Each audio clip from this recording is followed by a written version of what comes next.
Music is allowed. Good morning, ladies and gentlemen. I request all of you to please take your seats and settle down.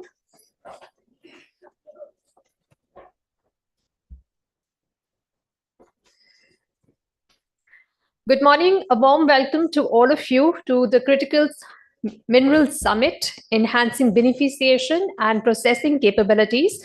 I'm your host. My name is Anisha Nayyar-Thapan. Our country is reeling under a heat wave, and the water scarcity in areas such as Bangalore and other parts of the country are a stark reminder that climate change is here and now, biting you in the backside. And it's not something that just affects your neighbor or something that the government has to do. We have to work and do our own bit to mitigate climate change. A couple of months ago, we had a gathering of experts who deliberated on the paramount importance of the availability of critical raw materials if India has to meet its clean energy targets in the future. The consensus that emerged was that while we take steps to secure these minerals, be it through exploration or imports, processing capabilities have to be built simultaneously. The Critical Minerals Summit, Enhancing Beneficiation and Processing Capabilities, is designed to foster collaboration, shared knowledge, drive innovation in the field of critical mineral beneficiation and processing. The event is being organized by Shakti Sustainable Energy Foundation, Shakti, the Council of Energy, Environment and Water, CEEW, and the International Institute of Sustainable Development, IISD, with the support of the Ministry of Mines, Government of India. The Ministry of Mines has initiated the auction of minerals, with the first tranche of blocks being auctioned in November 2023, followed by another one in February 2024. More such auctions are expected shortly. And the auction blocks represent a diverse array of critical minerals such as nickel, cobalt, copper, graphite, manganese, and lithium, amongst others, that are important for low carbon energy transition. The limited domestic experience in large-scale commercial beneficiation and processing of many of these minerals indicates that to begin the production of these CRMs might necessitate domestic companies to navigate a steep learning curve. The Critical Minerals Summit is designed to facilitate partnership between international companies and advanced technologies and Indian companies seeking to partner. It seems to accelerate the development of India's CRM sector, prioritizing commercially viable and environmentally sustainable solutions along with the policy framework that supports the sector's sustainable development. Now, we have our dignitaries on stage, and I'll give a quick introduction of Mr. Nitin Desai, Board Member Shakti. Mr. Nitin Desai is a distinguished economist and a well-known voice in public policy for nationally and internationally, especially the sustainable development sector. He was the Under Secretary General for Economic and Social Affairs in the UN, where his major contributions included the organization of a series of global summits, starting with the Rio Earth Summit in 1992. He oversaw the creation of the Commission on Sustainable Development in the UN and was the first Under Secretary General for Policy Coordination and Sustainable Development. I would now like to request Mr. Nitin Desai, Board Member Shakti, to please come to the podium and welcome the audience here. Please put your hands together for Mr. Nitin Desai.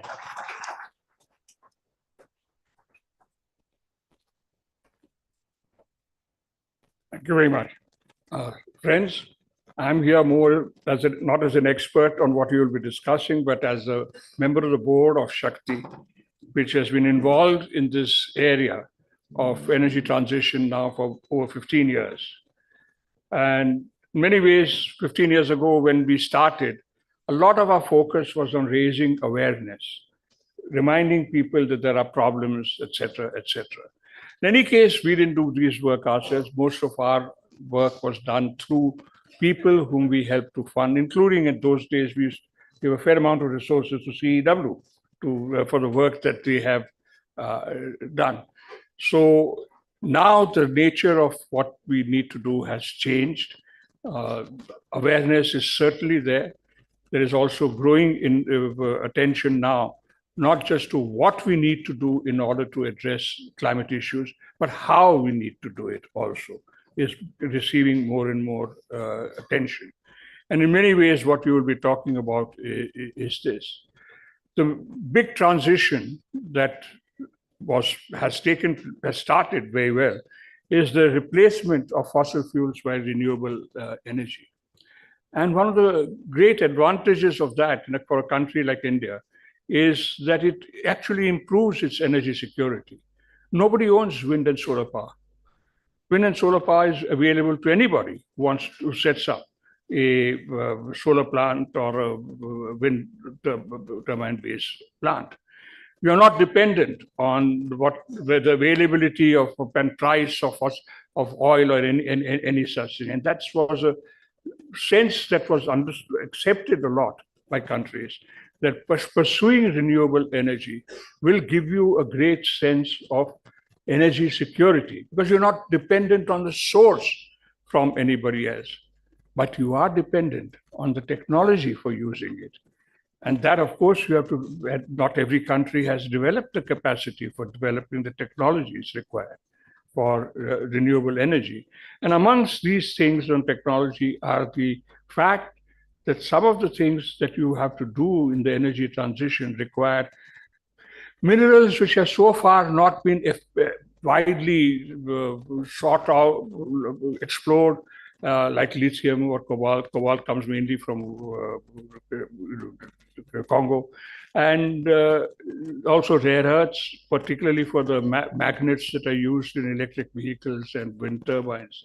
So in some ways, that part of energy security, which came from not depending on somebody else's ownership of energy resources, requires an acceptance that doing that will require technologies which will depend on resources, mineral resources, rare earth resources, which have so far not been extensively explored or used. And this is in many ways what you will be talking and discussing. And I'm truly happy that we have reached a point at which we are not just trying to talk, oh, you'll need this, you'll need that, but you're really going to talk about how. It may involve transitions, it may involve replacements, and all sorts of things. So I look forward to what you have to do. But let me just stop here to say that I welcome you all to this session, and I look forward to hearing what Arunabh Ghosh has to say as the head of CEEW, and what we shall hear from the person who really has to bear this challenge in India, which is the Secretary of the Ministry of Mines. So thank you very much, welcome, and I wish you well for the 2 days of conversation that you will have. Thank you.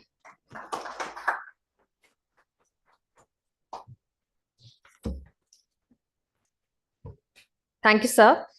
I will give a quick introduction of Dr. Arunabh Ghosh, CEO, CEEW. Dr. Arunabh Ghosh is an internationally recognized public policy expert, author, columnist, and institution builder. Arunabh advises governments, industry, civil society, and international organizations around the world. He currently serves on the government of India's G20 Finance Track Advisory Group and advises the Sherpa Track for India's G20 presidency in 2022-23. In 2022, the UN Secretary General appointed him to the high-level expert group on credibility and accountability of net zero announcements by non-state actors. Dr. Ghosh is currently Vice Chair of the UN Committee for Development Policy, having been first nominated to the UN CDP by the UN Secretary General in 2018.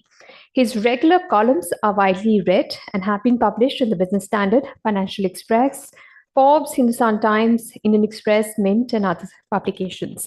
Please put your hands together and welcome Dr. Arunabh Ghosh, CEO, CEEW. Thank you very much. Good morning. Thank you very much for the kind introduction. Mr. Kanta Rao, Secretary, Ministry of Mines, Professor Nitin Desai, Chair of the Shakti Sustainable Energy Foundation, but of course, also one could consider the doyen of sustainable development thinking in India and beyond. I'm going to take a lead from what Professor Desai has just outlined in his welcome remarks and go back to the definition of sustainable development that he had a big role in in articulating in the late 1980s. How do we progress forward while leaving behind a planet that is as much ready for the future generations as much as we have borrowed from the past? And of course, I'm paraphrasing the definition, but if we applied that to something like critical minerals, we have to ask ourselves, is there a way to do that? Is there a way to sustainably develop minerals for our broader sustainable development in a manner that leaves behind more for the future generations? And that raises a more fundamental question: what makes a mineral critical?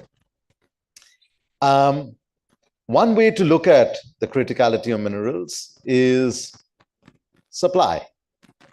And that has been the traditional way, where we look at what might be the economic importance of a mineral and what might be the supply risks associated with a mineral. That's the framework that CEEW adopted about a decade ago when we developed the first framework for assessing criticality of minerals for India. But then there is a second way of looking at it, which is demand.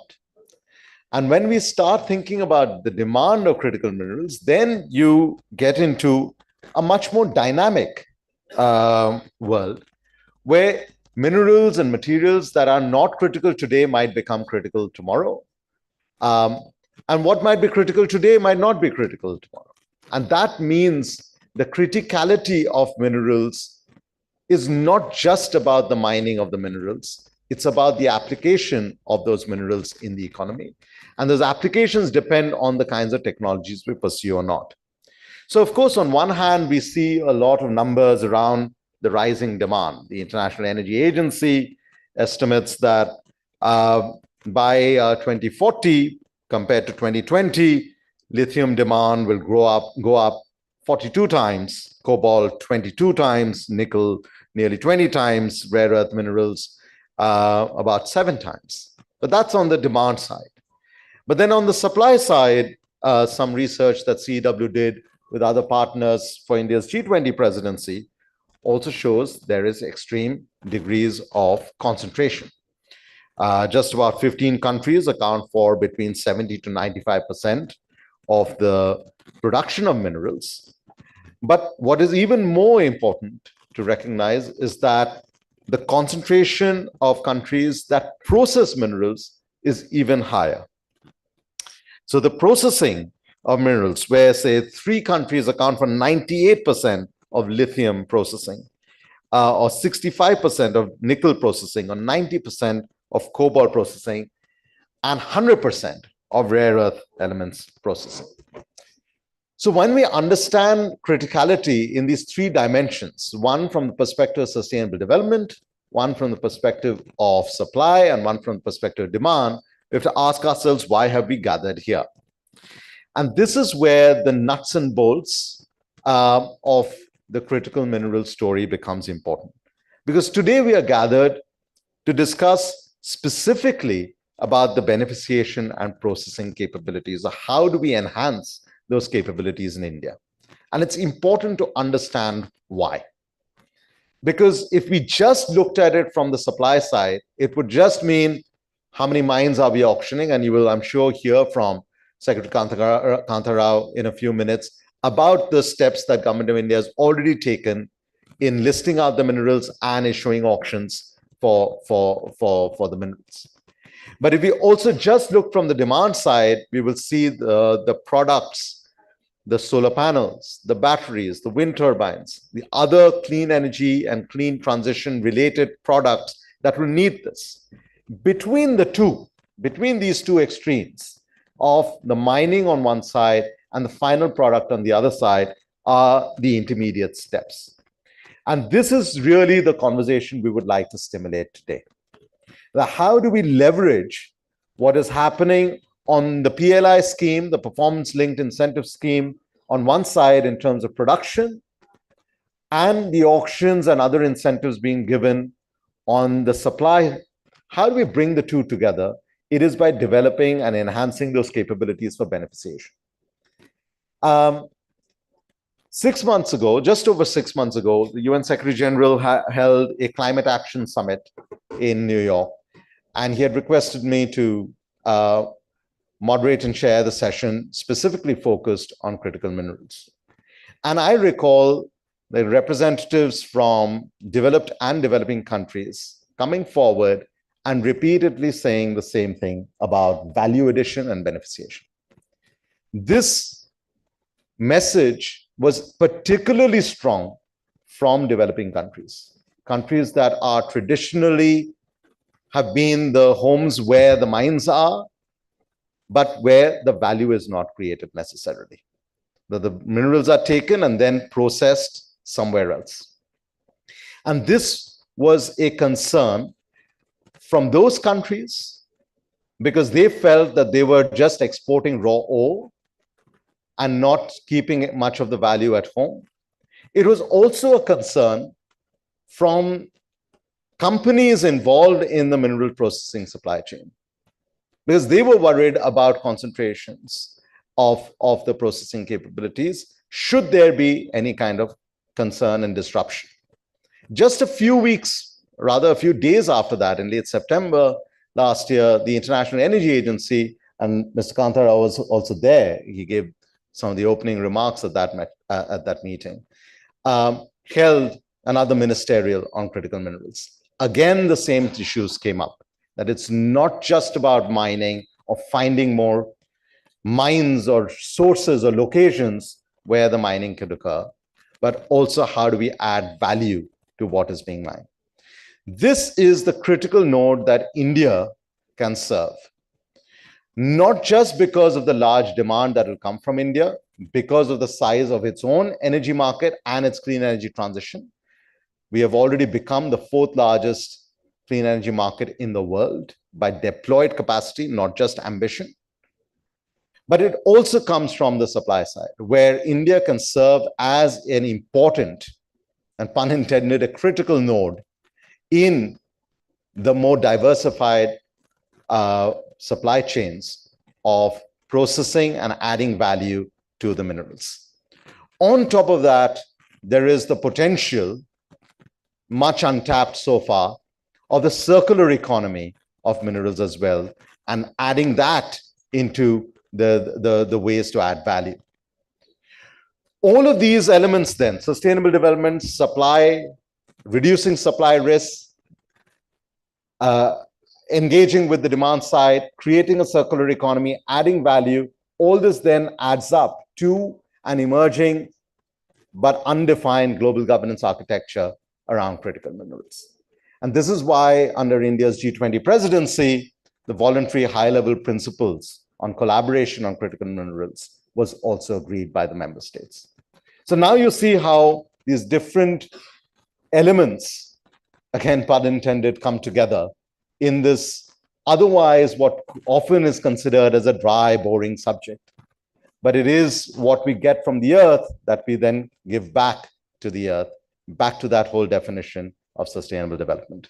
So let me stop there and hand it back to our MC. And I look forward to the conversations. Particularly, I hope we get some specific ways forward in how we add value to something that is already very critical.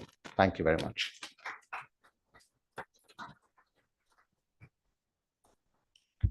Thank you. I would now request Shri V.L. Kanta Rao, Secretary, Ministry of Mines, to give the keynote speech. He assumed the responsibility of Secretary, Ministry of Mines in September 2023. He belongs to the 1992 batch of the Indian Administrative Service, Madhya Pradesh cadre. Prior to this, he was serving as the Additional Secretary of the Ministry of Telecommunications. Please put your hands together and welcome on the podium Shri V.L. Kanta Rao, Secretary, Ministry of Mines.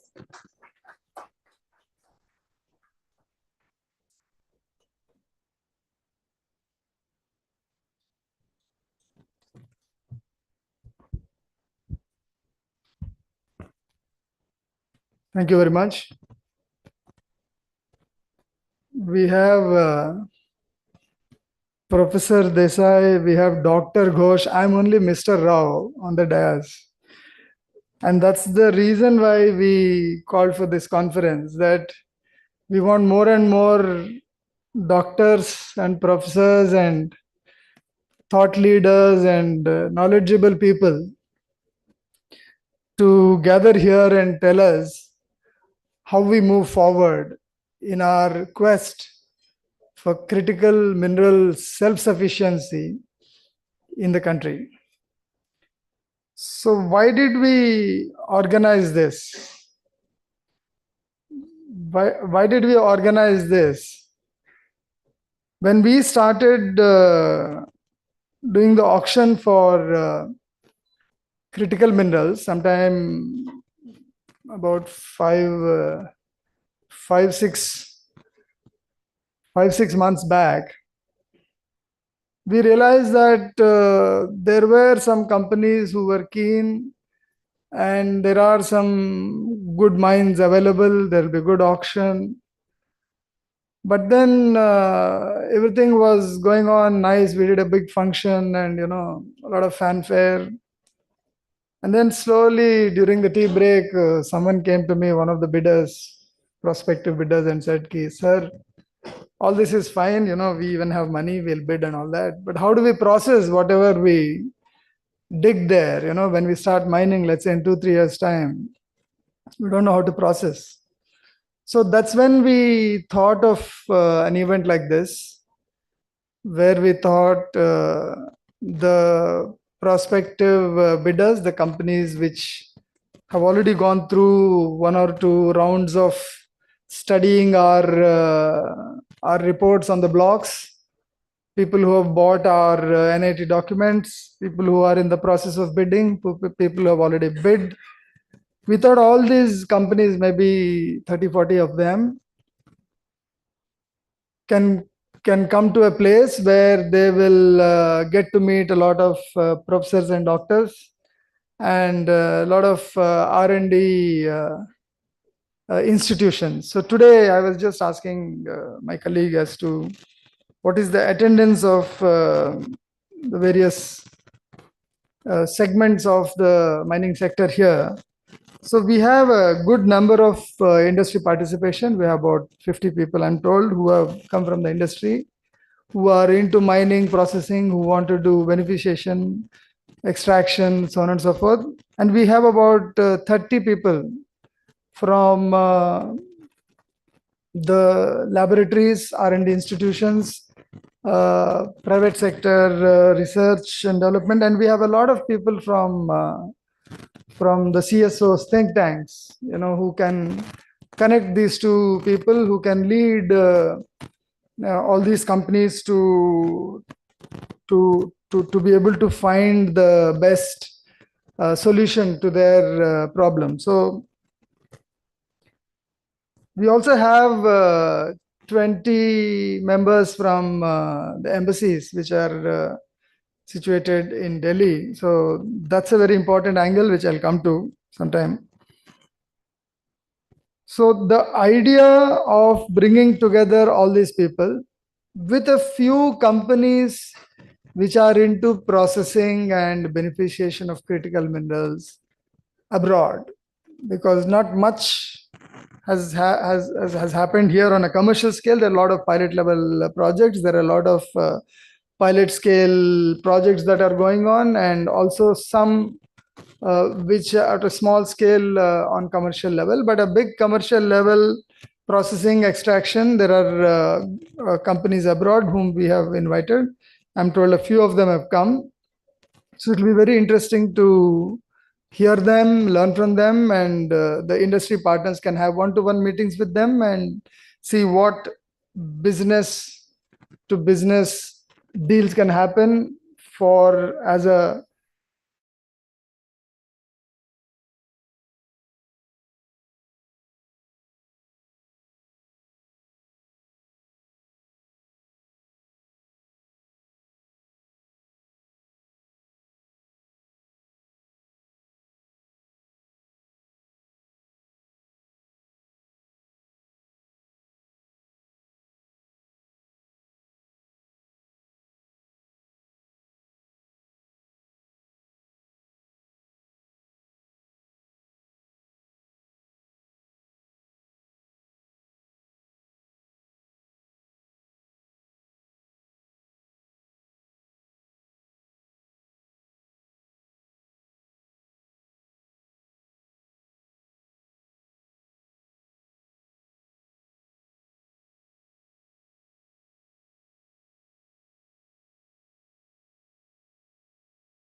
will explore for potassium.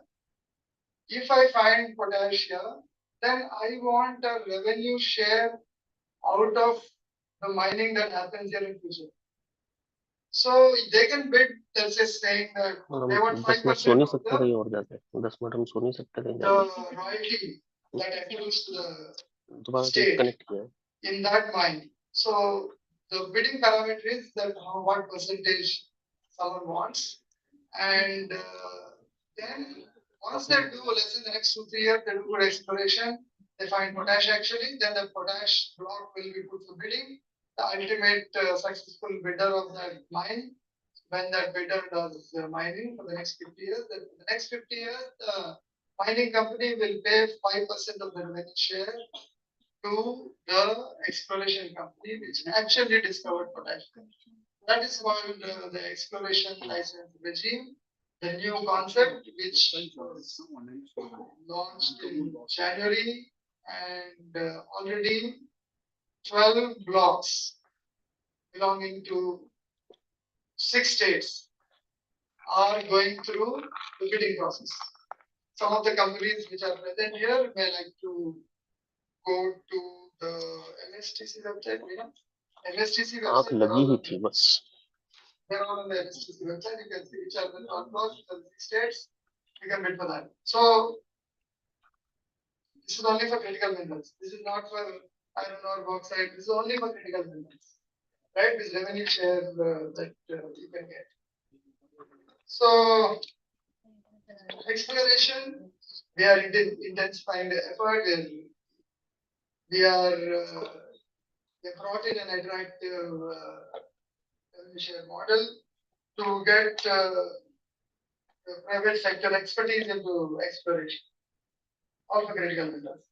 Now, when it comes to mining, we have done a lot of auction. We have put 38 blocks on auction. Auction is almost complete for 7 blocks. They are going to announce the results in a month's time. And the auction process is going on for another 15-20 of them. We are going to come up with the next auction in maybe end June.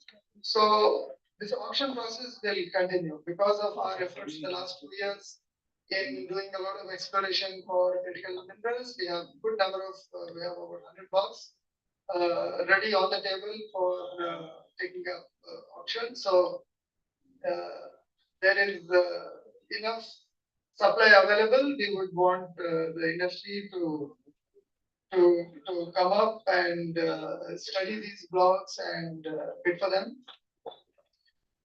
Now, after they start mining, the processing and extraction processing is the tricky area where we have been doing some work in the past. We have PPT दोगे तो ज़्यादा better है.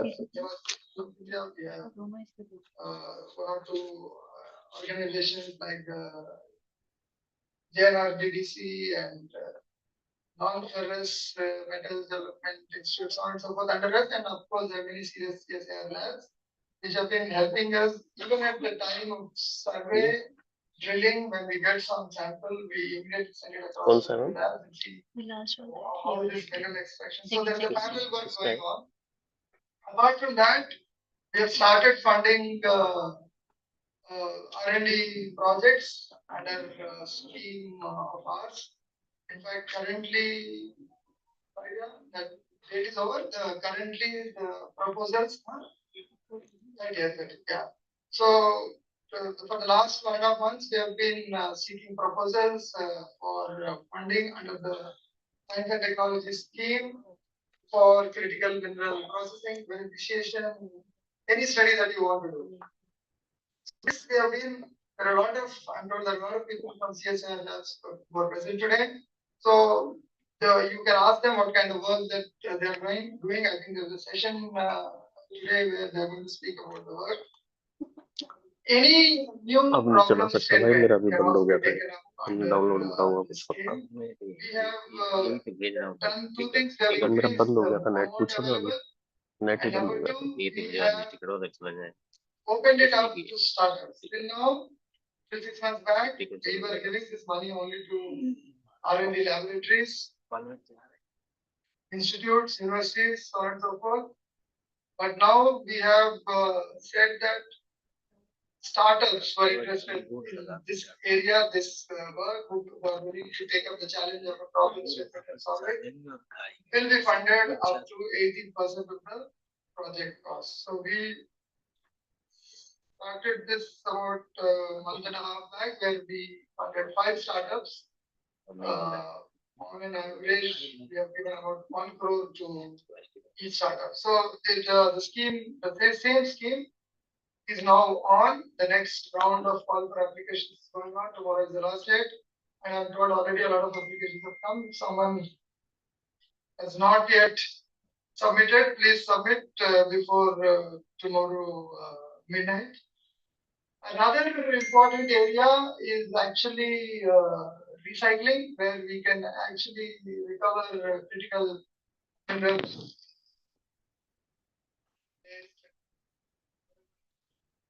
It is recovered. So today, someone suggested, why don't we include recycling as part of today's seminar? But I have said that we do a separate event. It's a big task, and there are many companies, there are many ideas. So we'll do a separate event on that. But recycling is an important area. I'm told tomorrow afternoon you're going to visit one of those facilities. Now, apart from what we are doing within the country, I should also mention what we're doing in the offshore areas. There's a lot of potential in offshore areas.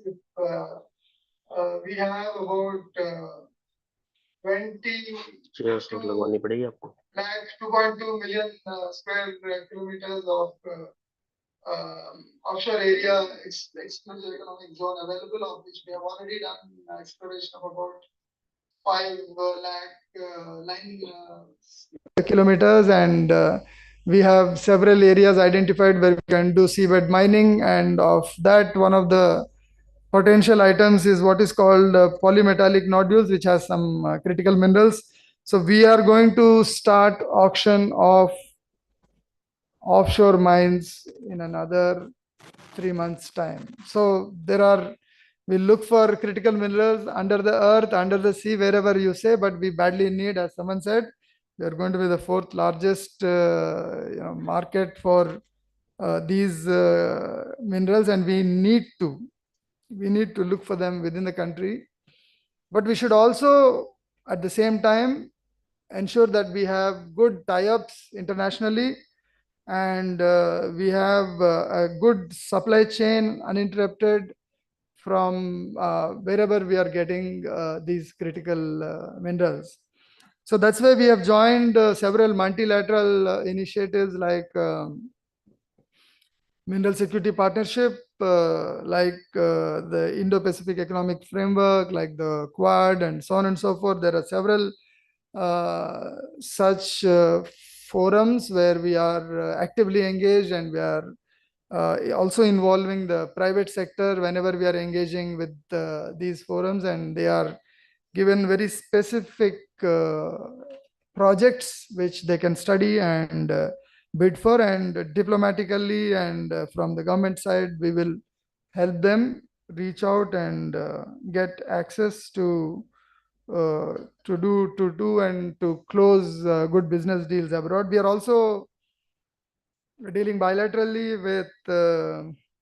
with Argentina, Australia, Chile, Bolivia, US, many countries in Africa, to ensure that we have cooperation on the mining sector, in exploration, in processing technology, and mining, getting access to mineral assets abroad.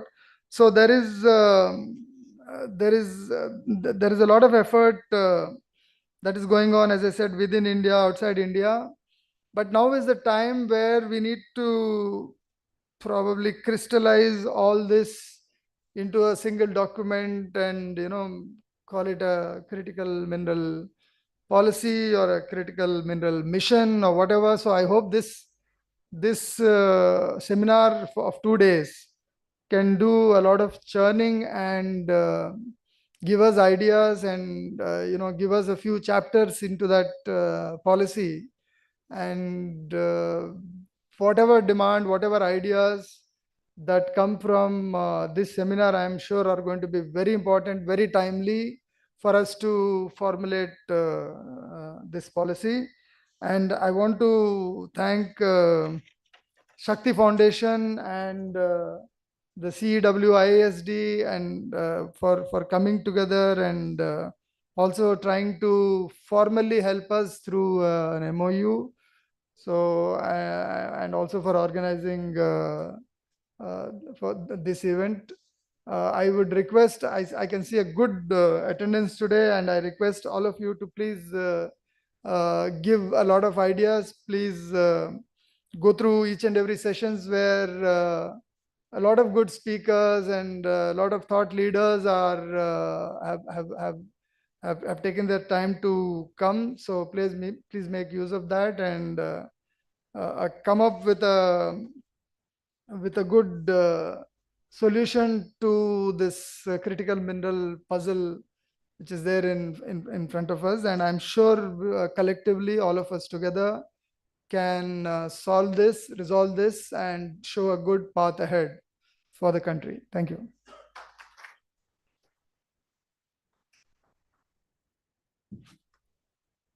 Thank you, sir. We are honored to announce the signing of the Memorandum of Understanding between the Ministry of Mines and Shakti Sustainable Energy Foundation. The MOU initiates a partnership aimed at providing knowledge support in the field of critical minerals, which are crucial for our nation's economic development, national security, and low carbon energy transition. We are collaborating with our esteemed partners, the Council for Energy, Environment and Water, CEEW, and the Energy and Resources Institute, TERI. For the MOU exchange, I would now like to kindly request Shri B.L. Kantharao, Secretary, Ministry of Mines, and Mr. Nitin Desai, member of the Board of Directors at the Shakti Sustainable Energy Foundation, to please come forward to exchange the MOUs.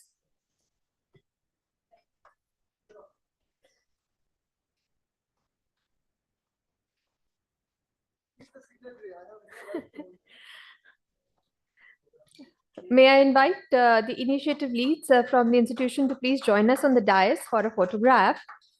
Dr. Veena Kumari D, Joint Secretary, Ministry of Mines, under whose leadership the Knowledge Support Unit will operate.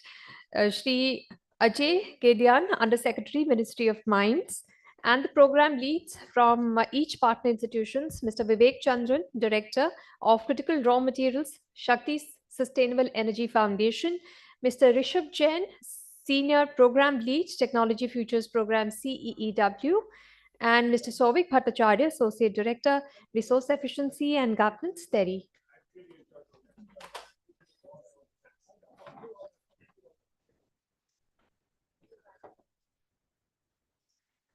I would now like to request Vivek Chandran, Director, Shakti, to please give some context.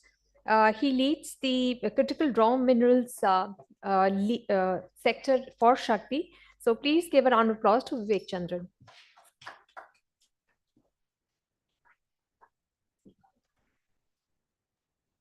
Hi, good morning, everyone. So firstly, good morning to the dignitaries on the dais and distinguished colleagues in the audience. So we have just witnessed the signing and exchange of the MOU that marks a significant commitment from civil society towards the cause of critical minerals. And it is crucial, not just for our economic development, it is also an issue of national security and low carbon energy transition. This summit, supported by the ministry and organized by Shakti with its partners, the brilliant partners, CEEW and IISD, is a similar testament. It is a testament to the collective commitment towards sustainability and economic development. We are therefore gathered here today with a shared goal to enhance the beneficiation and processing capabilities of our country. It is a crucial component in the supply chain of critical raw materials. And I think a lot of context has already been set as to why that is important. I'm honored to stand here following the warm welcome by Shri Nitin Desai, the insightful inaugural address by Dr. Ghosh, and the keynote address by Secretary of Mines. I extend my gratitude to each of them for providing rich context and also for setting the stage for what I think looks like a transformative summit. I will therefore not attempt to set any more context, and I will jump straight into why this might be a transformative moment for us and what you can do to make it even more important. So we have more than 200 participants who have registered for the two-day event, which includes Indian international participants as well. They come from diverse specializations. So there's industry, there is startups, there are government agencies, national and state level officials. We have scientists, researchers, academics, representatives from embassies, and also public policy experts. So this is a very rich and diverse set of people. What we have tried to do is line up various avenues for you to engage over the next 2 days. And we invite you to engage actively in dialogue, discussion, and collaboration. So a series of panel discussions have been set up. One, to explore the various dimensions of this challenge. And second, to identify actionable recommendations, insights that we can take forward. As Secretary said, we will have to summarize this, take this forward into something like a critical minerals policy, a critical minerals mission.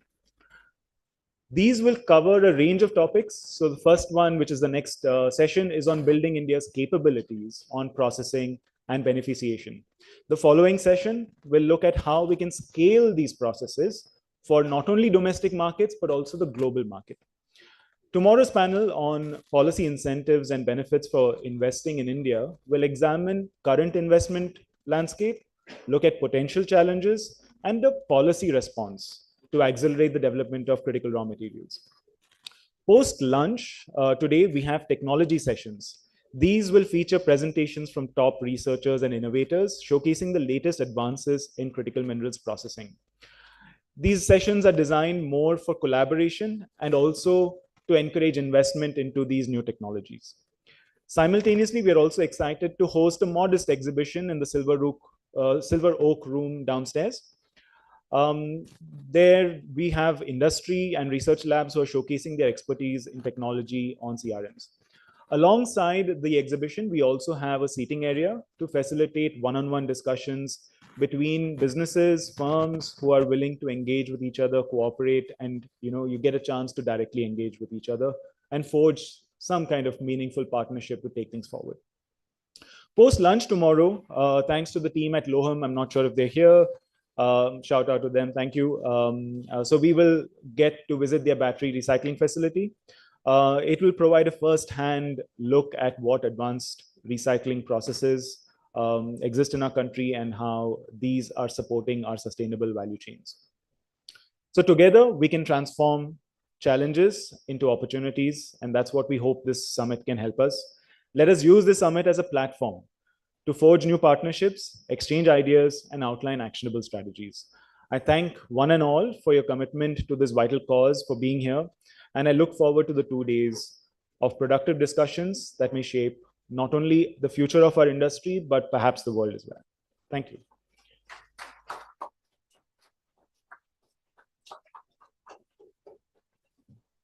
Thank you so much. We would like to present a small gift to our dignitaries on stage. And this is actually a rose quartz crystal stone tree, which has been energized with all the positivity in this room. And I would request Vivek to please present them to our dignitaries. I request you to please present this gift to Shri V.L. Kantharao, Secretary, Ministry of Mines. Okay, first this is going to Nitinji, then to Shri V.L. Kantharao, the Secretary of Mines. And a small gift for Dr. Anurag Ghosh, CEO, CEEW. Thank you, gentlemen. I request all of you to please gather for a group photograph. Vivek, if you can join them, group photograph.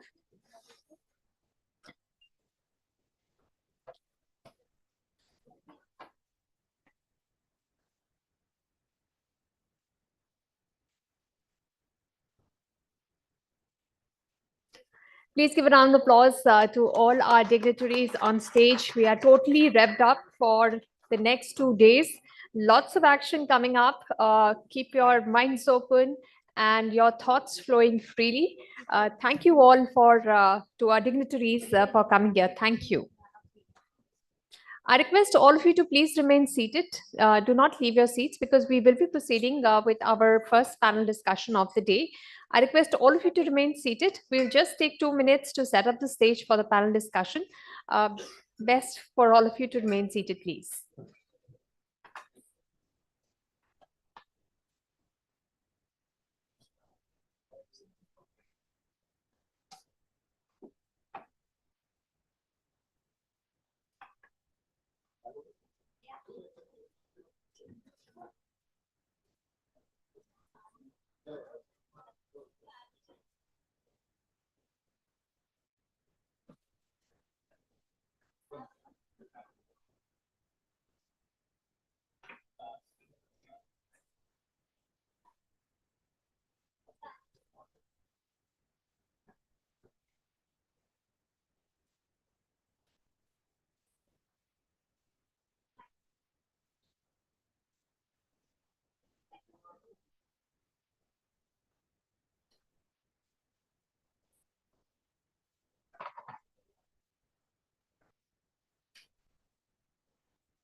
Ladies and gentlemen, I request all of you to please settle down and take your seats. We are continuing with our sessions. It's an action-packed day with lots of discussions and presentations lined up. So we don't want the time management to go completely awry and then people end up hungry and tired. We want to avoid all of that. So I request all of you to please take your seats, please clear the aisles, please settle down. We'll begin with our first panel discussion, Building India's Capability in Processing and Beneficiation Technologies. The Center of Excellence under the Mines Ministry continues to formulate strategies to accelerate mining, processing, manufacturing, and recycling of critical minerals. These efforts are aimed at reducing the dependency on imports and fostering self-sufficiency in procurement and production of critical raw materials. Talks are on with the United States, Australia, United Kingdom, South Korea, Japan, Brazil, and Argentina for processing technology. All of this, we heard Kantharao also speak about it. Now, post-government agreements, industry participants have to collaborate on developing these technologies. How will Indian companies shine as reliable partners for processing and beneficiation of CRMs? This is what we'll discuss in the first panel's discussion. Please put your hands together and welcome on stage our speakers for this discussion. Please welcome Dr. Dipender Singh, CMD, India Rare Earths Limited. Please give him a round of applause. Joining him on stage are Dr. Ramanuj Narayan, Director, Institute of Minerals and Materials Technology, Bhubaneswar. Please welcome on stage Dr. Narasimha Mangadodi, Professor, IIT Hyderabad. Please also welcome Mr. Renu Raj, CEO, Energy and Battery Business, Tata Chemicals. Please welcome on stage Mr. Rajat Verma, CEO, Loham. And we have one speaker who is joining us online. That's Mr. Anjanesh T. Modia Sankwali. He's the founder and MD of Altman, and he's joining us online. And our moderator for this session, Mr. Rishabh Jain, Senior Program Lead, CEEW. Rishabh leads the Technology Futures program at the Council. His expertise revolves around critical minerals and renewable energy deployment, supply chain, manufacturing. Through his work, he has influenced policy design, reform, and adoption. His core strength lies at the intersection of technology and sustainability, with a focus on advancing the scale up of renewables projects. A quick introduction of our speakers on stage. Mr. Devendra Singh has vast experience of more than 3.5 decades with the World Bank, OPEC, the Asian Development Bank, and has prestigious assignments with the central government and UNIDO fellowship in Germany. Dr. Ramanoj Narayan was the chief scientist and chair of the Department of Polymers and Functional Materials at CSIR, Indian Institute of Chemical Technology previously. He has around 116 research papers in peer-reviewed journals, 6 patents, 5 book chapters, 7 process technology to his credit so far. Dr. Narasimha, before joining IIT, he worked at R&D Tata Steel research areas. He worked at R&D Tata Steel India, JKMRC Australia on various mineral processing projects for nearly 8 years. His research areas of interest include fine particle processing, mineral processing, and computational modeling. And Mr. Raj, he is responsible for setting up new ventures across the value chain for advanced battery technologies. Please give a round of applause to all our speakers on stage, and I'll hand it over to Rishabh Jain to steer this discussion. Thank you. Thank you everyone who has joined us today to discuss a very important topic, critical mineral processing. We, of course, in the previous panel, there was much that was discussed on the importance and the criticality of this particular segment in the whole value chain. We have a very esteemed set of panelists today, both from labs, academic institutions, industries, and PSU, who carry a lot of experience in working in this space for many, many years and decades, in fact. What we'll try to do is, of course, given that the sector is in a very nascent stage in India, and not just in India, in many countries across the world, we'll try to see that what are the learnings that exist from some of the work that we have done in India in the past, from the experience that people have gathered in various roles, and what can we then bring in together as we develop the capabilities to process critical minerals in India. So first, I'll go to you, Mr. Singh. Rare earths are one of the key minerals that are discussed in detail when we talk about critical minerals. Of course, processing being one of the biggest challenges in rare earth. But beyond that, it's also the associated challenges in terms of handling, etc. Given that IREL has been in existence for many, many decades now, what do you think are the key learnings that IREL has developed in the past? What worked, what did not? And what would you say can be then transferred to, say, critical minerals? But before I hand it over to you, I have, basically, I would want to ask questions on 3 broad themes to all the panelists. The first one is on the processing technology, which I've asked you, best practices, learnings, etc. The second are skilled workforce, which will be very important as we want to scale up the sector in India. And third is the role of collaboration and data sharing so that we can accelerate some of these. So of course, the nuances may vary, but these are the broad themes. But over to you, Mr. Singh, for this. Thank you. Thank you, Mr. Rishabh. Before coming to exactly answering your question, I would like to set some background because as such, rare earths is 75 years old industry in the country, and as a PSU, Indian Rare Earths, or now it is known as IREL India Limited, we have been operating since 1950.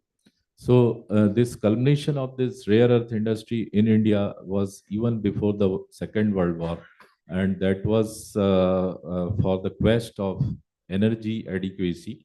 And as a result, first of all, a monazite processing plant was set up in the country under the at the time we were part of Department of Atomic Energy, and this monazite processing plant was meant for extracting thorium and uranium to provide energy adequacy to the country.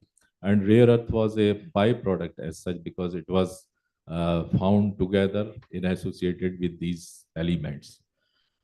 In the process of setting up this operation, it was felt that the processing technology was achieved, operation was successfully done, parameters stabilized, but the criticality we experienced at that stage. The criticality was that monazite, the source material, was not available. So this is to set the context of critical material. So criticality of the material will be experienced when we are really into the processing technology, refining stage, or at the stage when it has to be used in the industry. So that is what we have experienced. And then it was thought at the Government of India level that there should be a backward integration. And backward integration was consisting of the mining activity. And with mining, then there is a beneficiation, there is a processing, separation, and refining. So incidentally, rare earth is a very long ecosystem. And as you have rightly mentioned, this is associated with radioactive element. So therefore, the ecosystem is very long. If we have to reach to the product from the mine, there may be not less than 12 to 15 stages one has to operate. So we are already into the stages up to 7, and then applications are also there, but not at the great scale. It is at the minuscule scale. The intermediate stages are yet to set up, and that is for utilization of the rare earths. Second thing, that complexity, how it comes, because these radioactive elements are very complex manner. It is connected with the rare earths. So during the processing technology, we have to remove it to the extent so that it doesn't provide any kind of detrimental impact over the product in which it is going to be used, as well to the person who is involved in this operation. And therefore, we have to remove to the last extent. And that makes the process complicated, and that makes it complex. At the same time, because this radioactive element have to be disposed in a safe manner, in a manner which is internationally considered or reckoned, so that add to the cost.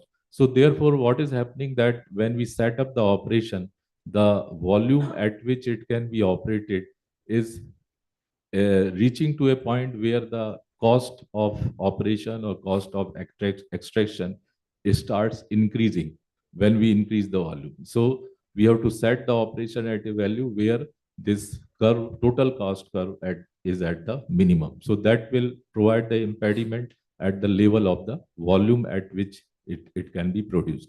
The second challenge you have rightly mentioned is about the skilled manpower. Since these technologies have to be developed, or they have to be imported, so therefore ready-made manpower will not be available. And for that, we have to make the arrangement for developing the skill among the people. So obviously that has to be done through on-the-job training. And in the recent past, with my UNDP experience, we have set up a skill development center in which we have created pilot plants. And initially, we provide the on-the-job training to the incoming employee or people in the surrounding. And then thereafter, once they achieve skills adequate level and it is assessed and they qualify for that, then only we put them to the operation. Thank you. I'll come to the skills point, and maybe we'll go in a bit more detail in the second phase of the questions. But now I'll come to you, Mr. Narayan, and maybe after you, Dr. Narasimha. Similar questions. In terms of course, critical minerals and the whole topic itself has become very important from the economy side after the recent challenges that we have seen in the supply chain, and of course the economic aspirations that manufacturing can cater to. But given that many of the labs and institutions like IITs have been in existence, of course, in a long time, how has critical minerals fared in the broader priority list in terms of the research that you undertake? And then what are the key initiatives that is already in place that may solve for some of the problems that we may see that when the mines open up in India, or even when we bring in minerals from outside? So maybe first you can take this up, Mr. Narayan, and then I'll hand it over. Good morning to everyone. Thank you, Rishabh. So bringing out to critical mineral for CSIR, it is exciting moments. Today, I will not represent only my institute where I am leading CSIR IMMT, but also as a forum team director of CSIR, PAN CSIR, and today we have colleagues from CSIR, IMMT, NML, and Karaikudi. That what your value chain. When I was listen to Honorable Secretary Kantarao and Ghoshji and every place, we always talk about supply and demand. The another critical link is missing in whole series is the science and technology of that. Because we should always give the equal importance to the science behind this. And why I am talking positive moment, if you'll see the periodic table, across all CSIR lab, my colleagues will be talking about IIT later. In processing, there is no match of other organization than whole CSIR, that whatever ingredient you are looking for, everything is there. Out of 103 or 108 element, whatever you tell discovered so far, CSIR is there in processing and extraction of almost 46 elements.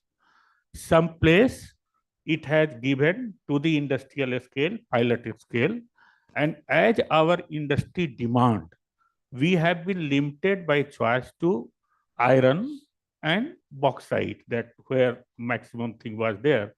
But at the same time, we were building the capacity.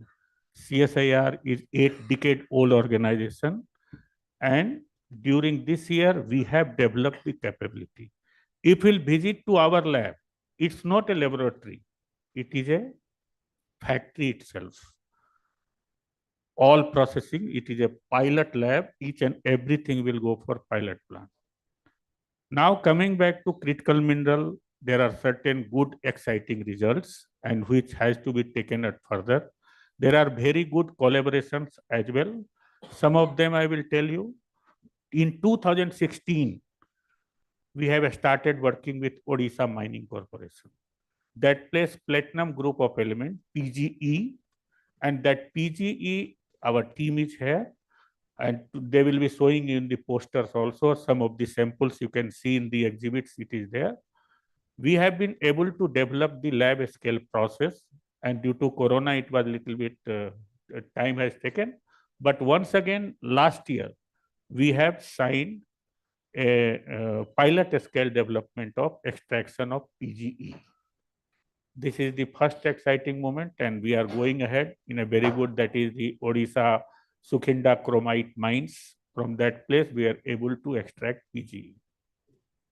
Second thing is the red mud, and that place Niti Aayog is monitoring the project, and that place Ministry of Mines, that JNRDC, then IMMT and NML, 2 CSIR lab and 1 Ministry of Mines lab, and plus 3 industries, the Vedanta, Hindalco, and Nalco. We are working, and you can see Scandinium is the primary target, but neodymium, lanthanum, cerium, yttrium, and europium is the minor component. The critical thing, what we found, that we have been able to establish the process, but in critical thinking, the critical mineral will always thinking is that we are breaking the friendship. If you are taking 1 ton of this red mud, you will get 80 gram of scandium.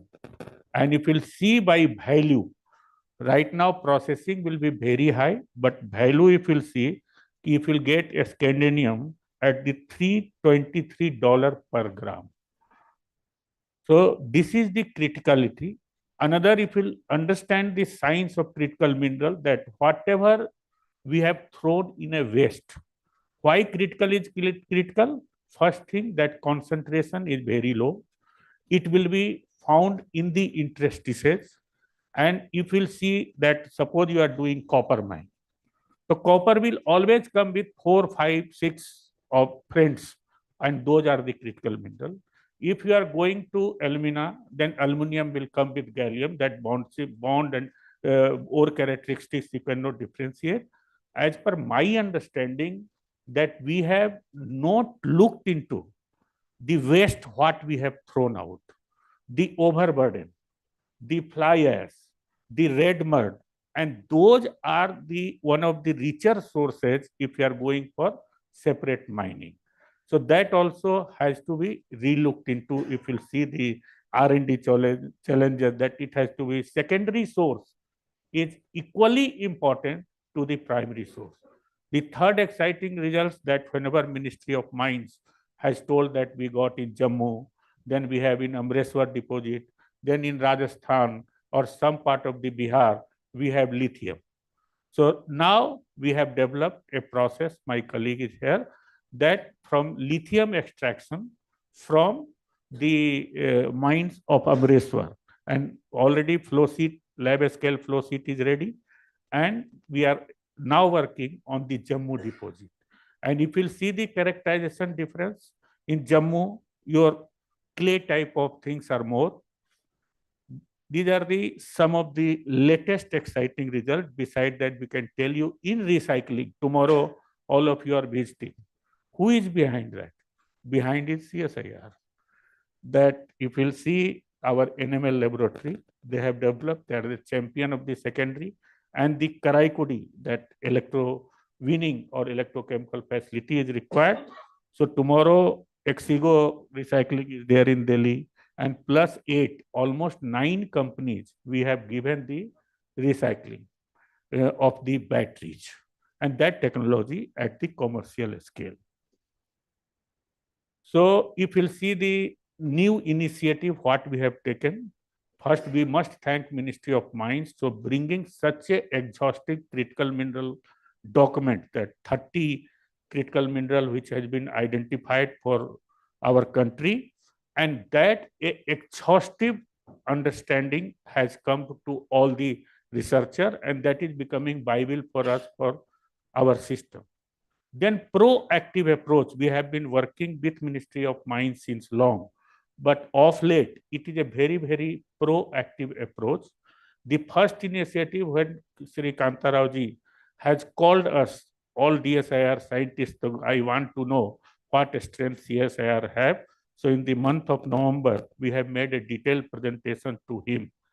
Later on, it was not left behind as usual what it happens, but it has been followed up with 2 Secretary of Ministry, our Director General CSIR, Dr. N. Kalai Silviji, and Dr. Kanta Rao has made a joint task force who are looking into the new initiative of CSIR. Some of our joint secretary, Ministry of Mines is also the member, and all the 4 or 5 directors, that SIMPA director, this NGRI director, SICRI director, NML director, IMMT director, all they are in the part of that task force, and that is very active.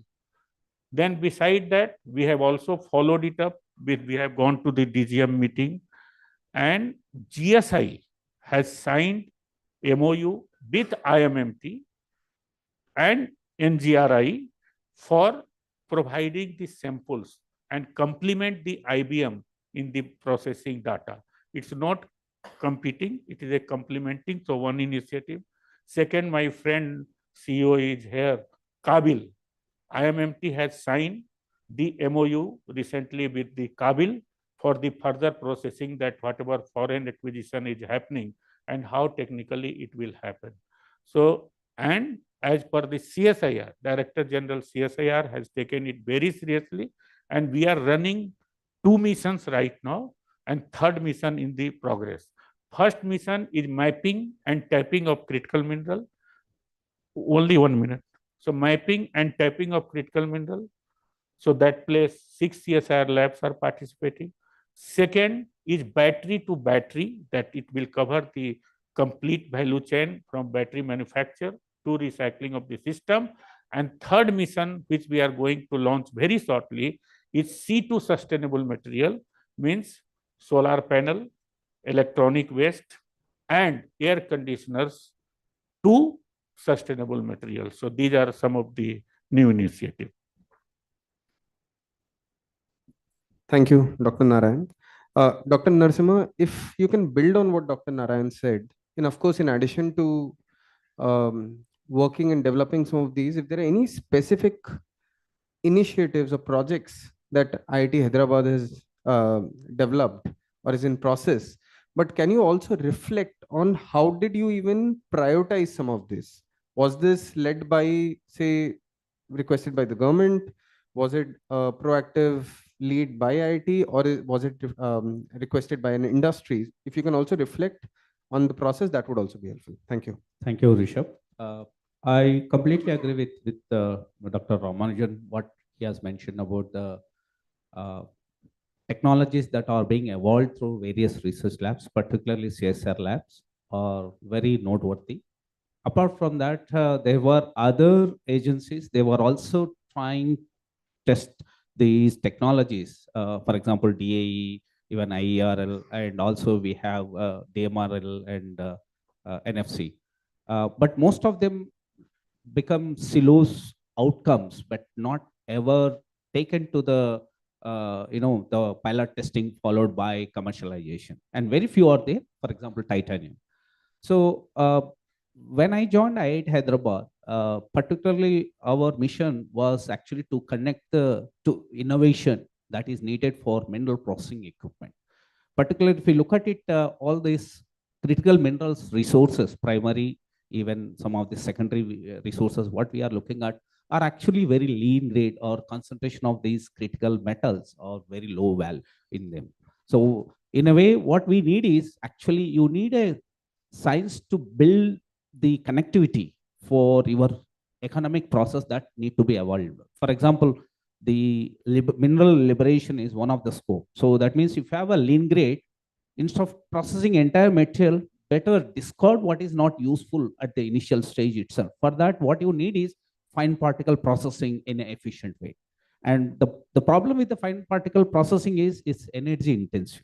So essentially what you need is efficient energy or specific energy basis where you minimize the energy, but maximize the liberation that is possible. So essentially our approach was to look at fine particle processing in a generic way, but integrating with the mineralogy. That is one.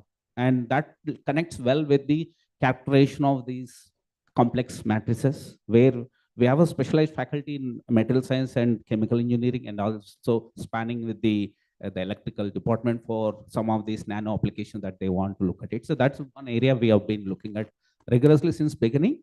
But now, recently, the innovation side, the moment when we started connecting with the Atmanirbhar Bharat, we had one mission project supported by UOI, Ministry of Education, as well as some of these corporates. For example, we had one project with Tata Steel. And the aim of the project was to develop a novel spiral concentrator, especially when you have such a fine particles having a narrow density difference, you can't able to separate physically. And then we developed a new spiral concentrator.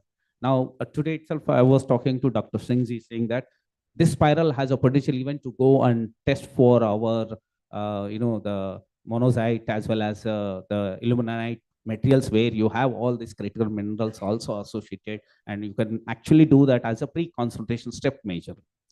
And third category, where of course in IITs, what happens is, now if you look at it, overall research focus, ISM was a forefront apart from the CSR labs. And now after 2010, after IIT Hyderabad started, we have also started recruiting faculty in the area of process metallurgy, particularly on the extractive material side. So a faculty is working seriously. I think he was ex-CSR lab, NML, and he is rigorously involved in various projects connected for the last 3 years on the extraction of the metals from PCB, e-waste, and also now we are venturing into a new Spark project that has just got approved last week. Is Australia Indo Critical Mineral Research Hub is going to be at IIT Hyderabad, where we are actually have about 45 co-PAs from Australian repute universities, starting from RMIT, Monash to University of Queensland, all that. Followed by we have about another 54 co-PAs from India, spanning across all the spectrum of the R&D organizations. So where we are going to have a capacity building for the researchers or the research team who are actually connected to have an exchange between the Australian and Indian research on particularly critical minerals. And this spans about, again, critical steps, starting from characterization, training, and to, again, mineral processing and fine particle processing. Again, finally, even to look at what is a economics that you can actually look for value chain further at the down the line mapping of these interactions. So we have intended for workshops, couple of them, which are spanned for next 3 years. And that's the area where we started. And the last that I want to just remind the entire community here, because we are seriously looking at critical minerals and also shortage of the manpower or skilled expertise. So we started a joint master degree program between CMET and IIT Hyderabad on US processing and management. And that is being successfully running for last 3 years. Now we are entering into 4th year. And there's a new plan of, again, another MTech program related to minerals and critical minerals, as well as the value addition on the economics of these are in pipeline. Thank you. Interesting. Dr. Singh, you wanted to come in? Okay, you can. Maybe very briefly. But maybe later. Maybe in the next one. Thank you. So of course, thank you all who have shared the comments. Now maybe I'll turn towards the panelists who represent industry here. Reno, if I may come to you now, there's a lot that is happening, right? At least right now. But a lot of this is also, of course, at the very high level, but also the initiatives that are being taken either at the labs, both in academic institutions, CSIR, are also early stages. Of course, there's a lot of promise, but very early stages. But I also can understand that the industry requires the problem to be solved today, right? Because maybe of the many ambitions that companies like yours may have. So how do you think that some of these problems, which are in terms of how do we ensure the resilient, sustainable supply chain of the raw materials, can be solved? Of course, you can reflect on the learnings that you've had at Tata Chemicals, and what are the opportunities and challenges that you see in this value chain? Thank you. Yeah, on this side, I would just say that I am focused a bit more these days on battery materials. For the last 6-7 years, I've been sort of delved into this. I have worked closely with a few other Tata companies who are also involved in the value chain, including Tata Motors, Jaguar Land Rover, and the newly set up battery company Advatas. When we look at the supply chain, and particularly let me talk about lithium, even though nickel, cobalt, multiple other materials are also critical in this value chain, we spend a fair amount of time. And all I can say is that about 7 years ago, there were practically a few projects, high quality, high quantity resources on Australia, let us say on the other side, Latin America. When we look for in India, I mean, I remember going to GSI and multiple other places, very little information even available if private. So a lot has changed since then. Like if I look at the last 7 years, now you have government outreach and providing a much larger spectrum of opportunities. You also find a lot more attention towards these.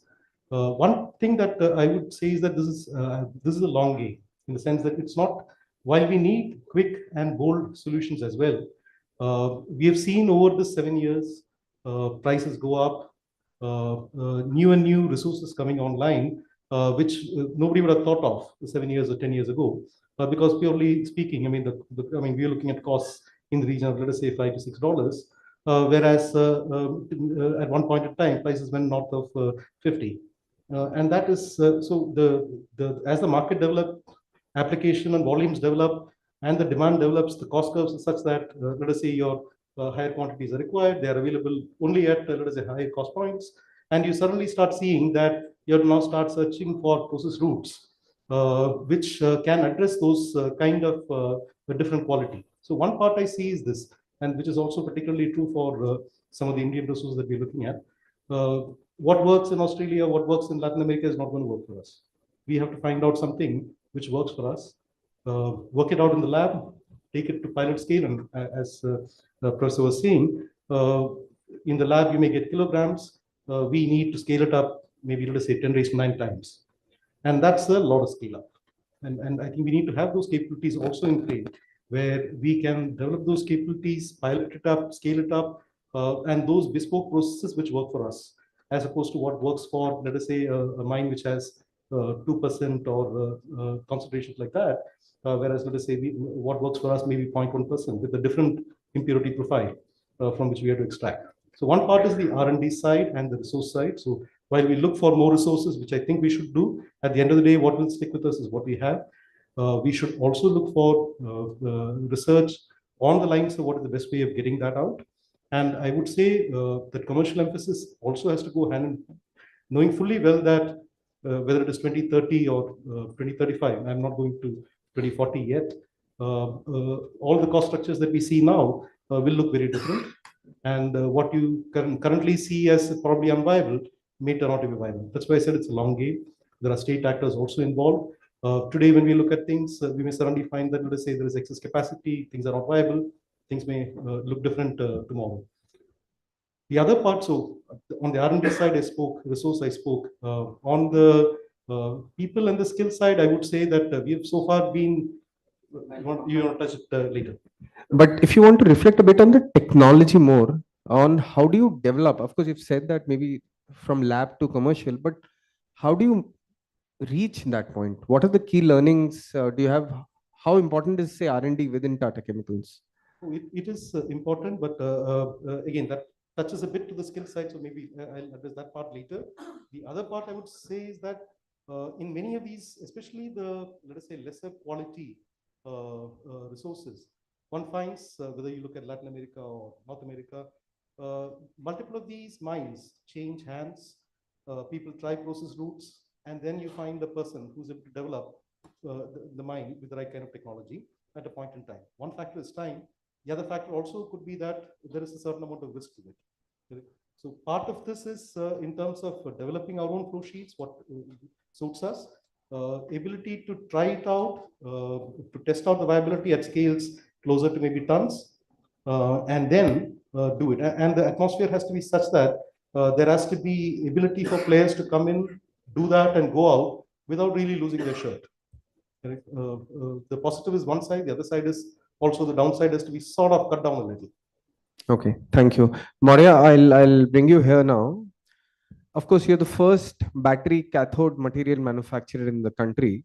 But as was mentioned in the initial panel or in the introductory remarks, that the minerals may not yet be available in India, and the next set of battery cell manufacturing is yet to start.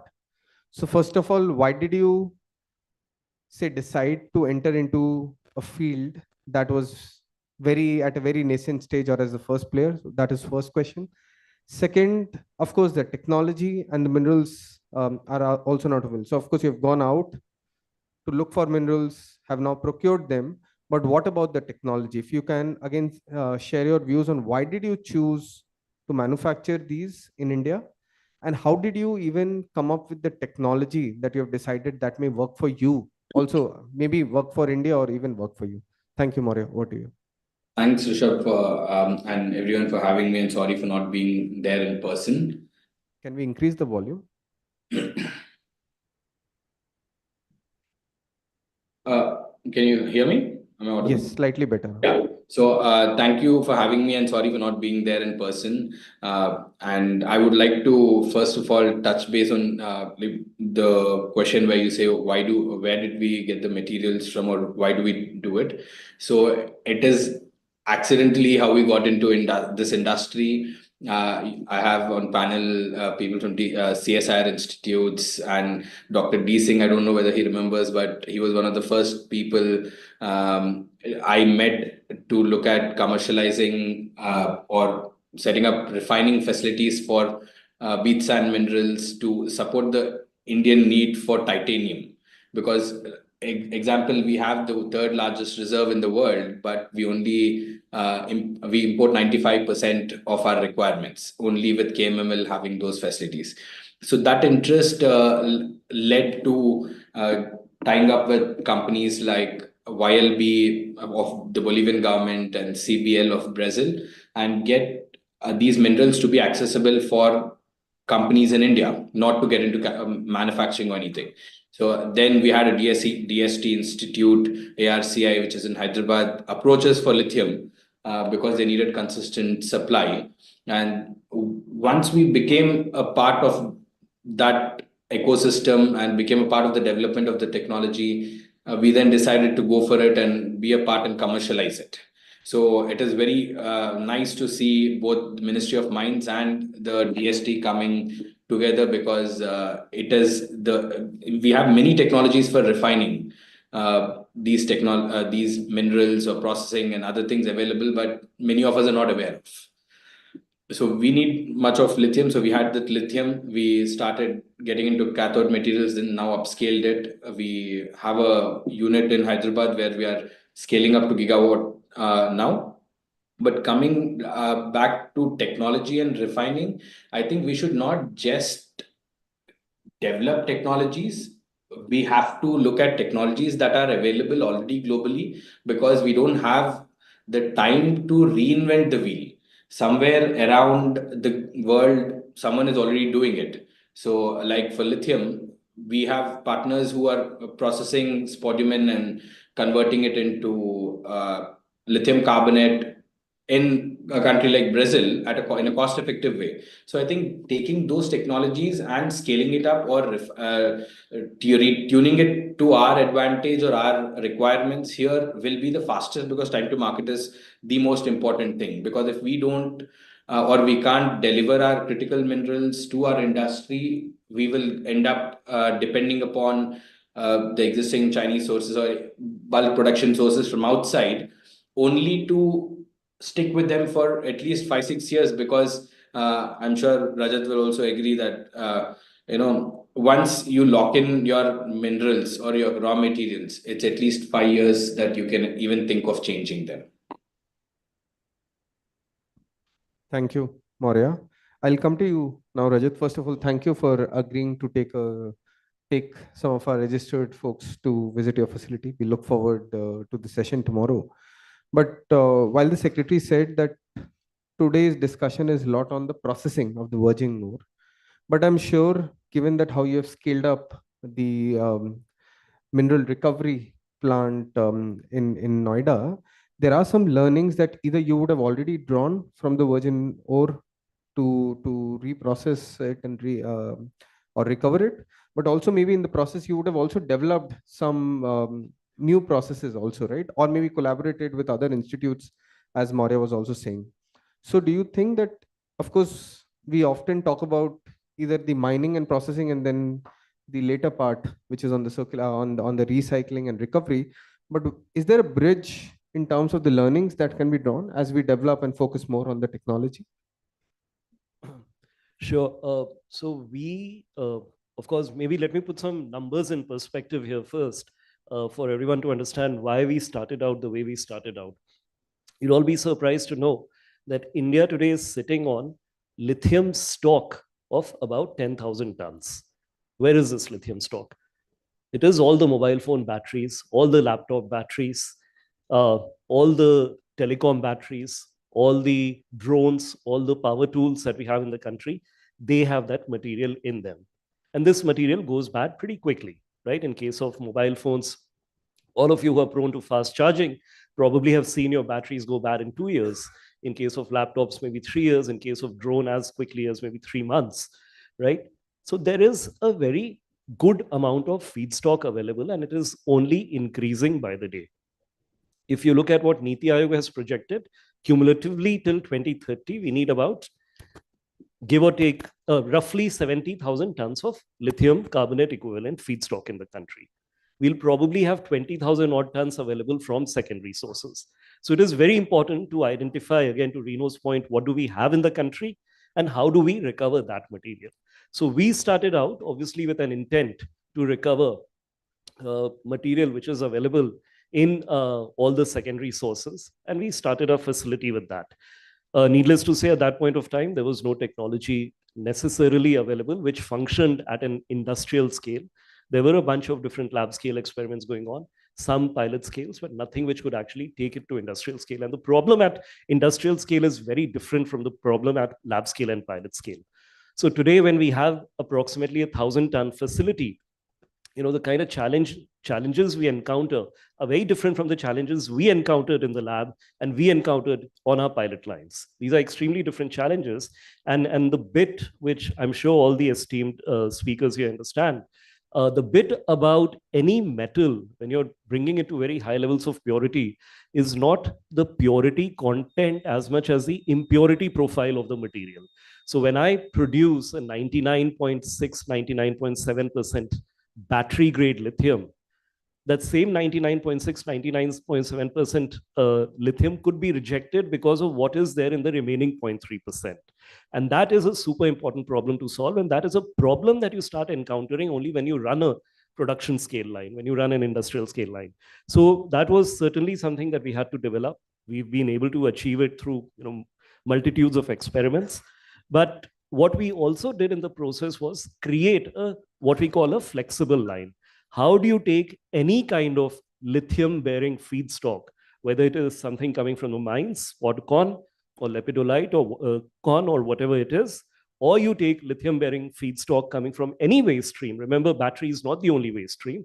Or you take lithium bearing feedstock coming from the battery stream. How do you create a line to take all these different kinds of feedstock, process them into battery grade material? And I think that was a core capability that we developed, that give me any stream and I'll be able to convert that into battery grade lithium. And I think that's where we focused. Needless to say, we focused on the same problem with respect to cobalt and nickel as well. And today we do have approximately 20,000-ton battery processing capacity in our facility and an ability to produce about 1,000 tons of, from that, about 1,000 tons of lithium carbonate equivalent, 1,000 tons of cobalt metal equivalent, and 1,000 tons of nickel metal equivalent. I think the key bit is, so, again, to Maurya's point, there are technologies available out there, but from our own experience, a lot of these technologies do not work seamlessly, right? There's a lot of hand-holding which is needed before the technology actually gives you the end product that you need. So I think you do have to invest a lot in process R&D, which is what we've invested in, and potentially collaborate with other institutions, at least, when it comes to a couple of materials such as aluminum and copper. We collaborate with JNRDDC in helping us to get to better, higher purity of aluminum copper. In case of lithium, cobalt, nickel, we've largely carried out the R&D within our organization.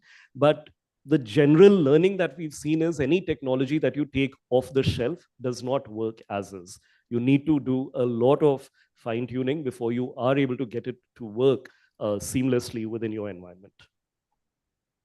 Thank you. I know we started the panel late, but maybe we'll take around 20 more minutes to close. I'll come to you, Dr. Singh, again, and maybe building on to what Rajat said. There are a couple of things, right, in terms of process engineering, process R&D, how flexible some of your lines are. But some of these also do not happen immediately, right? These are maybe a company's DNA and organization's DNA on how actually are you able to absorb some of these challenges on day-to-day basis. In addition to that, I'm sure the equipments that are required, the people that are there are very important. So maybe if you can highlight that, maybe, and if you want to only focus on rare earth, the machineries that are required to process it, to refine it, are they available in India? Do we have to import them? Are there steps that we can already undertake to solve for some of these? And of course, the people who will handle those machineries, because machineries, even if you have the minerals, if the machineries are imported, then that is also a problem. So maybe if you can reflect on that. Thank you. So basically, answer to this question will also cover the challenges which we are facing, and that may be useful for the aspirant who wanted to come into the critical mineral sector. So first and foremost is the processing technology. In broad term, every speaker has mentioned. So now I would like to share our experience. In the processing technology, what happens that first of all, we have to make sure that the feed to the plant is to be uniform, as Mr. Rajat also mentioned. So the first and foremost activity is that to make the feed uniform. So when we go to the deposit, I'm talking about rare earth, so it is on the coastal stretch. So something which is near to the sea coast will have a different rate. Something which is 50 meters away from there will have a different rate. So we have to determine the mining methods in such a manner so that what feed we are transporting to the beneficiation plant has to be more or less uniform. That will ensure a sustainable performance of the plant. Prior to that, when the technology is developed, so initially, because one has to handle a huge amount of ore, so therefore, it has to be done either on the bench scale or the pilot scale. So while working on the pilot scale, a flow sheet will be developed, then what would be the waste generation, what are the consumables to be used, and what should be the material of construction.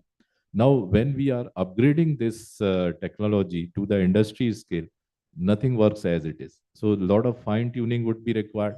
And in addition to that, where one has to, there should be an engineering company or engineering professionals beyond laboratory. They would be working on the feasibility studies, whether these equipments will perform or not, whether material of construction will perform or not, how the reaction will take place, how the separation will take place. So that comes a detailed part of basic engineering and the detailed engineering. Then comes to the equipment. So in case of rare earths, equipments are not available within the country. We have to import it. And many a time what happens that there will be a big queue because there are not many industry across the globe. So the equipment manufacturers are not incentivized. So therefore, they normally look for other industry and then sometimes give low priority. And there would be critical equipments, critical part or critical element that may be coming from some part of the world who are not favorable to us. So once they come to know that the destination is India, so they stop that. So these kind of challenges are there, and we are passing through that. Then another important point is when we develop the flow sheet, what is the waste generation? So this waste generation, more or less in a clean development mechanism or clean process, the efforts have to be that waste to be converted into a useful product as far as possible.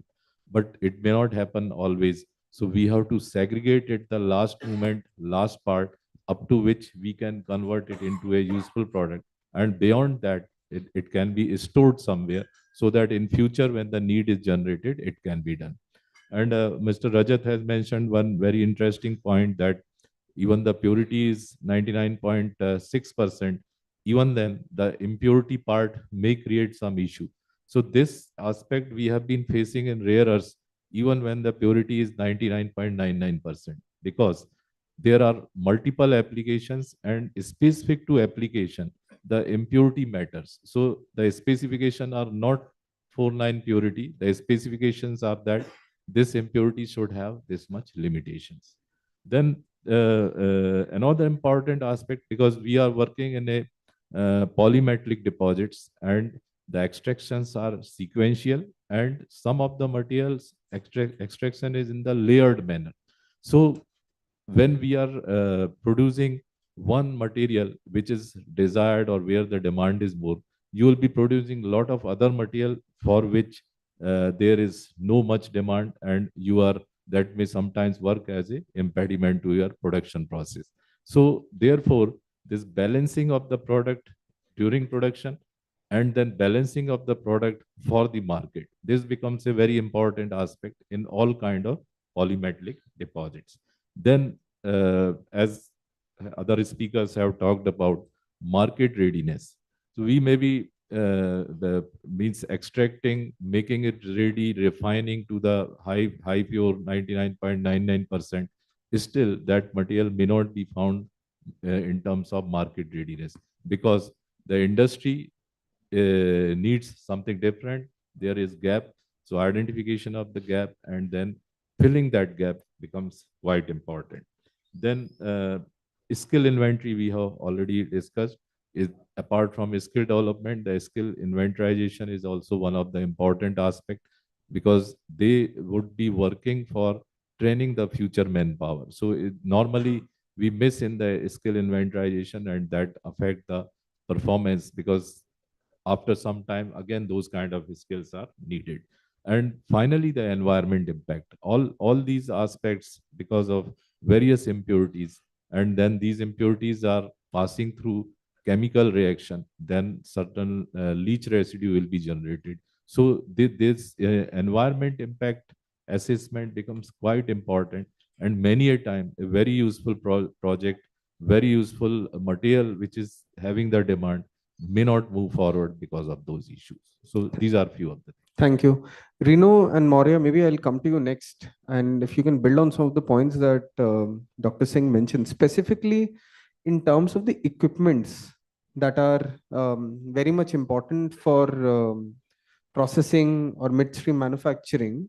And what he mentioned was very interesting. And I've heard similar sentiments being echoed by other folks that whenever the supplier gets to know that maybe the company is based out of India, you're not deprioritized, you're not prioritized in some way because we are not yet achieving economies of scale. And maybe the lead time of some of these machineries are even 2 years, 3 years. And I'm sure some of the labs are also facing these challenges. How do you balance this? And this is a real problem across many sectors. How do you balance this when you're yet to achieve economies of scale? Of course, it may vary from company to company. But do you then see if we have to even manufacture these machineries in India? Is that even a possibility, or is that even a discussion that is happening? Are you then within the Tata Group, or are you then actively collaborating, or do you see the industry folks, similar companies, even voicing this, that this is an area that is not discussed enough and much needs to happen? To you, Reno, and similar question to you, Maurya, after this. Thank you. On the aspect of machinery, I would first talk about the scale aspect that you touched on. So one of the issues that we find if we are just looking at refining, let us say without our own minds, and which is probably the way one has to start in the current environment.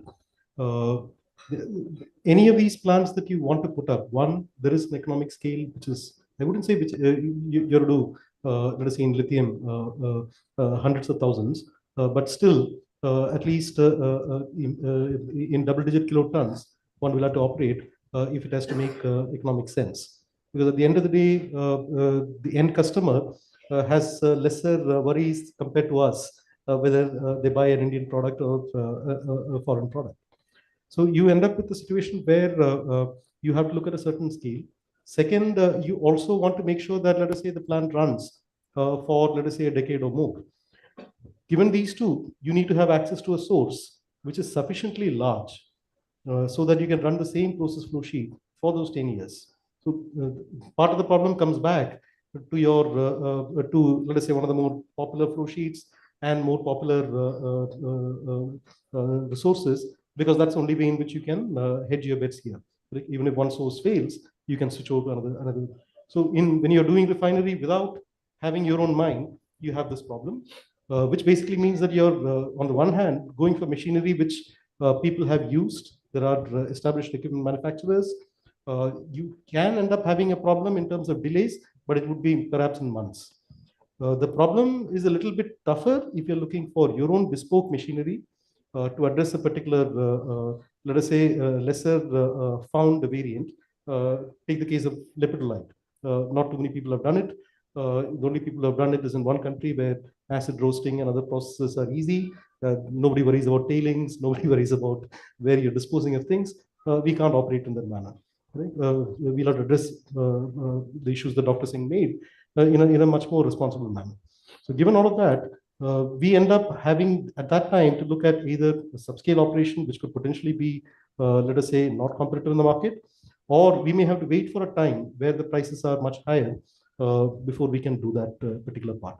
So I would say that for those bespoke things, perhaps the constraint is not the time of the equipment manufacturer, supplier, it is probably the time of the market.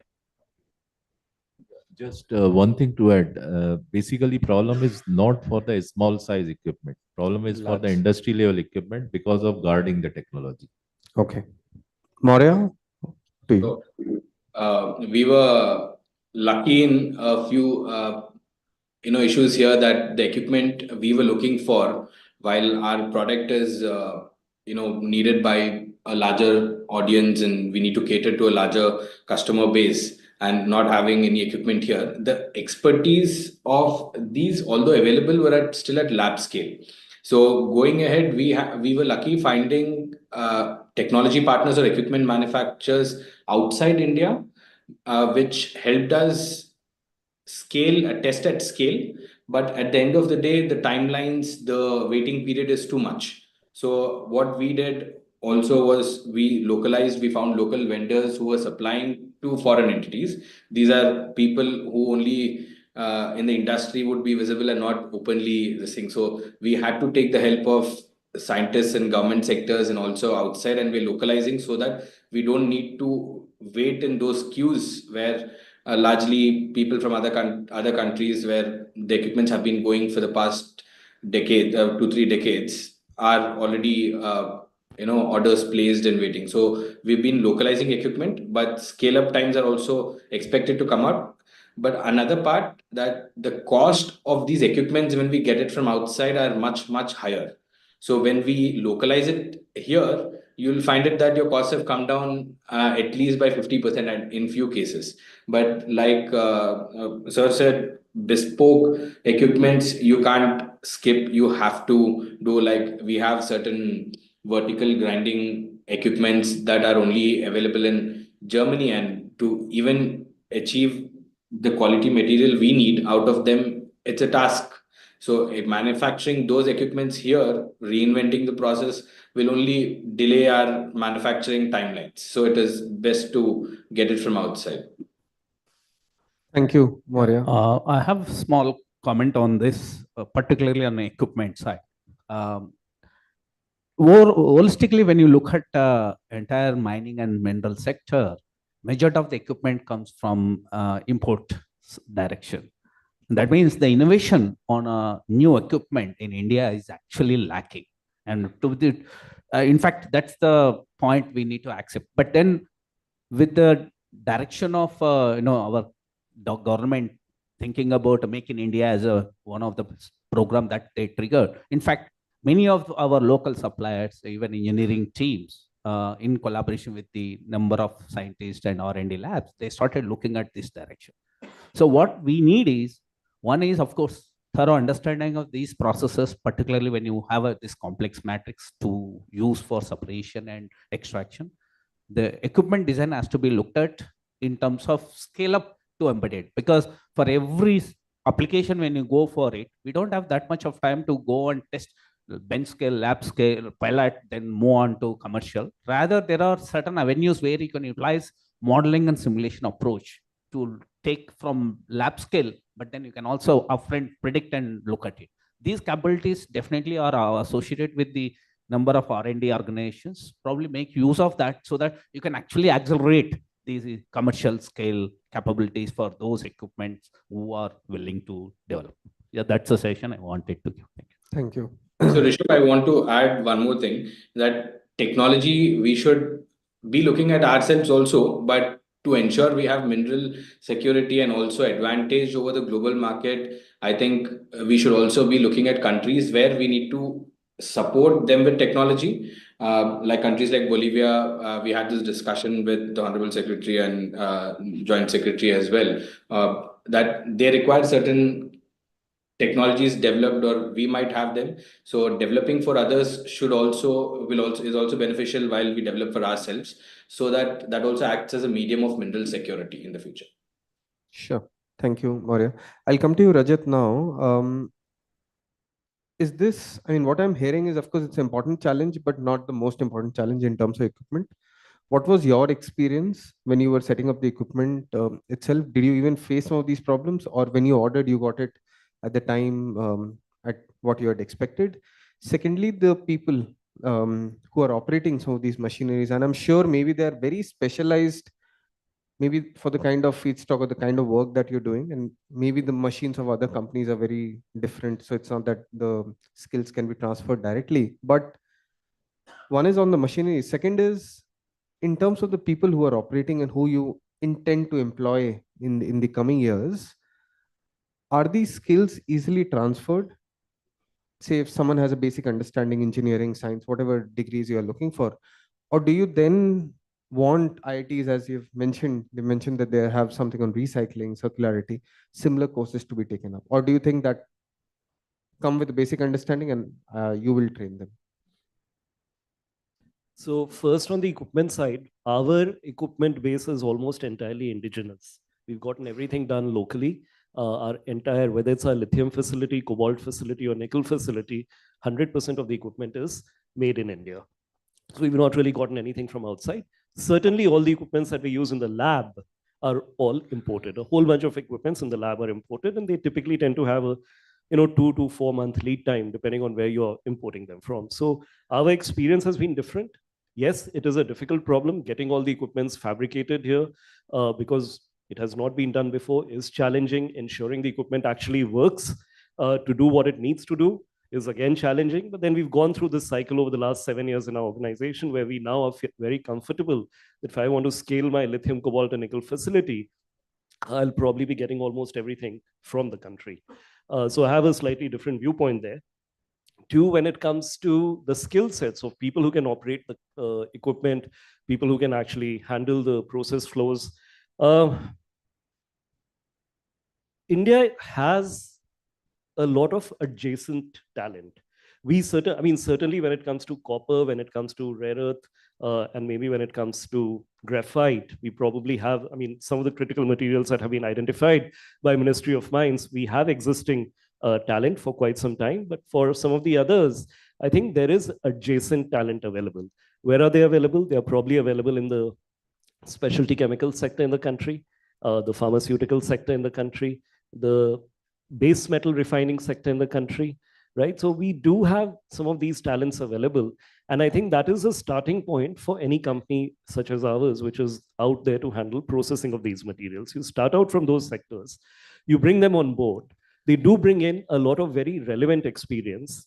But then, yes, there are nuances that you have to bring into your own organization to ensure that you're achieving the quality of the product that you want to. And that requires, in my opinion, maybe a lot more collaboration between industry and academia.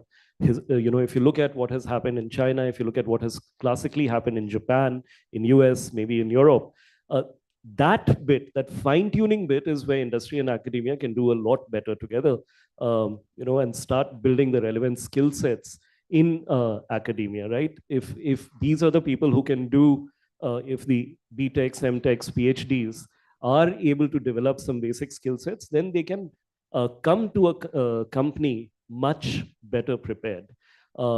We've seen a little bit of that, but not in a very extensive way. And I think that is something that we are certainly encouraging. We've collaborated with IIT Kanpur. Like I said, we've collaborated with JNR DDC. So we are certainly trying to see how to develop the skill sets over there and essentially end up becoming absorbers of the talent who develop that skill set. Thank you. Now I'll come to you, Mr. Narayan, but before, briefly, if I can come to you, Mr. Narasimha, because I want him to talk about the broader CSIR and maybe represent the CSIR institution generally, not him. But on what Rajat was saying, briefly, can you talk about how do you think the collaboration between academic and institutions and industry, it's a no-brainer, right? Everyone, the first thing that we'll go to any discussion will say this should happen. But this has been discussed time and again. Why is it not happening? Or maybe then, or is my reading maybe wrong, that maybe it is happening? So what is in your view that is missing? And how do we even stop saying that this is not happening and this is a gap that needs to be addressed? I will share my bit of experience on this because I worked in industry about 8 years before moving to academia. So frankly, the linkage between academia and industry is not very strong in India, but I think compared to the 2 decades before, probably we have improved significantly.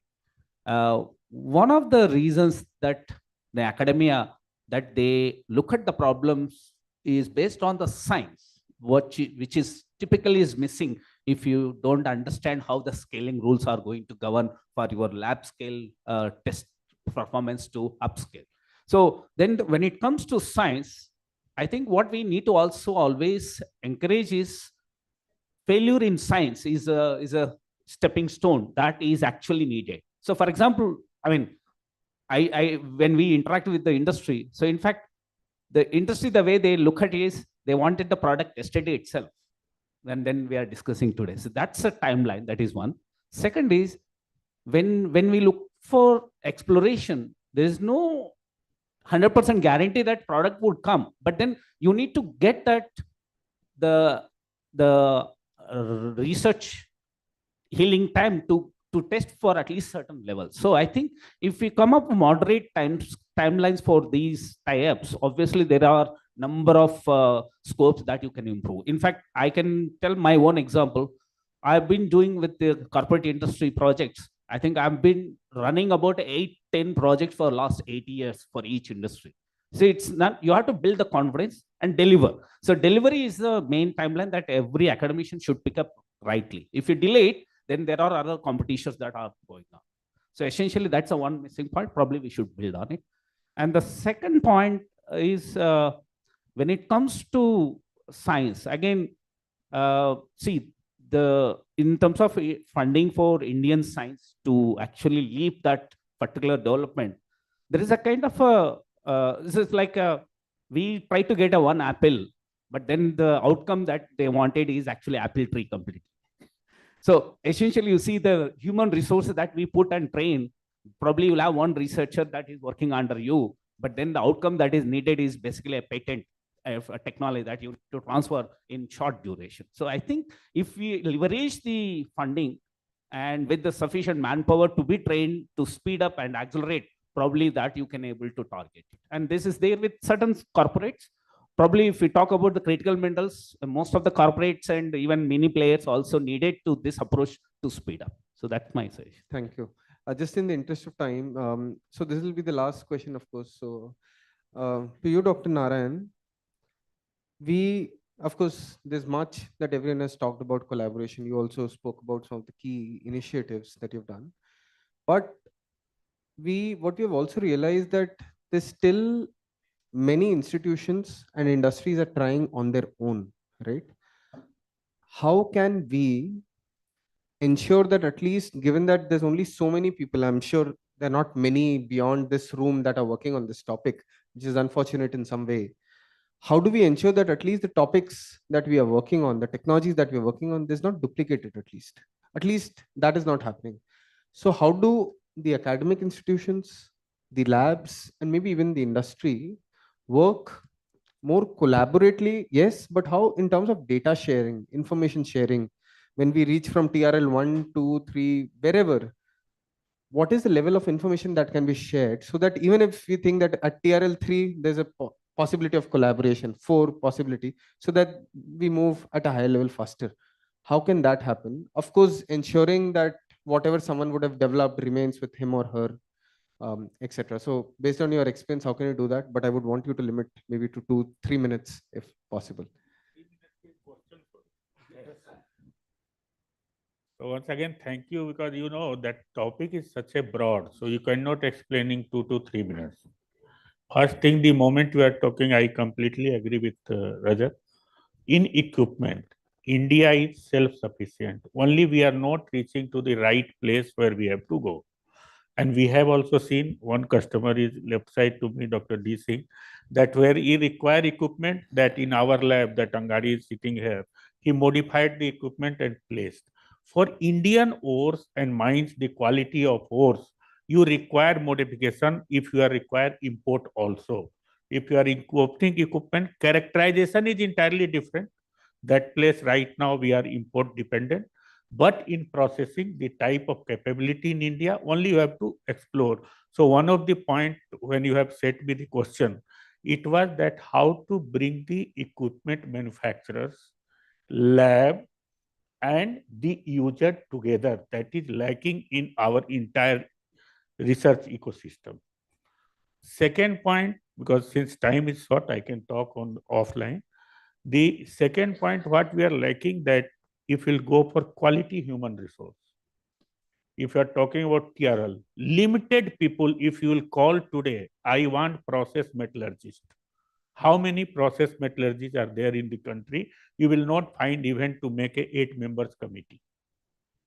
So right now we are very good at physical metallurgy, where lot of things are there, but in process metallurgy, we are lacking.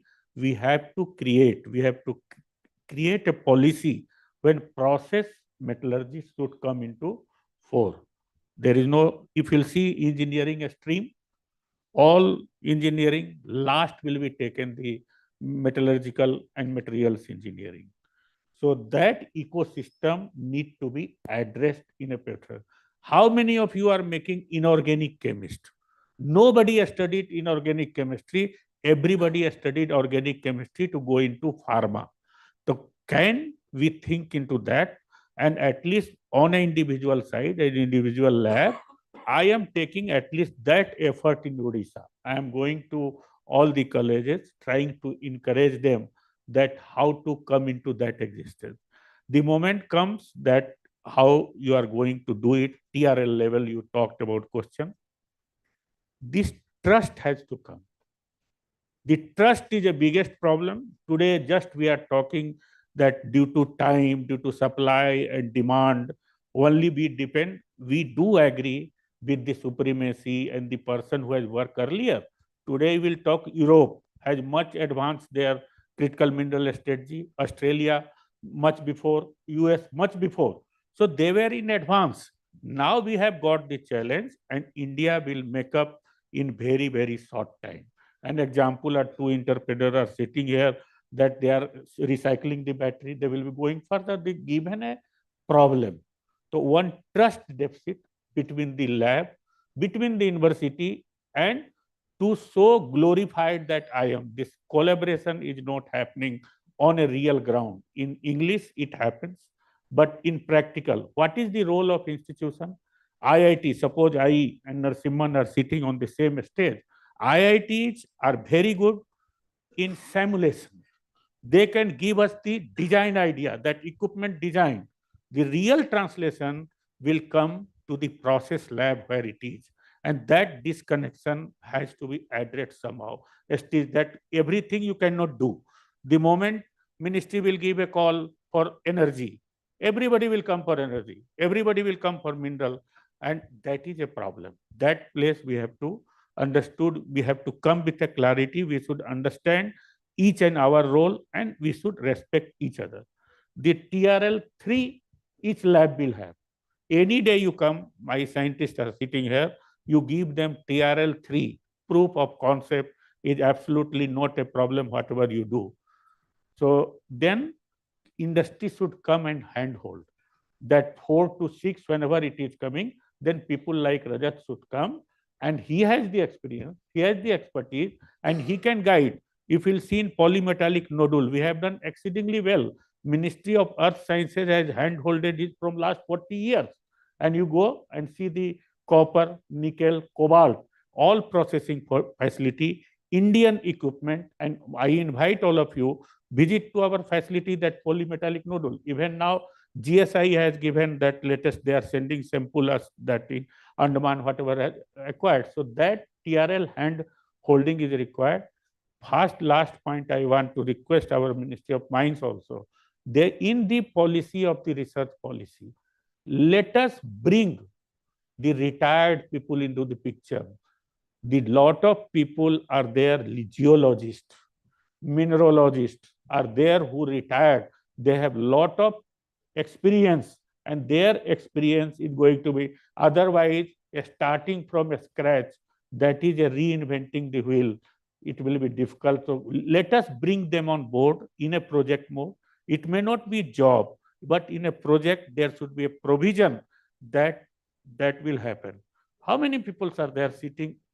They are sitting, discussing politics, having such much experience. They will see the mines. They will tell this is the ore, this is the, and now I will develop. It will take time. So ecosystem need to be changed into that aspect, and always we should work in a mission mode. IREL has generated lot of chemistry. DAE has related lot of chemistry, but they are retired. It is sitting in Chennai. But that has to be really brought into the system. And last, disruption is the key. New chemical, my friend, Tata Chemical is there. So new disruptive chemical has to come. that energy that today Shakti has come, renewable energy should be applied to the mining, and on-site mining is the final solution. You need not have to transport. There's one more panel discussion. Can I have 1 minute? Okay. So it is not concluded actually. So just 1 minute. See, when we talk about the equipment, actually there is no binary that it is available or not available. It is a graduated system. See, when we have to compete in international market, then their requirements are much finer, and accordingly they make the equipment, and then there are systems getting introduced like scope 1, scope 2, and many more things will come in terms of clean energy. So these equipments are gradually improving, and when we say that it is not available, it means that we have to look forward to reach up to that. So that's the only point.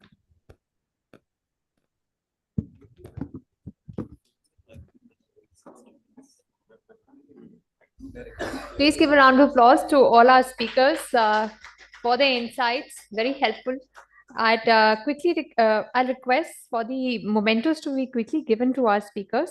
And I request Sunil Kumar, research analyst at CEEW, to please come forward to present the mementos to our speakers. Mementos for Dr. Dipender Singh, for Dr. Ramanuj Narayan,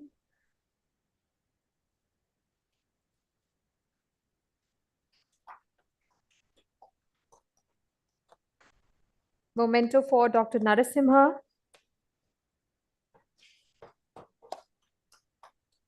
memento for Mr. Rino Raj,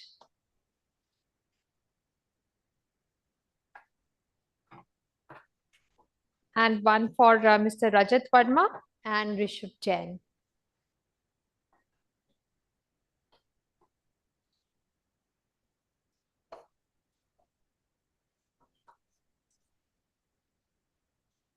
Please give a round of applause to all our speakers.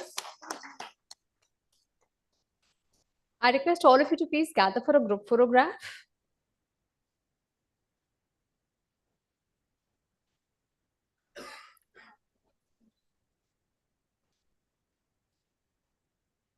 Thank you. We'll take a 15-minute tea break and come back for the next panel discussion, which is on the scaling of processing for domestic and global markets.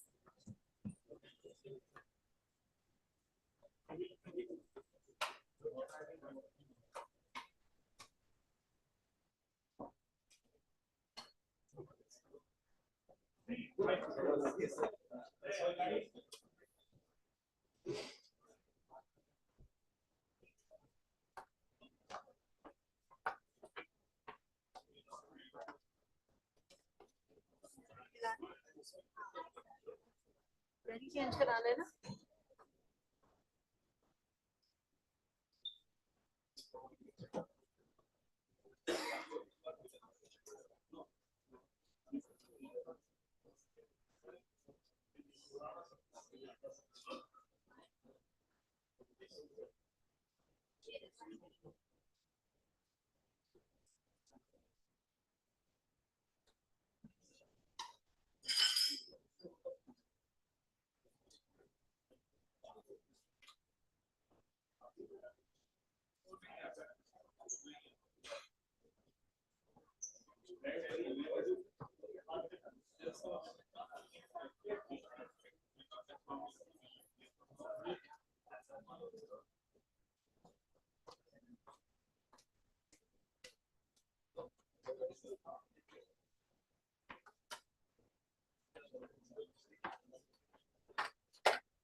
Excuse me, are you with your organization? Because I have a few questions, because we have a video, we have two presentations, we have somebody online. So, okay.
Yeah, which is more about green steel than critical minerals.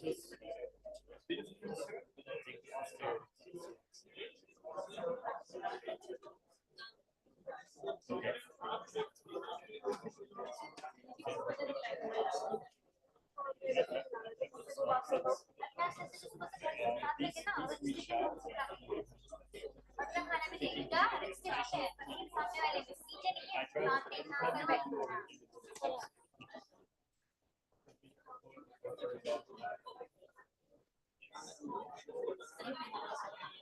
A lot of people will be hungry, but you're very kind. I'll do that. Hey. So,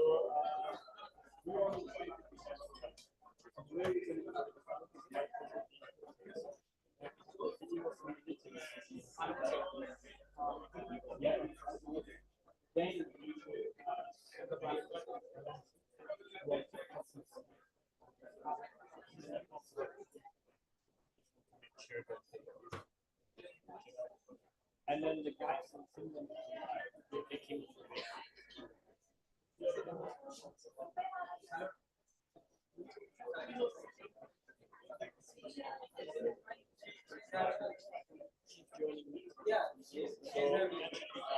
But I just want to make sure the presentation, video presentation works for you guys.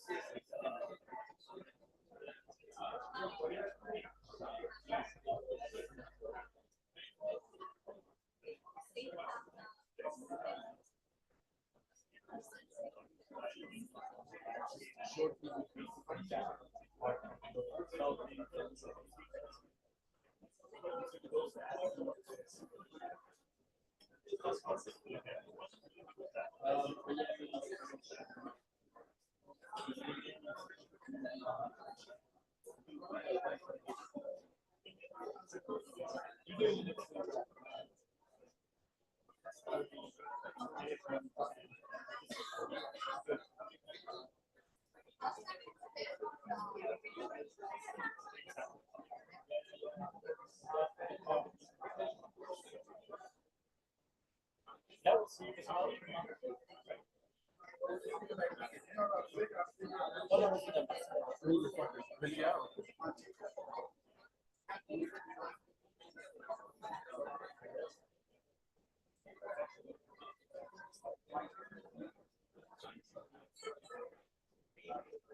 Will it show on the computer to go between the slides?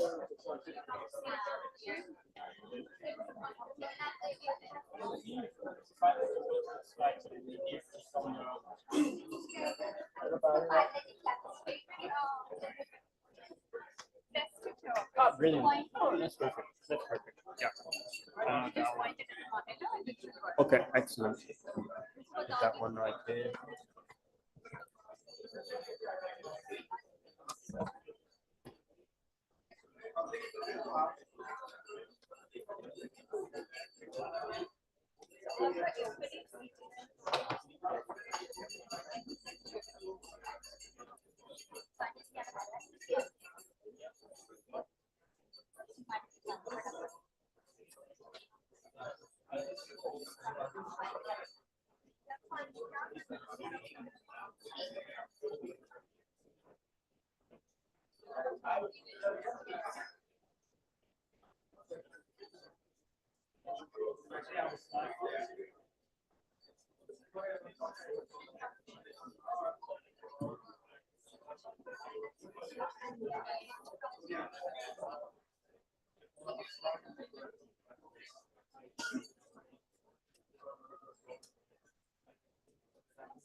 Welcome back, ladies and gentlemen. We have another interesting panel discussion coming up. I request all of you to please settle down and take your seats. Please clear the aisles. We are going to build up on some of the ideas and the thoughts that started in the first panel discussion. So I request all of you to please settle down, take your seats. We are ready to start.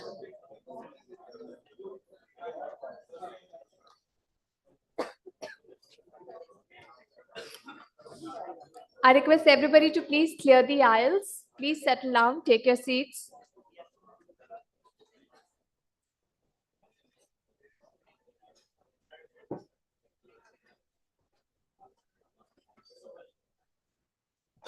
You can settle down in your seats with your teacups, no problem. Just take your seat so that we can start.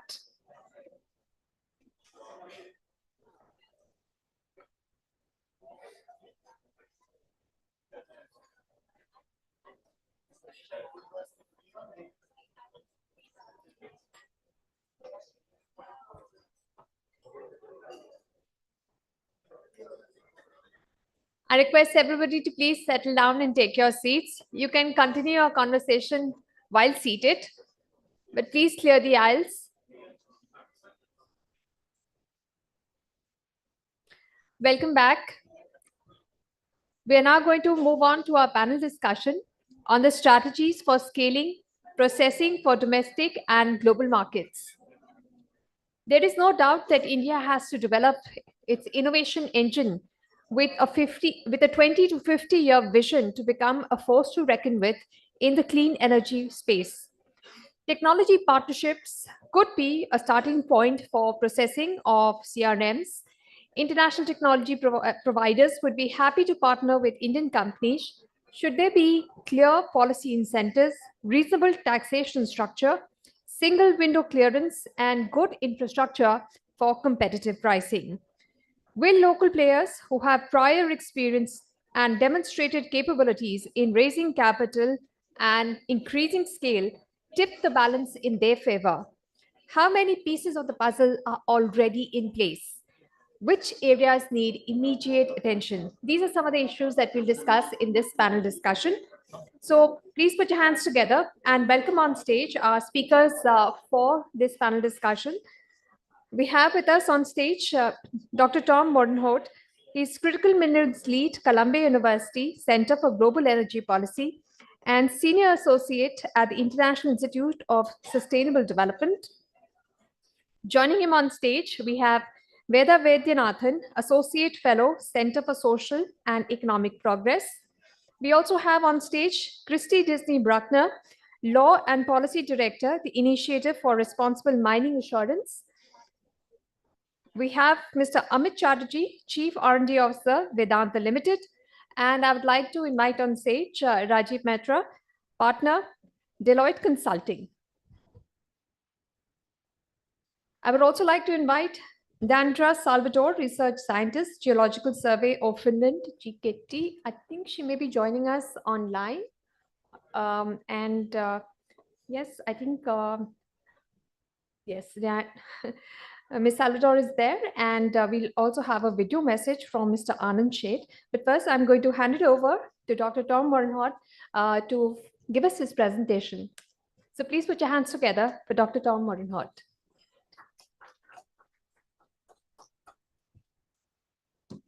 Okay, thank you very much.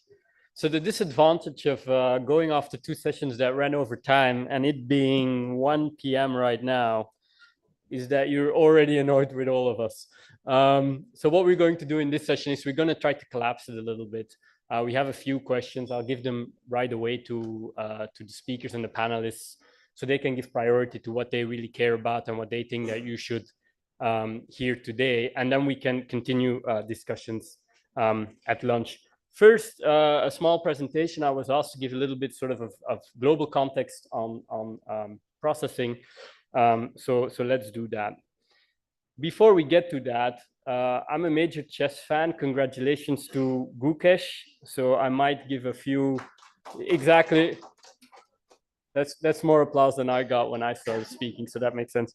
So maybe I'll throw in a couple of really bad chess puns. Bon, where are we at? I'm going to go through this quite quickly. You all know this figure from the International Energy Agency. The red is China on the processing side. What is not red on the processing side, but you look at company shares, there's a whole lot of Chinese shares in there as well. What is sort of new is that this is not really changing towards 2030, 2040. I sat together with the International Energy Agency to review their upcoming minerals market review. That's coming out in a couple of months. And towards 2040, this picture looks pretty much exactly the same, right? And that's obviously problematic for security of supply. This could be your closest ally. It would still be a problem given political risk, social risk, climate risk, and so forth. The second thing that I want you to take away here is that the current investment climate really needs big government. And that's for three reasons. Firstly, the market at this point ignores certain things, right? This is from Benchmark Minerals. You can see obviously the growth in terms of refined nickel supply from Indonesia. We all know this story. A couple of years ago, if you had high quality nickel sulfate, Tesla would have given you whatever you wanted in terms of price. Today, Tesla doesn't speak anymore about nickel sulfate because they feel very relaxed with the prospects of the market. The fact that all of this growth is coming from a location where we know there are problems with labor standards, we know environmentally it's very difficult for geological reasons and others, might mean that we think we're it might mean that we think we're more secure than we actually are in that market, right? 2 weeks ago, earthquake and potential tsunami alarm in Indonesia. If that happens near Sulawesi, the island where you have most of the nickel laterites, the nickel market collapses, all right, from one day to the next. And so if you think that we have a resilient nickel supply, we definitely don't. The second thing, what the market doesn't ignore at all, is of course cost, and I think that's why we are all here, right? What you see here is sort of the cash cost of copper open pit operations.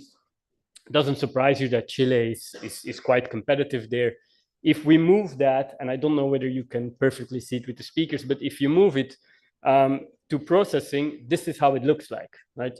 Chile entirely on the right. This is a country with copper production, with the feedstock. It is a country with technological capacity and smelters. And it's a country that no longer invests in that because they're simply not competitive, right? Compare that to China on the left, and you can see that even if you have significant comparative advantages, you're not going to invest because you are not competitive. And I think we need to recognize that there is a threat of overcapacity from China for a lot of minerals, and also currently technological superiority. That is, of course, why we have these previous figures in the first place, right? And it will take big government to try to diversify that, all right? The idea that the private sector is going to jump on that, the idea that institutional investors are going to jump on that is definitely wrong. Similar to graphite, and this is one that I kind of personally obsess with a little bit, because India has, you know, a quite appealing comparative advantage in the graphite and anode supply chain. If you look today at some of the figures up there, is the mined graphite. It's a bit more diversified. We're quite relaxed, but then when you move that into spherical graphite, it's all China, right? On the synthetic graphite side, when you go for synthetic graphite anodes, it's all China, right? That is a big problem for the world, for the United States, and for other countries, right? The problem is that the market doesn't exactly react until it's largely too late. What you see there is sort of the capital expenditure of the major mining companies, and you can see the volatility, and that volatility basically follows prices, right? Problem with critical minerals, the lead times for processing as well, is that having these type of cyclical investment waves is something very negative for the industry. But it is something that investors, you know, that is how the game works. So again, you need government to smoothen that. Two very quick other points that I think is important. We at Columbia, we work a lot on the US supply chain. The Inflation Reduction Act has been incredibly successful, a beautiful piece of policy. Downstream cells, wafers, and so forth, we're really diversifying now from China. In the midstream, it's not yet delivering, right? And the Department of Energy has recognized that. They are working on that. I, for one, am really impressed with everything that they're doing. But it's not yet working. Why is that? It's because even if you have the local content requirements for the electric vehicle subsidies, even if you have the production tax credits on the mining side of 10%, not for extraction, but for processing, those two don't change that difficult issue of competitiveness, right? And I think this is something where we can learn from two things. Number one, it's not because you have a fiscal incentive that all of a sudden the private sector is going to follow. You need to fine tune that. That comes through an iterative process with industry, right? And with investors. Secondly, I think the US is starting to realize that they need international partners as well, and they have realized that. But in what segments, they are now starting to see more where the real value is, right? A couple of weeks ago, Columbia and IISD organized a closed roundtable in Washington, D.C. a couple of months ago between a few Indian companies and US government, just so US government can learn a little bit about the comparative advantages, the challenges for Indian companies, and so forth in the midstream processing, right? It was extremely easy to organize. US Trade Representative, Department of Commerce, Department of State, the White House, Development Finance Corporation, all of them were there to hear from the companies and ask questions. So there is an interest, right? And that kind of brings us to the last point. India has so many comparative advantages. It's really a good opportunity to exploit them. State level CapEx subsidies, attractive power costs, right? Attractive interest in higher standards, which really matters, right? That previous picture of Chile and China in terms of copper refining, if you integrate the carbon price there, the whole picture changes, right? So these environmental standards are going to matter a whole deal. Experience in chemical sector, attractive labor costs, everything that we spoke about in the earlier session is there. So to end with a chess pun, all right. Why I like Gukesh is because he plays to win. He doesn't play to have a tie, right? He puts his chess pieces in the good position and then he attacks. And I think we're almost there here for India, where the chess pieces are moving in the correct direction. And then I would say attack. All right, so let's get started. First of all, we have a video address of Anand Seth, who is the CEO of the International Lithium Association, and then we'll move into a conversation. Thank you again for bearing with us. Lunch is coming soon.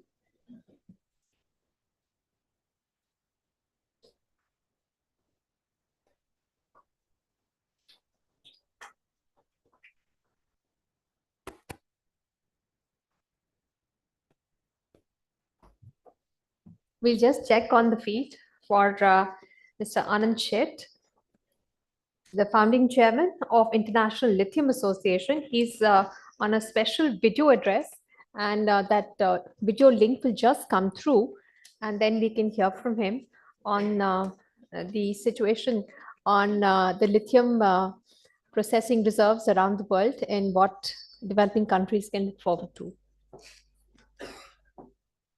Namaskar to everyone today. Firstly, may I sincerely apologize that I'm not able to join with you today. It is an honor to speak to all of you, the experts and highly reputable, well-known personalities in the room today. Thanks to Siddharth Goel and all at IISD for this opportunity. It's exciting to be speaking about lithium, my favorite topic. But before we start, may I just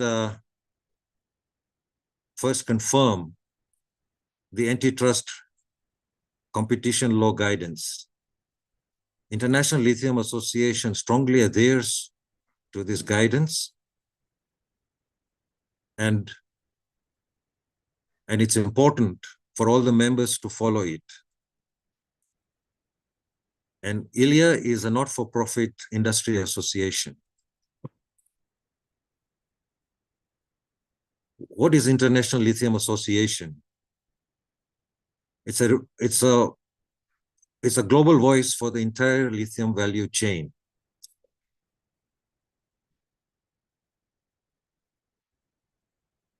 And what are our vision?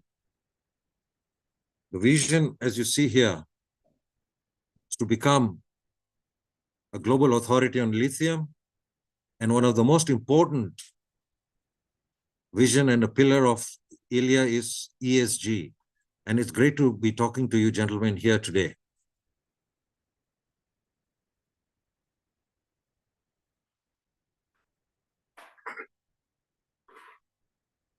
And just to give a bit of a background on what ILIA is for yourselves, it's members throughout the lithium supply chain, where we have right from the developers and junior explorers, producers, to the end supply chain. As you can see, the members, and this is in context of our discussion today, we will be talking about the refinery aspect of the value chain. And ILIA aims to develop a transparent and a communication bridge between the different links of the supply chain for a sustainable and a responsible future supply chain. So in India, let us talk about how to put India on the lithium global map. So we'll first talk about the background on the current lithium refining processes globally. We know that China has been working on this supply chain since mid-1950s, when it's developed its lithium refining plants, mainly for the local consumption in traditional ceramics and glass ceramics, and also in other traditional applications like greases and other things. And now these refineries have developed into much better, high quality products, which are now good for the lithium battery sector. Australia has just recently got 3 new lithium refineries using lithium minerals. They are under construction and some under commissioning. South Korea has just got one that's just been commissioned. The equipments and the technology has been jointly worked out with a Chinese company that supplies the equipments and know-how. Japan has got another refinery which uses the lithium carbonate as its raw material from its own resource in Argentina. Russia and UK have the small lithium refineries that produce lithium hydroxide out of lithium carbonate as a feedstock. Chile, Argentina, and US, of course, they have got their integrated operations from brines using lithium carbonate to convert to lithium hydroxide. And Brazil has been one of the quite old, small integrated mine and a refinery operating since mid-1980s. And now with the new projects that are being announced and we hear in USA, UK, EU, Canada has got also one refinery project that's shut down, but it's, I think, under development to be restarted, and some new ones are being planned. In Middle East, Morocco, and India also, I think, has one small refinery that uses carbonate as a feed to make hydroxide, or I think it is more for lithium bromide. So there is some skill and some development in India too. So when we look for a refinery and India as per se, I think the potential for India is that it is the 3rd largest automobile manufacturer, and the government's policies are encouraging for developing a whole lithium value supply chain that has been developed in China for the last 20 years. Korea and Japan have been working on it. There are incentives and there is skills in terms of chemical engineers availability. It doesn't mean that there is lithium know-how, but I think that can be adapted because it's a chemical plant, and I think it should be able to be picked up by our experts, skilled people.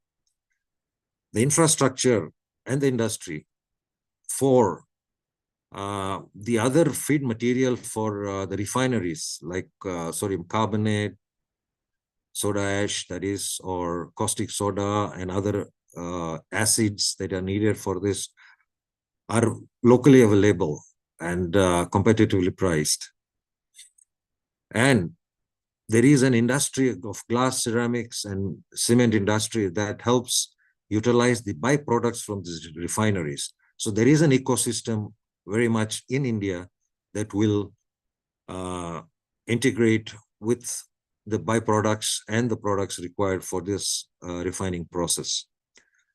And India itself is going to be a very big market for electric vehicles, energy storage systems, and large number of batteries will be needed to be recycled itself in India. And I think already India is developing some recycling and refineries for that matter. And most important, India also has a very high renewable energy input into the power sector. So that helps reduce its carbon emission within the process, because the refinery process does need power.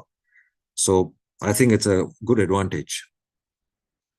Amongst the challenges, there is currently lack of lithium minerals supply. And that is important that the refining or companies that think about doing this need to secure the resources, whether through investments or long-term offtake agreements with Australia, South America, or anywhere else that supply is available. A knowledge gap can be reduced through partnerships with global companies, which have the know-how, which have the experience of doing such refineries per se, say South America, Russia, China, to jointly get the know-how and do not waste time in developing your own processes that are known elsewhere. So we jump the loop and get to the latest generation of the technologies and progress from there.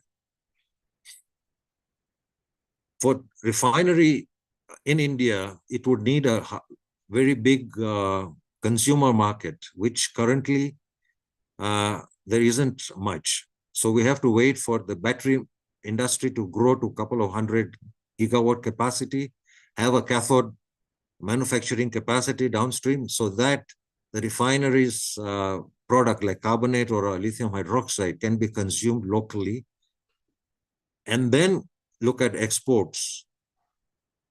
And if it's considered now to just do an export markets, then I'm sure the governments can help facilitate this by providing land in free trade zones, tax holidays, and other incentives for anyone to be able to start competitively in this sector.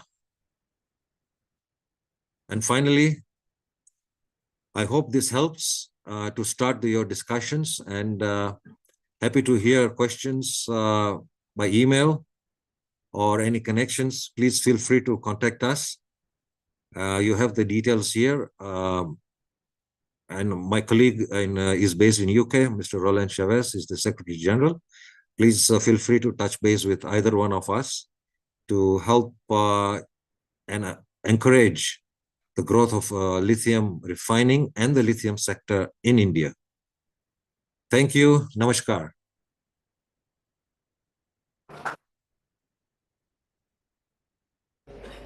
Does this work? Yes. Okay, good.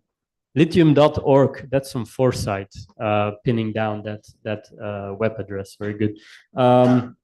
Let's jump in right away. Rashid, I would like to start with you. In the previous session, we heard some of the challenges, some of the opportunities as well. Given that you're with Deloitte, how do you think about business model strategies to basically address some of those challenges in lithium processing?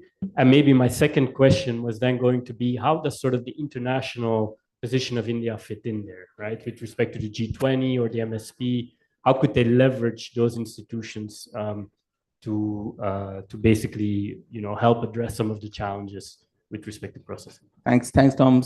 First of all, thank you for inviting me. This is indeed a privilege to be here. It is on. I would say delegate. I think Honorable Miriam is there, and some of the other, Secretary and the Additional Secretary, Joint Secretary. Thank you for so much.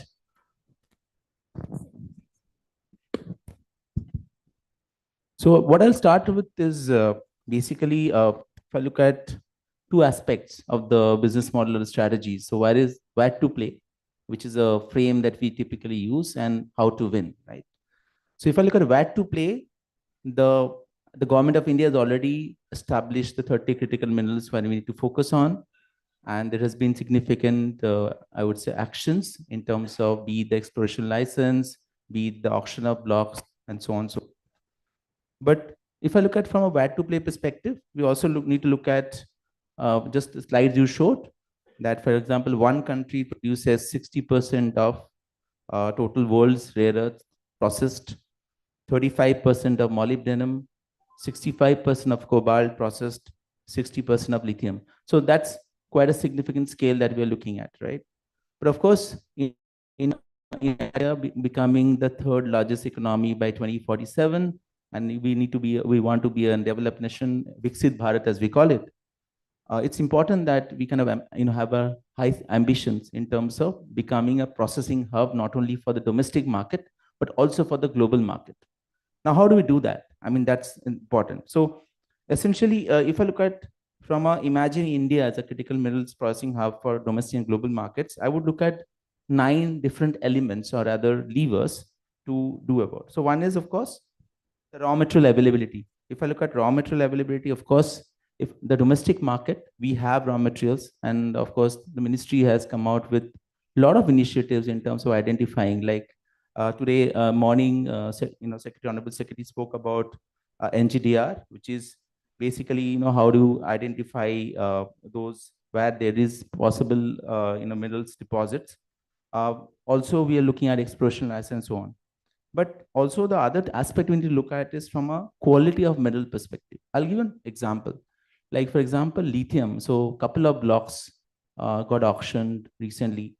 And when I look at the quality of minerals, for example, one of the blocks, the ppm percentage of lithium in the ore was between 500 to 1000 ppm on average. If I look at globally, that's 0.05 to 0.1% lithium. If I look at Australia, look at the spodumene deposits, the pegmatite deposit, they have the average lithium content is anywhere between 0.5 to 1.5, even 2%. Some of the blocks are even better. So of course, we need to look at that aspect in terms of quality. So looking at the domestic market in terms of exploration is of course, but also sourcing of minerals, from the other countries. So India, is looking at leadership in the global south. So for example, there are good assets and minerals available in countries like Africa. You mentioned about South America. I think Bolivia was mentioned as an example because Bolivia has one of the largest reserves of lithium. It is not producing any of them. So that is the first aspect. The second is around access to beneficiation processing technologies. I'll double down on this because this is something that is a focus of this summit. So identification of technologies available at scale and emerging technologies and mapping them according to the supply readiness, and so that's what is important. So if I look at all the minerals got auctioned today, barring graphite, where today, if you can, I would say process graphite from less than 20% to 95% flaky graphite, and of course you can go to a spherical graphite of 99%, and to some extent RE, where we have a midstream processing capability, not the downstream. We do not have established capacities here. We have a small facility for, in cobalt and nickel processing, but of course that's 20,000 tons. So important is that how do I beneficiate low-grade ore to concentrate? Because low-grade ore is a important element here. We are talking about 0.05 to 0.1% versus global of 1%. Second is, of course, this processing of concentrates at a competitive cost, because when we are looking at a processing hub for the world, we need to be competitive in terms of our cost structure. We need to be in the first or the second quartile instead of the third or fourth quartile. And of course, access to technology for processing, and lastly, financing. So one of the things we have looked at is a platform. So for example, Deloitte has done a platform for World Economic Forum, which is basically the first suppliers hub, where we kind of map the suppliers and the buyers of technology. When we go to many of the, I would say, buyers of technology, they may not be aware what kind of technologies are available in India and globally. So of course, the resource mapping part is important, but the technology scan is also important. For example, if I look at a couple of blocks which got are on block, lepidolite is one technology which is used. For example, if I look at China, lepidolite, 44% of Chinese lithium is to the lepidolite process. Around 25% is to the brine, even more, and then 15% around the pegmatite. So this is important. So how do I map who are the technology suppliers versus a buyers of technology? And then, of course, the access to the platform, which is basically a marketplace for the technologies, is going to be important. So that's one aspect we will look at. Now, of course, around that, besides the technology and the buyers and suppliers of technology, also the financiers can come in and fund those, the buyers. This is happening today. If I look at Deloitte had created the first suppliers hub, which is a global repository of, final products and value chain suppliers, emerging in technologies for low carbon. So that is something is already there as a platform, or I would say in the world. Third is, of course, looking at infrastructure, investing in infrastructure. For example, we spoke about in the morning about equipment. How do I have equipment manufacturing here? Because that is a high part of the CapEx. But also, how do I bring down the CapEx? Be it investment in necessary infrastructure, be it land. Today, if I look at the land requirement, land cost in India and R&R cost is a significant. So how do I have that? How do I have processing facilities, storage facilities, transportation? Because transportation is a key aspect. In road transportation compared to the other nations, it's on a higher side, right? So that's the third one.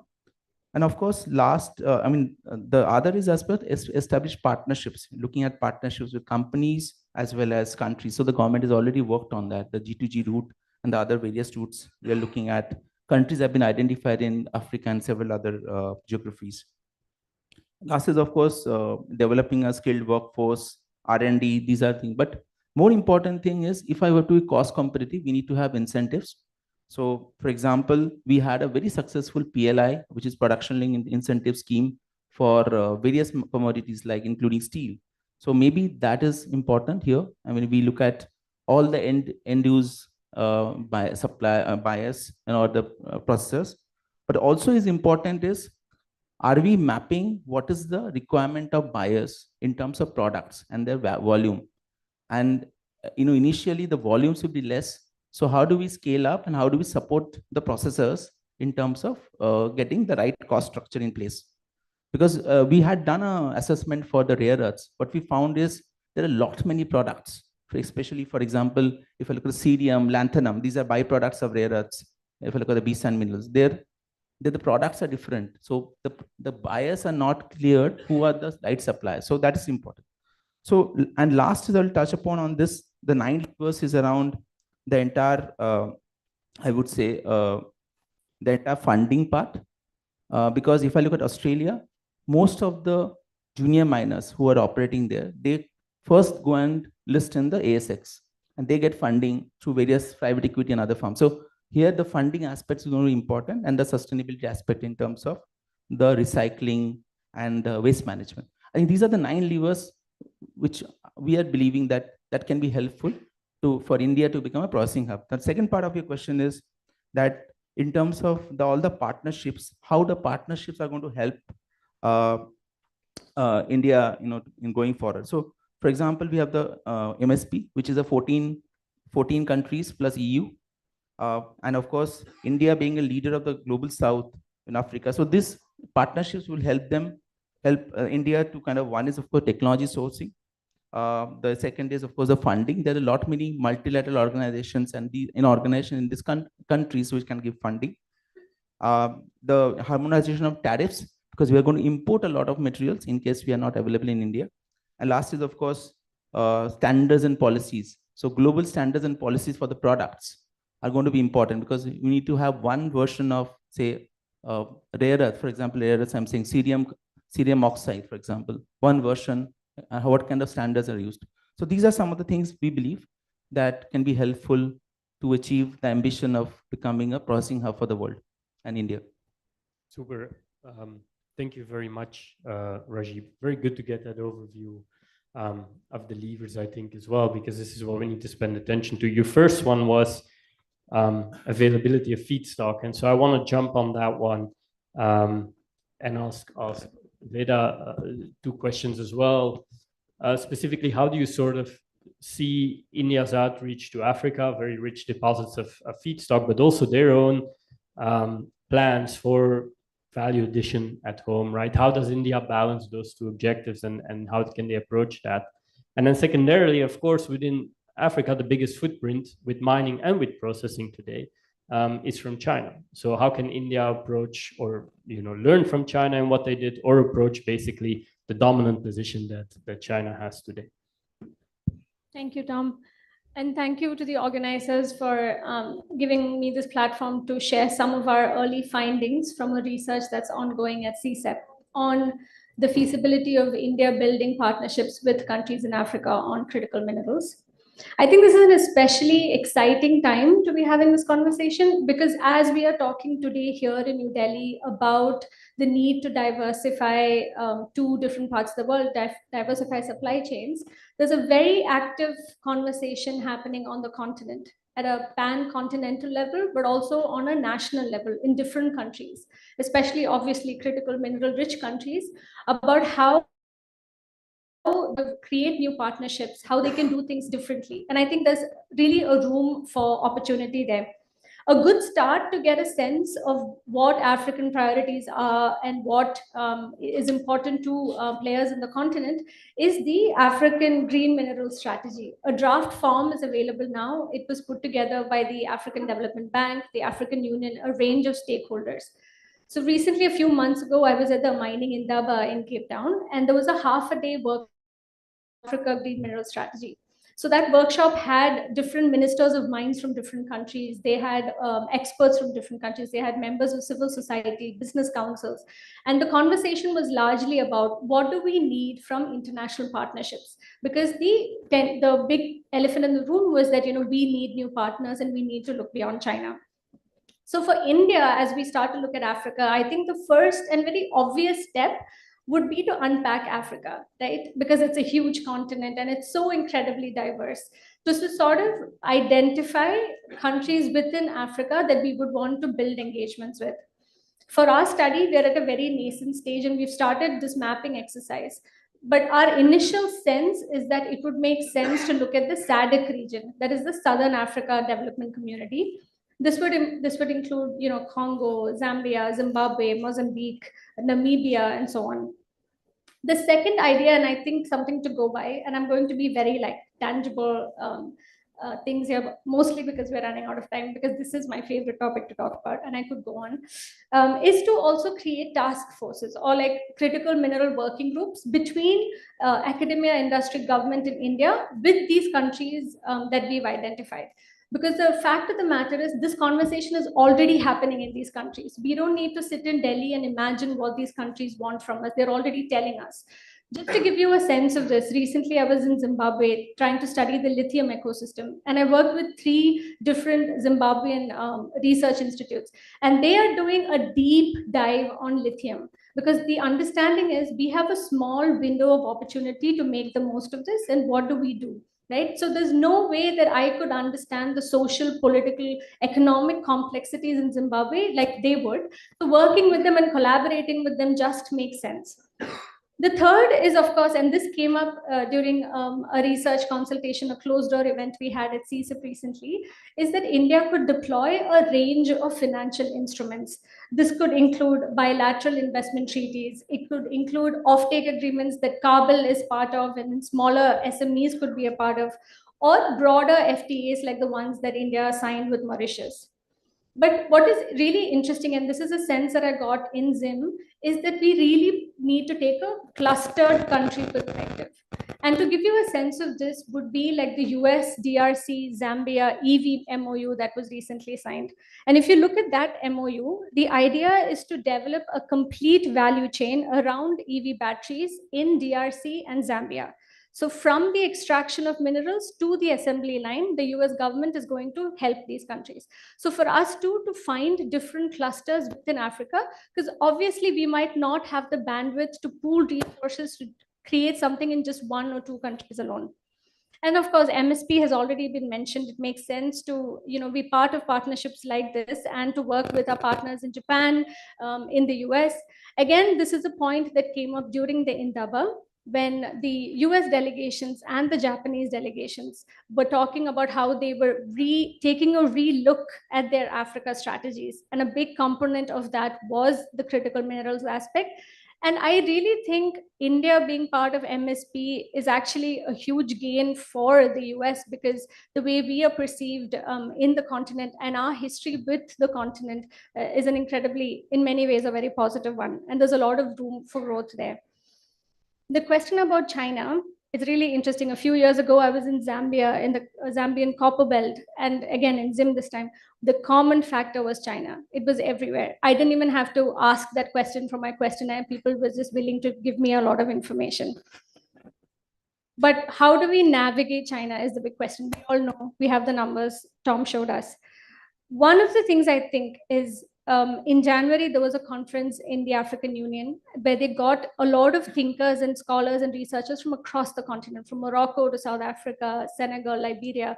And all of these people were in the room talking about what do we need to do for the next decade to push African growth. One common thing that was talked about in every technical session and panel was skills development.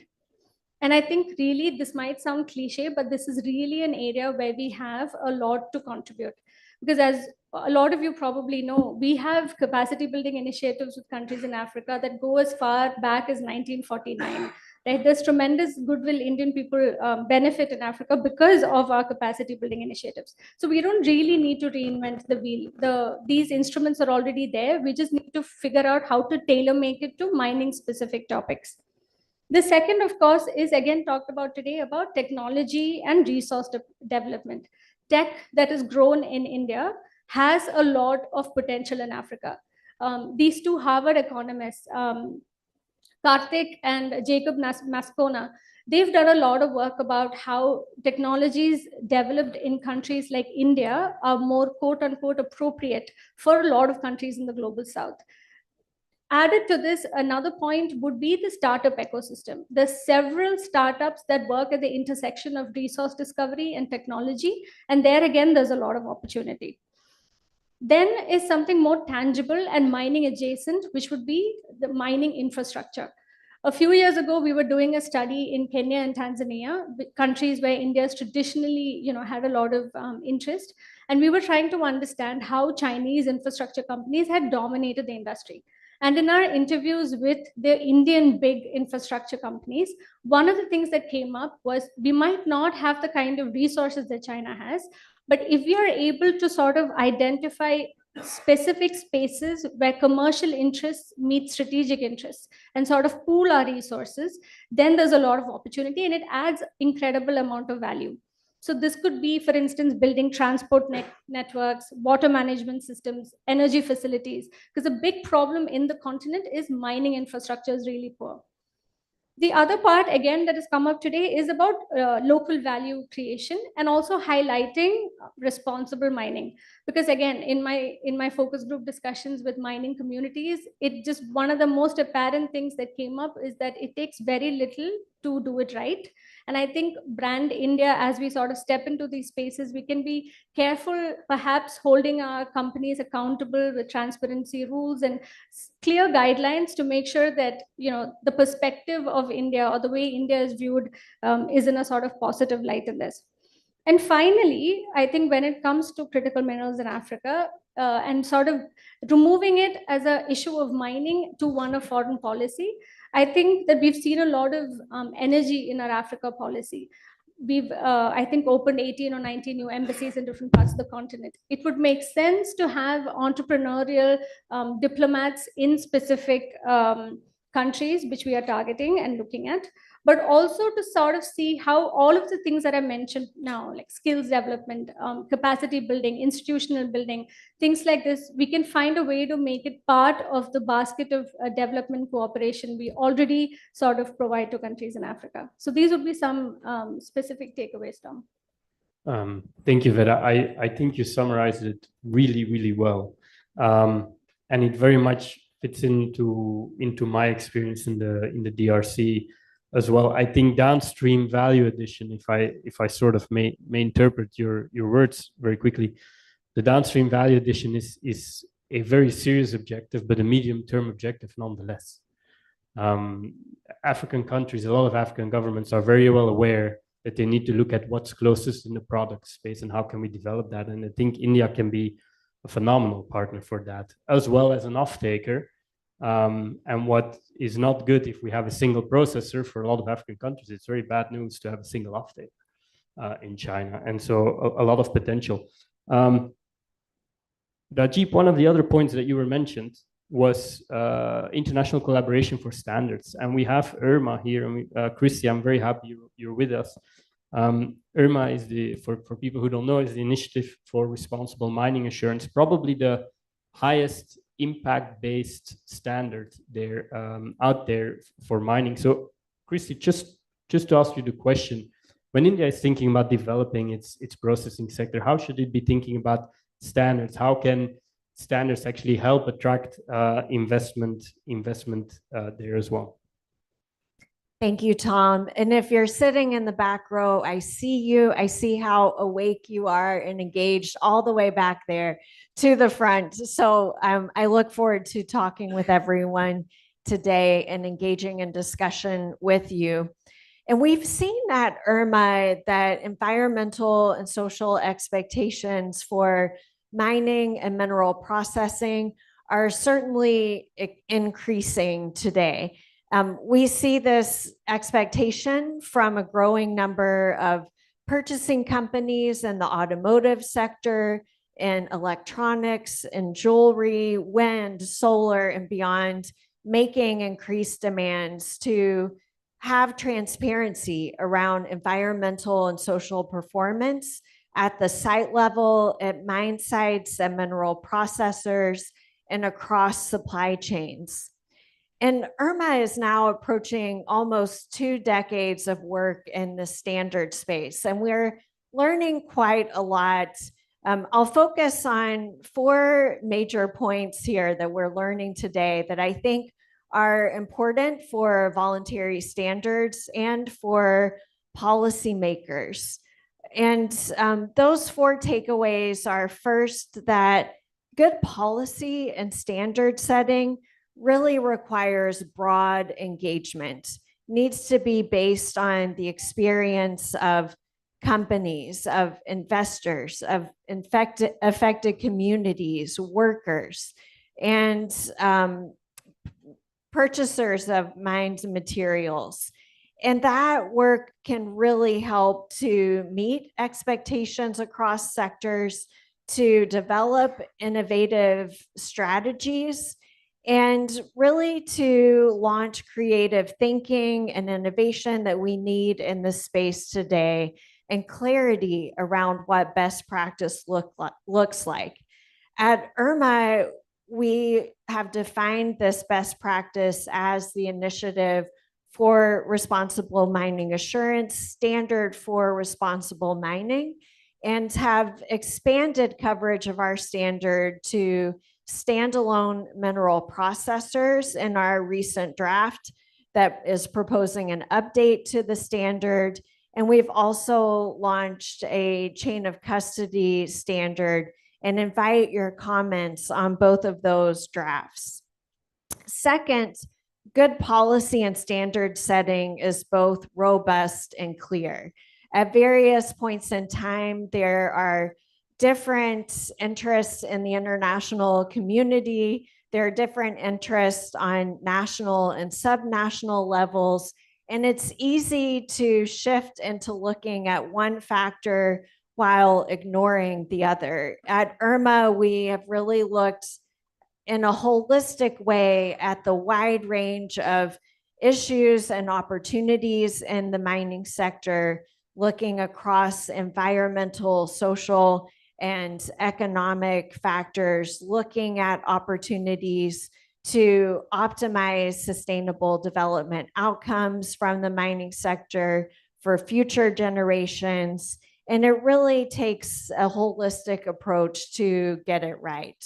And governments use the IRMA standard as a benchmark in looking at law and policy approaches, at sourcing requirements.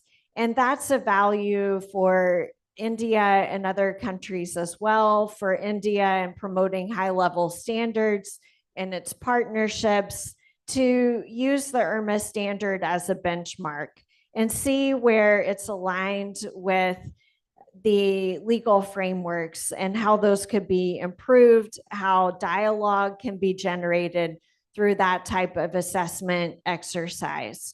We're also happy to see that India is engaged in the Intergovernmental Forum on Mining, Minerals, Metals, and Sustainable Development, where the mining policy framework provides guidance around a holistic set of issues that has been brought in recent updates to the mining policy framework and its guidance, which point to IRMA as well. That is another useful policy assessment tool. And third, good policy and standard setting is focused on management at the site level, understanding that a site's impacts on local communities and the environment, understanding how benefits are shared and beyond. And this is a demand that we see from investors, from purchasing companies and others asking for this more granular, disaggregated data to make investment and purchasing decisions. And finally, good policy and standard setting is transparent. And we've already heard today about some of the initiatives that India is undertaking to enhance transparency around reserves and how that can feed into permitting processes. And this is such a big demand today that we're seeing increasingly in trade agreements and requirements around due diligence. But sharing information about environmental and social performance at mine sites and mineral processors is a growing expectation and an opportunity to help the demands for tracking and tracing mineral resources from the mine site to an end user really requires knowing what's feeding into a mineral processing facility, because that's the point at which it's most difficult to track and trace supply chains.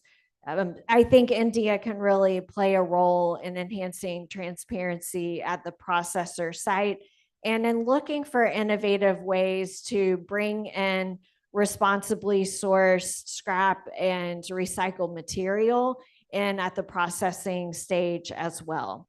So those 4 factors of broad engagement, robust standard setting that's taking a holistic lens, site level implementation and transparency are 4 of the key strategies that we see and respond to demands from investors and purchasing companies and others. Voluntary standards like IRMA play a role in this, but we're really relying on governments to set their national and subnational policies and do the important work of requiring implementation. And countries have used IRMA in really proactive ways to advance standard setting. Chile, for example, has been very proud that its lithium sites have all been audited against the IRMA standard and reflect this in their strategy for the lithium sector. So I would love to see a day when India can say, you know, all of our nickel sites, all of our graphite sites, for example, have been IRMA audited. Right now, IRMA is scaling. We have 82 mining companies using IRMA across over 100 mine sites, across 52 types of mined material, but we don't yet have a site in India engaged in IRMA. So we welcome a first mover in this space. We are happy to see that mineral processors are starting to engage in IRMA, including Umicore, who is here at this summit. The first step for a site to engage is to use Mine Measure, which is a free online tool for self-assessing a company's site against the IRMA standard. And that's a great place to start. And it's the first step in an IRMA assessment.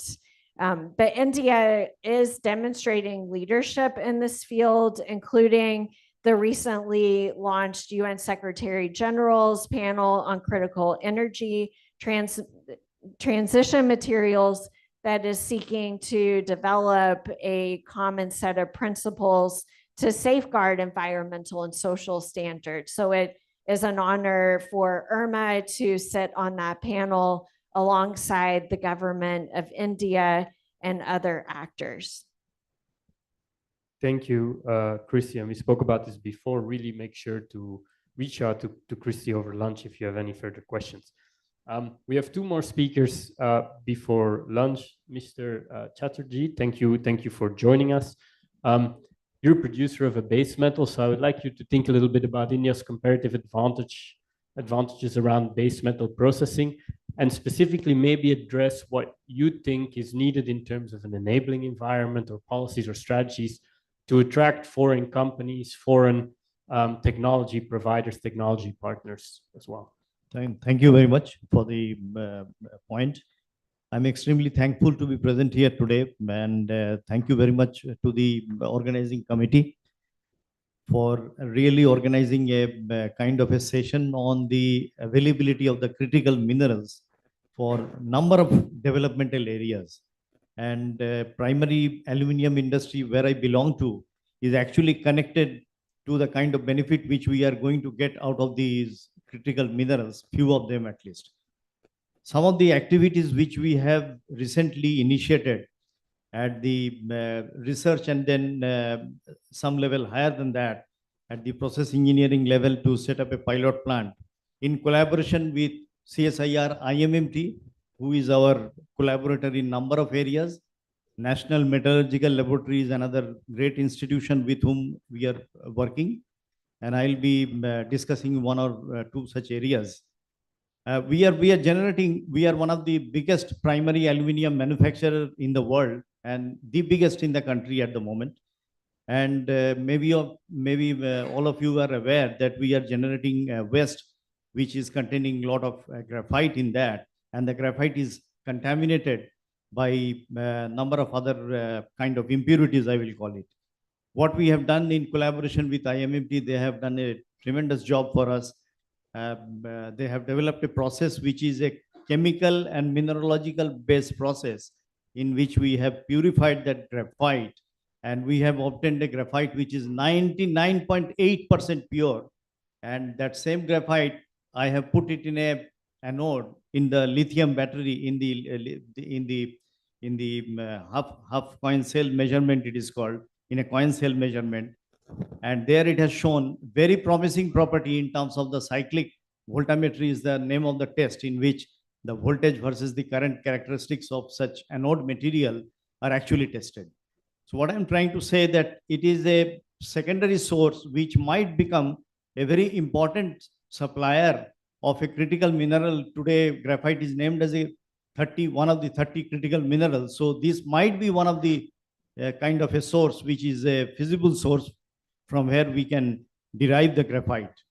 So this is one area what I wanted to mention about, and we have already patented this particular invention along with the CSIR IMMT, and we have done a process engineering study for this, for putting up a pilot plant, and in the process of really doing the planning for setting up pilot plant and then take it further forward.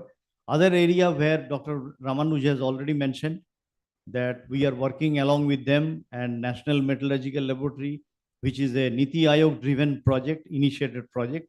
However, beneficiary is 3 of the primary aluminum manufacturer, and this is for the rare earth. The rare earth, especially scandium, is extremely important from the strategic alloy that can be developed along with aluminum for number of application, be it marine, aerospace, or even in the missiles which we see today being manufactured.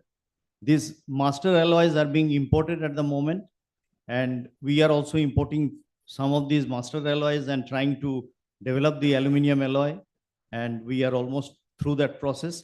However, getting scandium recovered here from the red mud itself is something which is going to be great. And this particular process has come to a very attractive point wherein we are considering setting up pilot plant along with the CSIR laboratories, and all the 3 industries at the moment I find are very serious about consideration and doing the planning, how it can be taken forward. So this is something which is very noteworthy. Other area which I thought about when I started working in Vedanta a few years back, and that is the red mud that we are generating as a refinery for producing the alumina. What happens if the quantity of the red mud generated can be reduced or not? So this is one project which we have done with Indian Institute of Technology, Kharagpur, and what we have really been able to achieve there, generation of red mud, we have been able to reduce by 30%. What we are doing, we are separating out the iron in the very beginning of the process by a special mineral beneficiation process, I will call it, carbothermal reduction it is called. And then we are also able to enhance the recovery of alumina, which is disruptive in my opinion. Nobody had really even thought about that. So from the current level, it has gone up by 6%. And this is something which is extremely interesting for the entire, the segment of the primary aluminum manufacturing industry, especially the refinery people for manufacturing the alumina. So these are the some initiatives that we are doing. And you mentioned about the challenges or my thought process, how it can be further, the situation can be improved. What I believe that our specific roadmap for what we really do once we do develop a particular product or a process is something which is still not very much concrete at the moment. We need a very solid roadmap where we are going to end really. We talk about collaboration, but collaboration has to give rise to a technology. It is a transformation from the development to the kind of a commercial process for manufacturing a product. And that kind of a roadmap is at the moment, what I believe is not very much clear before any of us. And that is where we need to put a lot of emphasis in terms of the investment planning, in terms of how we further take it forward. One of the practical example I share with you, if tomorrow the red mud processing becomes a very successful technology for us, then we will be generating rare earth oxides, which will contain scandium, which will contain neodymium, which will contain few other rare earths. However, being a primary aluminum manufacturing company, we will not be probably interested to really manufacture these rare earths and go and sell in the market. So what is our roadmap for that? So there comes the kind of a question which need to be answered probably with the industry and academic institution, and mainly the government policy has to support this. This is what I believe. And this is something where we have the kind of a dilemma in many of the process, because the graphite that we are recovering at the moment, how do I really deal with this graphite? And I do not recover only the graphite. I also process some other thing. How do I sell it in the market? Those are also having a sellable value. So a complete kind of a, planning, the way the things need to be commercialized is one area which really needs a very intense focus. And we need to really look at this. And I want to put an emphasis that the scientific data at the moment that we are generating is quite good. It is voluminous. Probably we have to intensify that as well. We still probably do not have complete understanding how the goethite and gibbsite occurs in the bauxite and how the rare earths occur locked up in the bauxite, whether they are in the spinel form, whether they are in some other mineral association. We need a very intense study there. And I find a lot of data is missing there. If we get all this data, if we probably get more kind of a in-depth research being done, and we have complete information, then a strategy for beneficiation mineral processing is something which becomes easier for everybody to understand. And that is something what we need to understand. The kind of enrichment that is possible from our experience, I can say, and then the tailings it generate. What do I do with the tailings?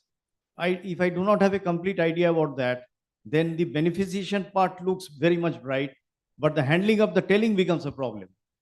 So if the whole thing is a combination of each and every work that we do, each and every activity that we carry out. So this is something which is very important, and understanding the circularity of the whole process. Therefore, a circular economic aspect of that is one area which I would like to emphasize as a kind of a need at the moment. Otherwise, we are progressing very well. We are doing much better than what we were doing, say, 3 years back or 5 years back. Our understanding is also coming very clear. Awareness has really gone up.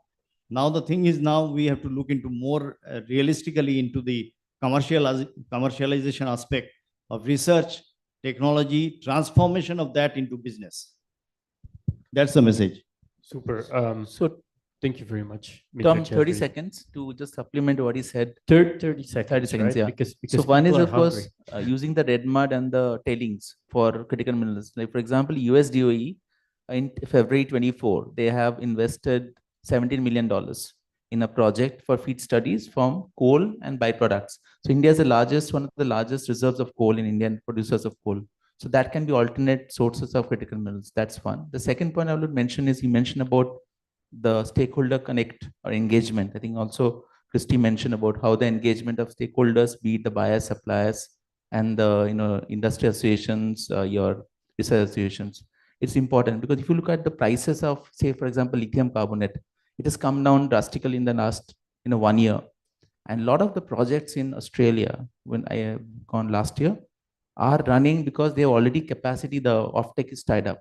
So it's very important that how the offtake happens and how the buyers and suppliers are connected on a continuous basis. That's what.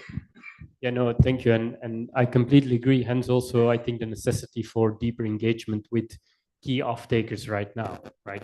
India is a super promising market in the future, but you need guaranteed markets today. Otherwise, investors aren't going to come. Hence why we're, for example, proponents of a CMA between India and the US, and we've been addressing that in DC basically since August 2022 when the IRA came out. And I think there's openness for these discussions. Maybe not before November, but after November from both parties, we're seeing interest. Our last speaker, and then we can go for lunch. Online, Dandara, are you there? Yes, I'm here. Okay, perfect. We can't see you, but we can hear you. I presume we will be able to see you in a second. So Dandara is from the Geological Survey of Finland. Dandara, can you talk a little bit about your experience, Finland's experience with processing and beneficiation, both rare earths and lithium? And of course, since you also have an MOU with GSI in India, please talk a little bit more about what opportunities that India could seek in its collaboration with Finland and maybe the European Union at large. Yes, thank you. First, hello everyone. Thank you, the organization, for the invitation. It's a pity that I'm not there, but I'll try my best to share some relevant information with you from here. So at GTK, we have been working quite many years already with many CRM projects in Finland, Nordic countries, and Europe. And from the processing point of view, I could share some of the challenges that these projects have been facing. So the first one is the complexity of the raw material. So we know that we have now decreasing ore grades, and this complexity can be present throughout the deposit, which you have, which will mean that you have variations in your run of mine, right? And that will increase the risks of the project. Second, and when we talk about CRM, so lithium rare earth elements, for example, we are looking at the materials to be used in energy transition applications, right?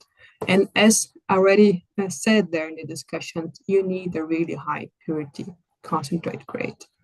And that means that the processing has to be very efficient and remove most of the gangue minerals to leave very little for the downstream processing. And the third challenge is about waste and environmental regulations. So connecting the point from the complexity of the raw materials and high purity concentrate grade needed, it means that the processing will be intense, which probably also means you will require more chemicals, high energy consumption, and more investment and more natural resources. And lastly, when we talk about waste generation, when we look at the lithium deposit, for example, with 1.5 lithium oxide, so very little of that ore is going to be used and the rest going to be waste. So how at GTK we see that how these projects are tackling these challenges. First one is applying an integrated approach, right? So from the exploration stage, carry out beneficiation tests to evaluate the processability of the ores. And considering the geological variations and identifying the variability factors that affect the downstream processing. So connect the geology, mineralogy to the processing to decrease the risks and increase the efficiency. And also from the early stage of the project, adopt the circular economy principles.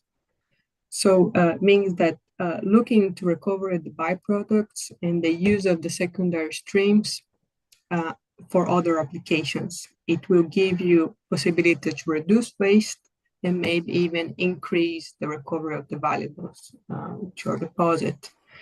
And also investigate the possibilities for water recycling to reduce water consumption and also greener chemicals that are less harmful to the environment, right? And then finally, what was already discussed a lot in this discussion is to develop the partnerships. So when we talk about like lithium and rare earth elements, there are many minerals that we still don't have economic ways to extract lithium or the RE from these minerals. It means that we still have to create the process, and that requires partnership with universities, industry, research institutions, so we can create this innovation ecosystems to support developing of these projects, promote and accelerate investments. And as we mentioned that we have the MOU, and we can be a partner with India, for example, with the area that I work on, which is piloting.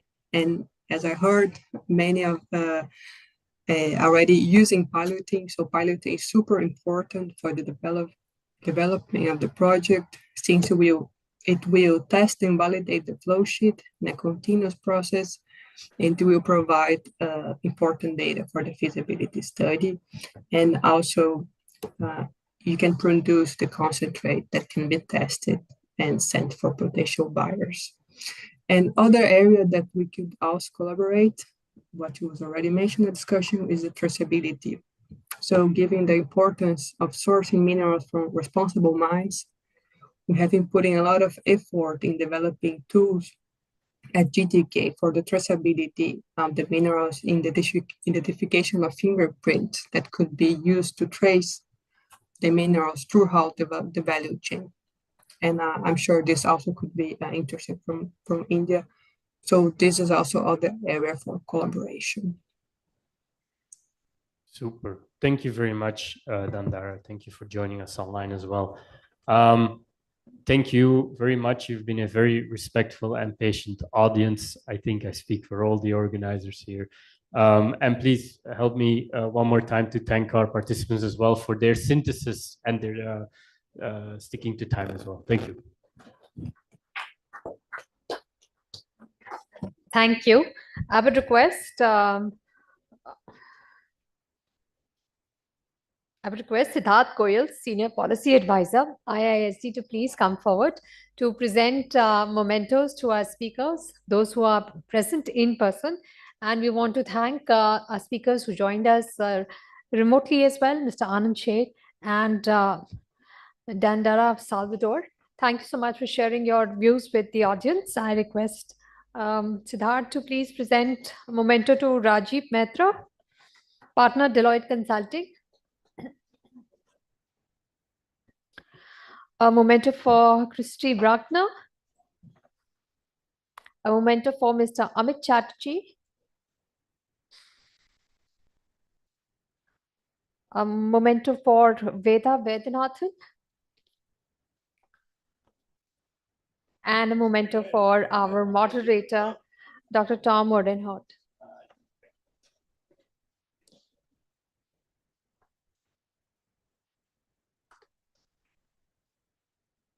I request all of you to please gather for a group photograph, including you, Siddharth.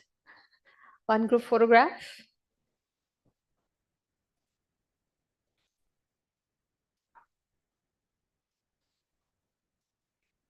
Please give a round of applause to all our speakers. Thank you so much for talking to us about how the industry can go forward and plan for scale. We are going to take a 45-minute lunch break. I request all of you to be back in your seats by 2:50. And the lunch is being served downstairs in the pre-event area of the Silver Oak Hall.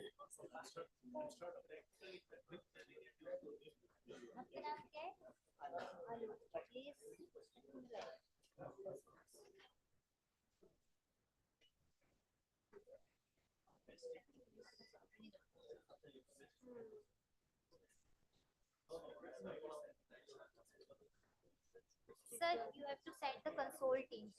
Your backside, yes. Go straight. There is the console team. They will do.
कौन सा वाला हटाना है?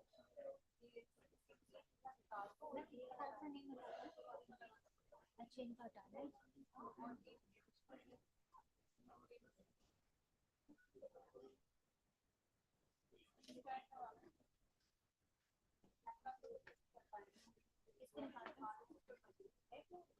इनका तो मुश्किल है। देख लो उस वाले में पुराने पुराने पुराने पुराने में नहीं न्यू देखिए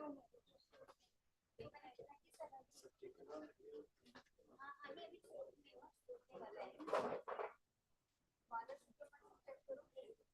ये वाला मैं प्रिंट करके ला दूंगी मैं देख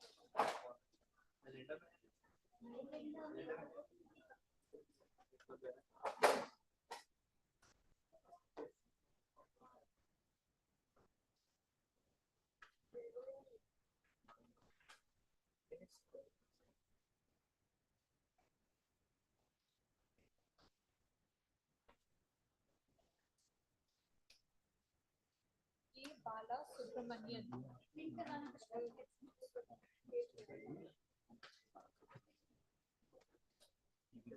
अच्छा ये मिस्टर बाला सुब्रमण्यन ये तो सब वेबसाइट का okay MANIN printing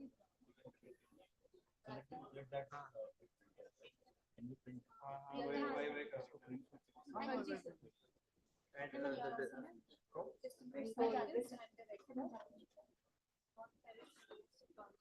you can just write NFT.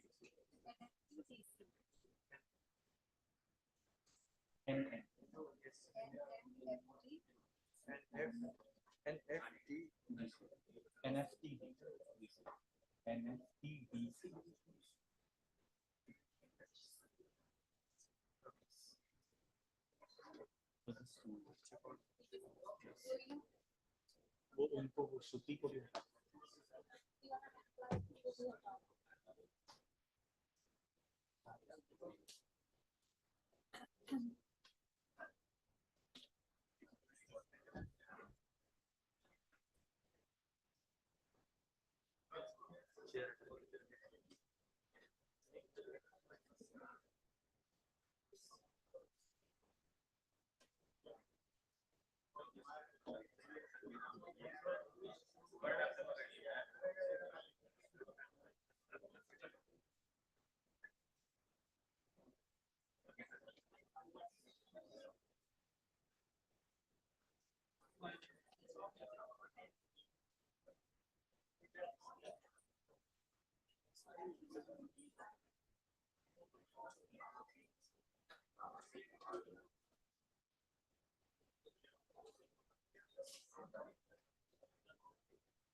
Welcome back.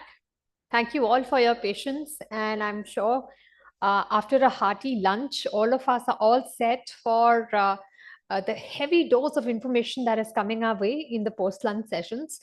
We have a series of technical presentations, and there'll be a lot of information to take up in this very critical sector that we are watching out for. So all attention will be required for this technical session. We have two speakers who are going to be talking to us about the work they are doing and what they are seeing. So please welcome Mr. Dinesh V. Ganveer, Additional Director General and Head, National Mission 2, GSI. Earlier in the day, we heard Mr. Kantarao also talk about the work being done by the GSI, and we're really looking forward to this presentation. So please put your hands together and welcome Mr. Dinesh V. Ganveer. He's looking after the exploration investigations of GSI throughout the country, all the exploration activities of 326 projects of Western, Northern, Eastern, Northeastern, Central, and Southern region, including drilling and finance, is being supervised and monitored by his office. We also have a talk by Dr. K. Balasubramanian, Distinguished Scientist and Director, Non-Ferrous Materials Technology Development Center, India. Please give a round of applause and welcome Dr. K. Balasubramanian to the stage as well. His research interests in the last 35 years span into end-to-end technologies, materials, processes, and application engineering. He is known for his research on innovative process and advanced materials, product and technology developments in end-to-end solution paradigm up to plant level, interdisciplinary R&D, knowledge integration, and knowledge management, and a lot more. So I would now request Mr. Dinesh V. Ganveer to please give us his presentation.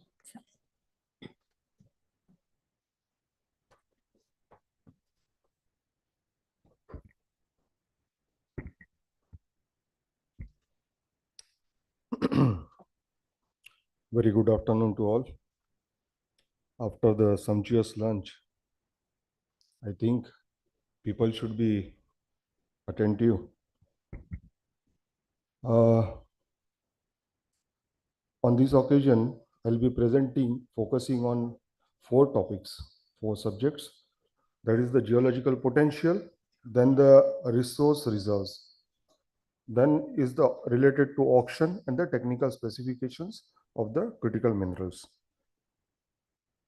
Now, since morning, we are hearing about the critical minerals. What is the need for any country for economic and national economic development and the national security? Also, the high-tech electronics, telecommunications, transports, and defense, the need, and the commitment towards the low carbon emission economy. This was the need where Government of India thought that since the developed countries, they do have identified the critical minerals for their country, but for India, there were a number of documents, reports regarding the critical minerals, but not as such identified for India. So there was a committee constituted by Ministry of Mines, where number of these documents were studied. Then the import-export data. This is based on the NMI data of the Indian Bureau of Mines, which was the part of the studies of the committee. Apart from the import-export data and the critical minerals, which were identified by the different countries and the reports available within India, CEEW, CTEMPO, CEEW, etc. Government of India, Ministry of Mines had identified these 30 critical minerals in May 2023. There was amendment in Part D of MNDR in 2023, and these 24 critical minerals were listed. This is about how Government of India, Ministry of Mines had identified, carved out the requirement of the critical minerals for India. Now coming to the geological potential of Indian scenario. This is the broad geological framework where we have these 5 Archean cratons: Aravalli, Bundelkhand, Singhbhum, Bastar, and Darwan. These are the main focus areas where we go to see, look at for the mineralization. these are the obvious geological potential areas. This database is by the Geological Survey of India. Since in 2020, after 2015, there was supposed to, we have to give the auctionable blocks reports for auctioning. So there was a need for the minerals which are critical as well as the bedded one. What is the obvious geological potential within the country? So based on the investigations carried out by GSI since past, in 2020, we had identified the obvious geological potential for each commodity. Like I just placed for the critical minerals, you can see for cobalt, graphite, what is the available OGP area to be covered. This is for molybdenum, nickel, lithium. Then come to potash, phosphorite, Re, Pg, tungsten and tin. Why I'm presenting these OGP areas? Because every year we take the programs that is G4 investigations, where we carry out the LSM studies identifying the potential areas in the OGP areas. That is the OGP for a certain critical mineral.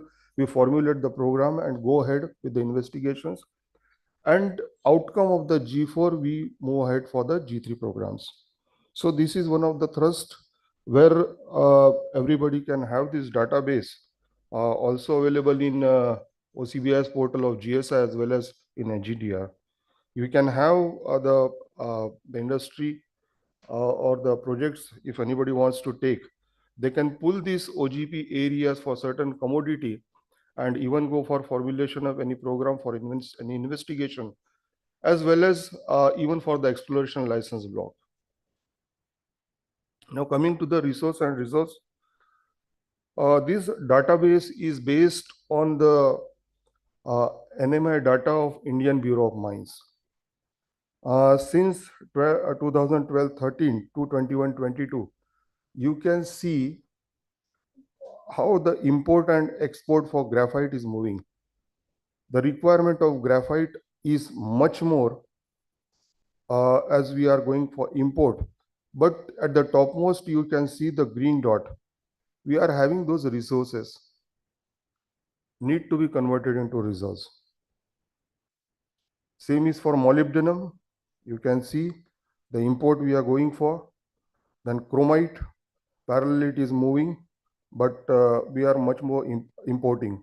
In 16-17, you are seeing that we are exporting for chromite. We had gone for export. This is for phosphorus. This is for nickel. Import, we are very much dependent on nickel. See the import position. Then it is for cobalt, niobium, tantalum, platinum, tungsten, potash, tin, vanadium. This was the resource positions, what based on the NMI data of the Indian Bureau of Mines, how much every year taking up the G4 stage of investigations by Geological Survey of India, by the state governments under NMET projects and individually. What are the resources being identified? It is being put in the database of NMI, which Indian Bureau of Mines deal. And that gives us the resource and reserves position for India. That was also one of the database for the committee which had gone for identification of the 30 critical minerals, which had helped us very much for going to identify the critical minerals for India. Now this is the third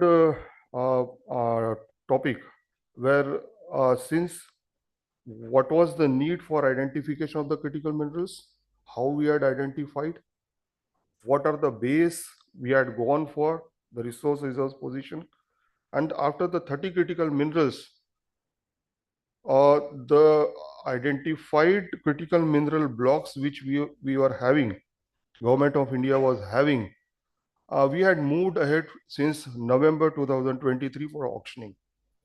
So in the first tranche, we had the 20 blocks. You can see the commodities. In the first tranche, we had the ML blocks 4 and the CL block 16, where we had the 7 states. In the second tranche in February, we had ML block 1 and CL block 17.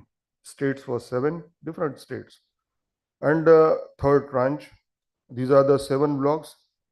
All of them are CL blocks.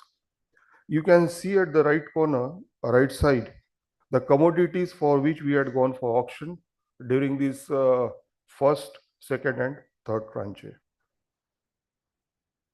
This is the same slide giving the details. Now, coming to the mineralization part, where we should go for, where it generally occurs for glauconite. We can see usually glauconite we do get in the Vindhyans, the sandstone, which is having comprising this glauconite potential. Then if we go for graphite, we have the potential blocks in Arunachal as well as in Madhya Pradesh, which are in the metasedimentaries in Madhya Pradesh, as well as in metamorphic rock, that is garnetiferous kyanite storolite mica schist in Arunachal. Lithium, as we well know, it is in pegmatites, in brines, and hydrothermally altered clays. Coming to molybdenum, we do have the prospects in Tamil Nadu, in Karnataka, in Madhya Pradesh also. Nickel and PG. If you go for nickel and PG, mostly they do occur in the ultrabasic rocks. Coming to potash, we have the evaporate basin in Rajasthan as part of Punjab, where we do have the in Nagaur Ganganar evaporate basin, we have the 7 sub-basins where we had carried out investigations, and the mineral is in the form of silvite and selenite. REs, for REs, we do have the oxide, silicate, phosphate, and carbonate bearing mineral phases, where for in Gujarat, we do have that carbonatite complex Ambadongar, that is the main one. Then in Korati cyanite in Tamil Nadu and Karnataka, there is one potential block we had given. Coming to tungsten, it is the scheelite wolframite, the mineral phase which we are getting. And it is within in Degana, we do have one of the good resource we had given in Rajasthan. It is in the granite plutons of Degana. Coming to vanadium, we do have the vanadinite and mostly in the extracted a byproduct of graphite bauxite and in laterites. So thank you with that.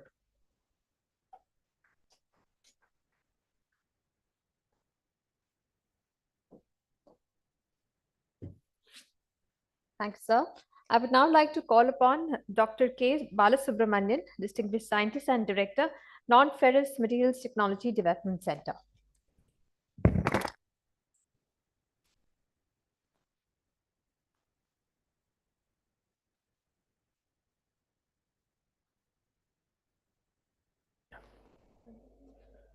Is it displaying? Good afternoon, and thanks for getting me in here. I just have about 10 slides or 15 slides. I come from a background where we had to be by default in critical materials or metals, and initially we used to call them technology metals. Right? That was the terminology given. And since that was not available and India's imports were very small for strategic sector and others, we were asked to pitch in. And that was an initiative taken by Department of Defense, R&D, and Department of Mines at that time. And as an institution was created, it's a tech center. It's not a laboratory. It's more than a laboratory, but just less than a company. That means at a high TRL level, we have to deliver, and we have to do it on a self-financing basis. So it's a knowledge creation, knowledge integration. I'm not going to go into the institution and what it does. All I say is that science is knowledge creation, but technology is knowledge integration. We have to bring in large number of elements to solve the problem. Okay, now when we go towards $5 and $10 trillion economy, we have to increase both the base metal production as well as the technology critical materials. On the left-hand side, you have the base metals, and on the right-hand side, you have whatever we have. But what is interesting about it is, this is going for structural energy and transportation, whereas that one, if you see on the right, it is for electronics, automotive, aeronautical, aerospace, defense, and now presently energy devices as in EV. Now it occurs as secondary in primary metal circuit. That's the only source for many of them. That's our problem sometimes. It's highly energy intensive to extract. Product use is diverse. Of course, if you want to take it from scrap or whatever it is, it's not easily available for recycling, some of them. Some of them are, some of them are not. Let me open that 30 up on the right-hand side. I deliberately made 5 sets. They're because if you want to develop process technologies, it's not a one size fits all. The first line, if you see, is a whole lot of more than 10 or 12 is sitting only in the primary metal circuit. That means molybdenum and rhodium occurs in copper circuit. Tellurium, selenium, arsenic, antimony, bismuth. Up to that is copper. Germanium, cadmium, indium is in zinc, lead. Gallium, vanadium, scandium is in aluminum. Now, if the primary producers don't have an outfit alongside, your gallium is lost forever, your scandium is lost forever. So we need a policy and a methodology to take it out in their system itself. So it's different from saying that I'll set up a company and do it. In fact, recently Hindustan Zinc has announced that they're going to have startups inside to do that. And Hindustan Zinc has even taken over Nicomet, which is a company, which is only company producing nickel. The second set is titanium, zirconium, and also hafnium. That was totally under AMD for a long time, atomic energy. And I put nickel and cobalt in red. That has always been our pain point, even though Sukinda over chrome ore burden, Sukinda ore had 1 to 2%. Now you see just below that is niobium, tantalum, tungsten. Now the second line set is an interesting set because we have titanium, zirconium, we have niobium, tantalum, but we don't have tungsten, we don't have nickel, we don't have cobalt. Then I have a whole lot of REs, then beryllium and boron. And then the last line, if you see, I called it as reductants. A metallurgist has only 7 available reductants. With that, everything has to be done. And in that 7, it is carbon and electrons and hydrogen, which are the top 3. So we need to win these metals to get other metals. For example, without magnesium, you can't take out titanium, zirconium. So we need a magnesium plant co-located. Okay. Now, if you look at it, my previous speaker elaborated more reserves, but what we said is something like very big. We are in the top 5 in the world, means we are top 5 in only those top 3, which is our beach sands containing the 7 sister minerals, including monazite, bauxite, iron ore. This is where we are very big. Manganese also, we are there to good extent. We have significant reserves for titanium and rare earths, but process technology. But we have limited reserves for the other ones, and I've put some of them in red. No reserves for some of these things as of now. Now, Geological Survey of India has found, let's say, molybdenite. Raka mines in Hindustan Copper was operating molybdenum bi-circuit. They stopped it in after liberalization and free import was available, early 90s. Many metals could not be extracted in the secondary circuit because of inverted duty structures. So it got killed.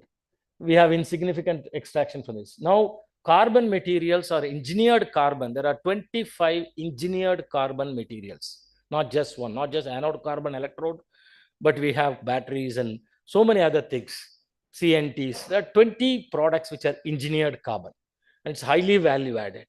So we can become this. And now solar grade silicon, from metallurgical grade silicon, we can easily graduate to solar grade silicon. But what has happened is China has 3 times the required capacity of the world is sitting with them now.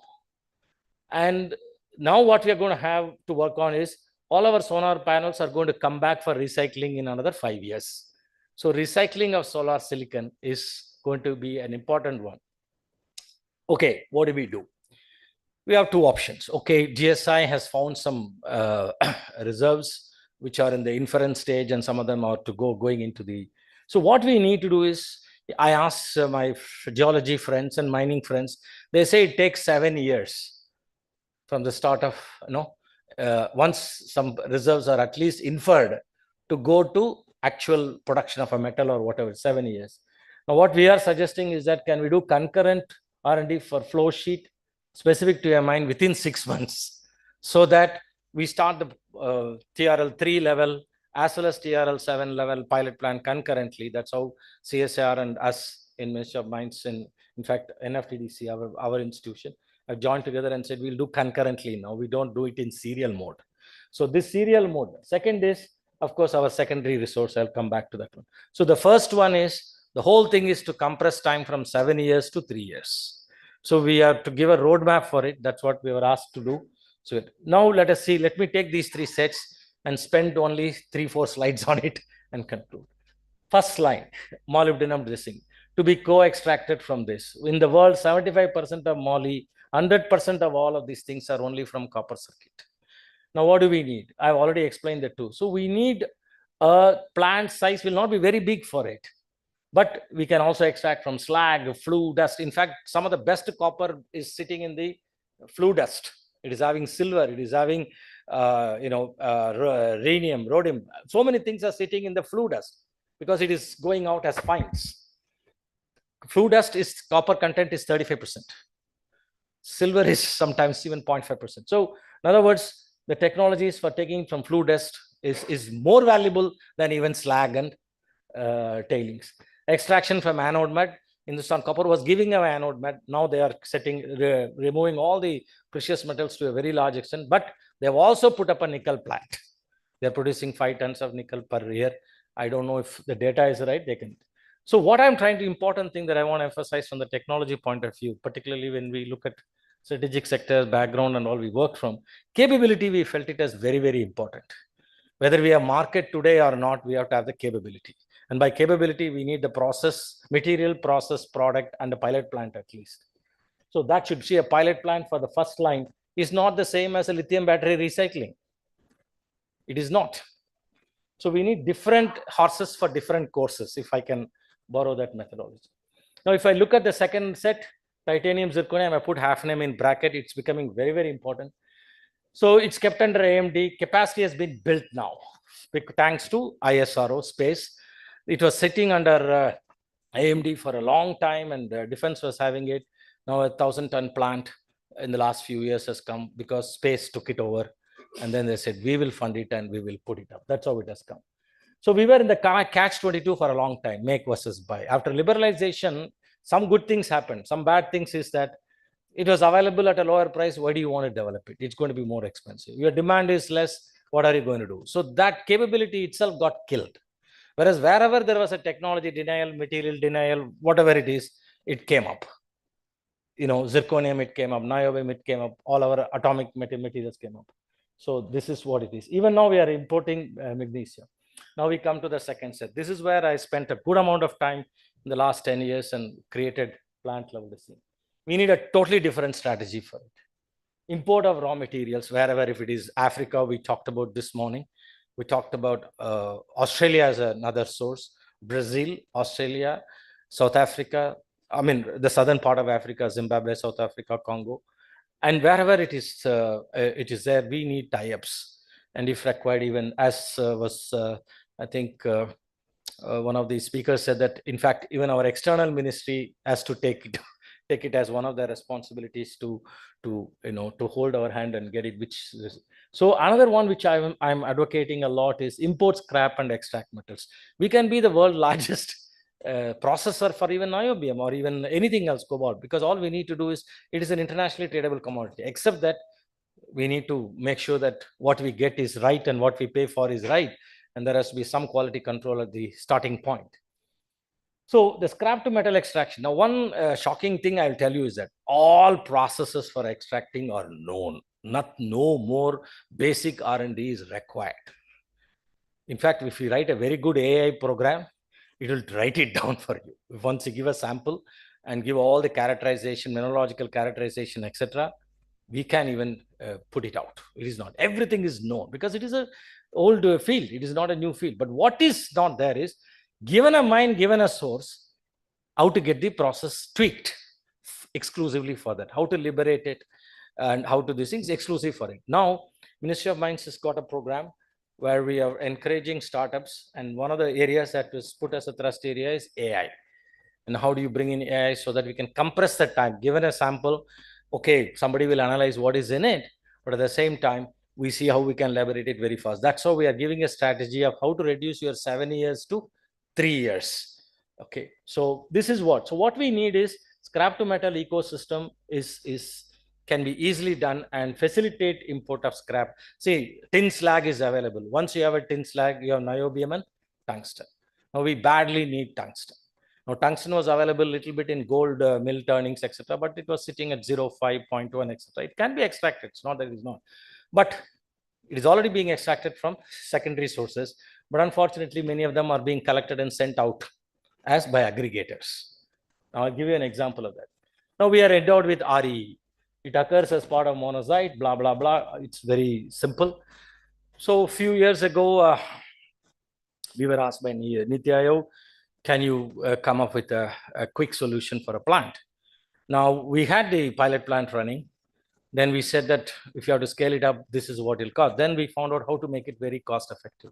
So we directly tied up with the company and created a special purpose vehicle. And hopefully by September to December, it will go into production. 1,000 tons per manganese, neodymium, iron boron in the country end to end.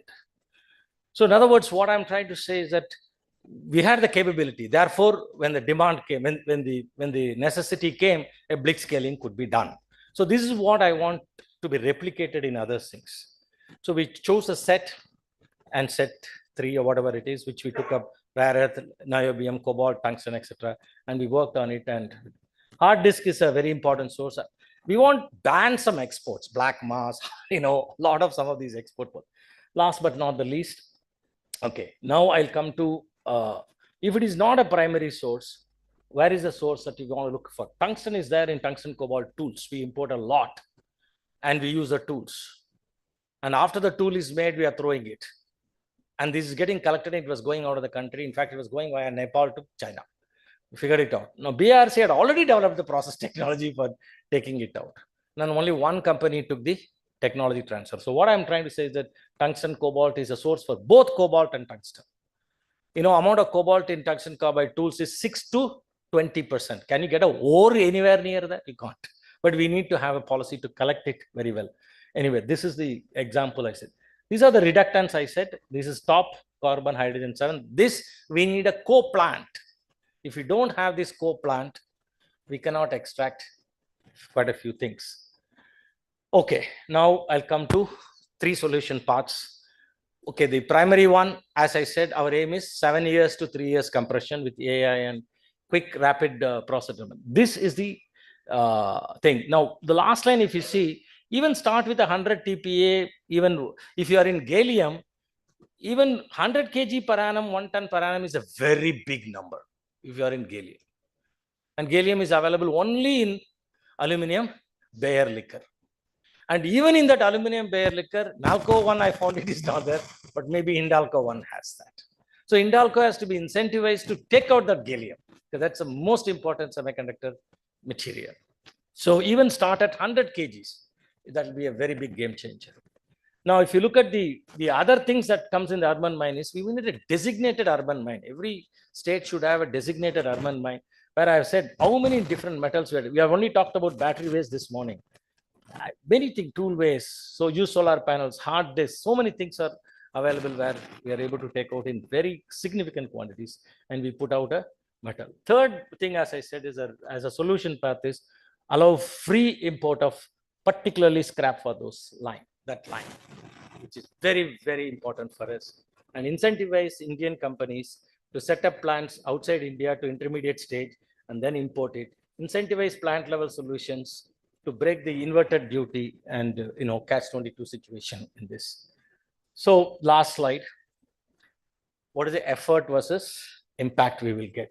So you take all the 30 and I have dumped it in. Resource input is knowledge, facilities, finance. Impact is low, medium, high. The low-hanging fruits are titanium, zirconium, all those things. Middle one is where we are, somewhere in the middle. We need a push. RE, we will soon get it with little bit of inputs and effort. But what is there on the right? Engineered carbon, gallium, germanium, indium. It won't be cost effective. It won't be viable. Some kind of incentivization is required more there. The incentivization reduces as you come from right to left. Thank you.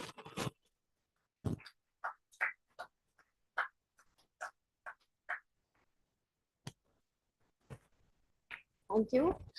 If there are any questions for the gentleman here, please raise your hand.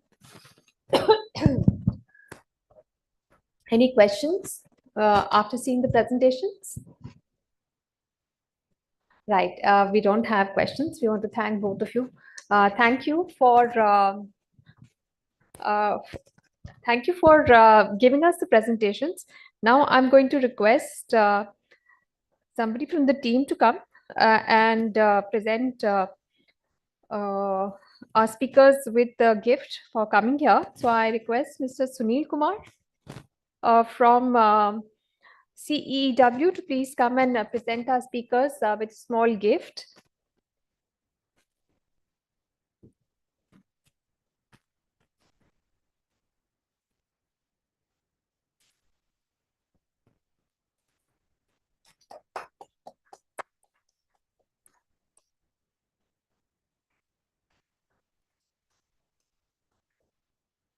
I request all of you to gather for a group photograph.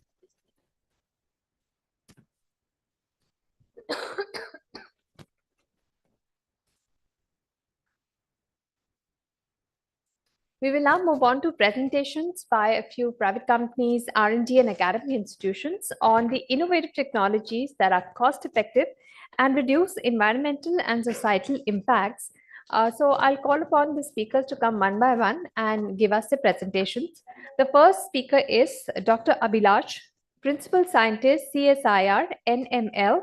Please welcome Dr. Abhilash. He's a Senior Principal Scientist, CSIR, Raman Research Fellow, and Group Leader of Secondaries and Recycling at CSIR National Metallurgical Laboratory, Jamshedpur, and Associate Professor is CSIR. He's been working with CSIR NML for 19 years in the area of metal extraction from primary deposits, tailings, waste, process waste, and allied areas. Please put your hands together for Dr. Abhilash.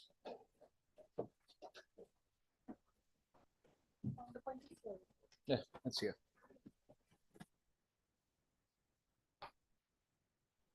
Good afternoon, and thank you. The time given to us is a bit short, but we'll try to make it up. The title which we have put over here is Critical Minerals and Metal Processing and Extraction, and we'll try to give you a CSI NML snapshot of the indigenous feeds and processes. The below what the gamut of elements or the metals that you have been seeing is actually the plethora of all the metals which NML has touched in or it's working upon. So since 2003, so this is what was the critical metals, and the basis of this was this map which was made by the CEEW team in 2016. This was the basis which we took and advanced together in various areas of critical metals and extraction. Weber was the one who forwarded some of these documents, and we actually used it up as well. So I will just stick on to exactly what was the modus of operandi of this workshop, was to enable technological advancements to come in as a pitching stone towards extraction of metals to some of these deposits. So lithium, you can see having a global demand, all the figures is not known to everybody. So I'll just give you a snapshot of the spodumene. 2024 February, the spodumene concentrate price was $1,000 per ton. It's a pyroxene mineral. So this was done in NML in 2020-21. We developed a TRL5 process, which could, by alkali roasting, leaching, and precipitation method, give you a 92% recovery of lithium. And this was tested on 15 kg scale as a total feed material that we obtained, and 99.3% of pure lithium carbonate was made. This process, unfortunately, has got a maximum 8% lithium loss during precipitation, but the recovery was good. And it is a patented tested process. Similarly, on the same grounds, we use lepidolite. This was a combined project of CSI, IIMT, and NML. And this is what NML did.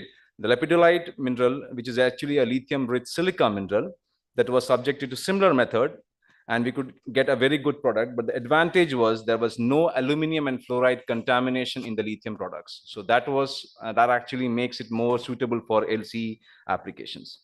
Moving on to the next two minerals which have been talked. Thank you, Ganveer ji, for putting up the zinwaldite thing over here.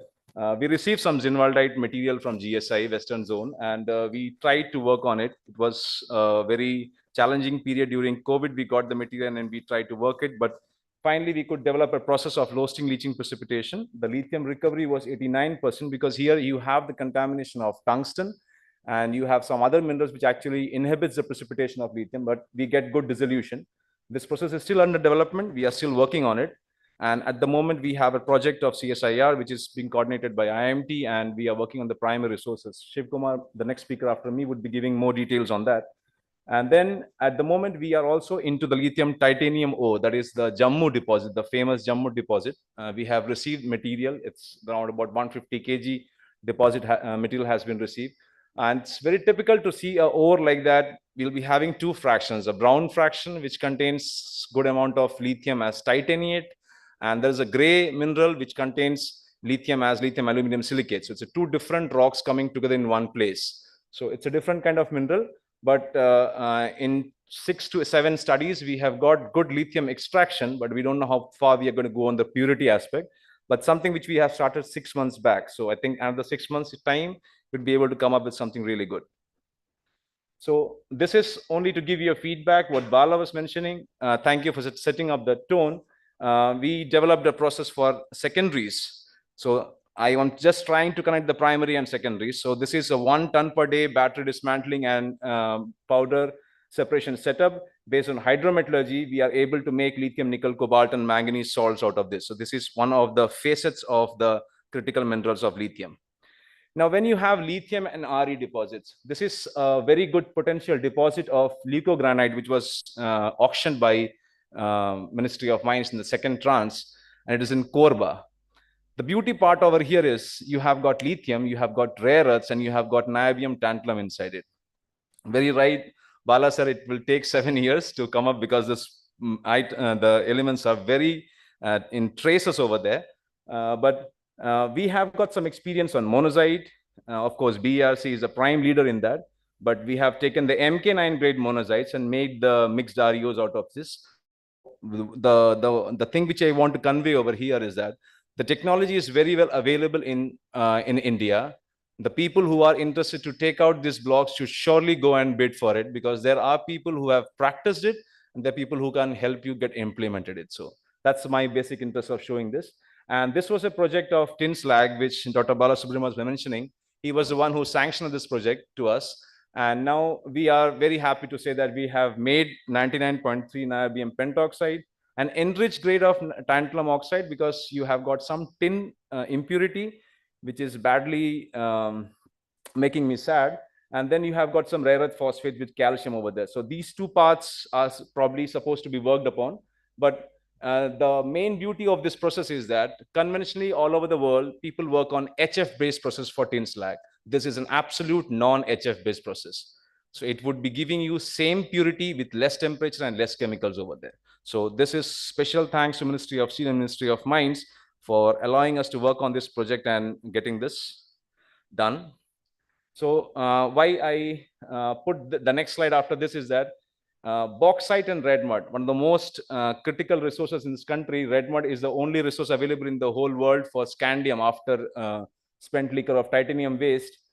NML developed this process in 2016, and we have the patent with NALCO for extraction of scandium. So why I wanted to give you the presentation is that from such a very low tenor material, if we are able to make rare earths as oxide and mixed oxides, we can definitely attack those GSI based resources which has been put in trans 1 and trans 2, and the technology can be advanced further. Similarly, for the blast furnace slag, this is the first of the project in the whole world which has taken up on TRL 3 level, where we took the Tata Steel blast furnace slag to make out neodymium, lanthanum cerulean oxide, and pure lanthanum oxide out of this. And finally, the residue was put in circular economy.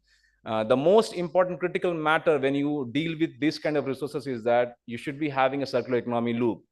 because you get 10,000 tons of tin slag, and at the end of the day, you shouldn't be taking out 10 grams out of it, rare earths, and that the remaining material should be unutilized. So we converted them by geopolymerization into concrete slab. So it goes back in cement manufacturing. You actually take out the wealth and give it back to the cement manufacturers. So the process remains in the loop. And then we have technologies for making gadolinium metal and neodymium metal. This was done exclusively for DAE and heavy water board. And this is actually a chloride route. IMT has been working on the fluoride route. Now, graphite and manganese, two very beautiful things which probably was not talked much because the prices of graphite were very less long time back. But since the people are moving on EVs, the prices of graphites are moving up. So that's a good thing, because NML has worked extensively on column flotation of different minerals, including graphites. And we have touched this is the, you can see the commercial plants of the column flotations, what we have in this country, followed by the lithium in the graphite ore of Shivaganga in Madurai, and also the one available in Palamu. So these are the different minerals. I'm just trying to give an example of the different activities that has been carried out by NML on similar material, when the prices of graphite at the moment is nearly $10,000 per ton. This is the commercial value of it. And on the top right-hand side, what I gave is a exact geological resource of manganese and graphite.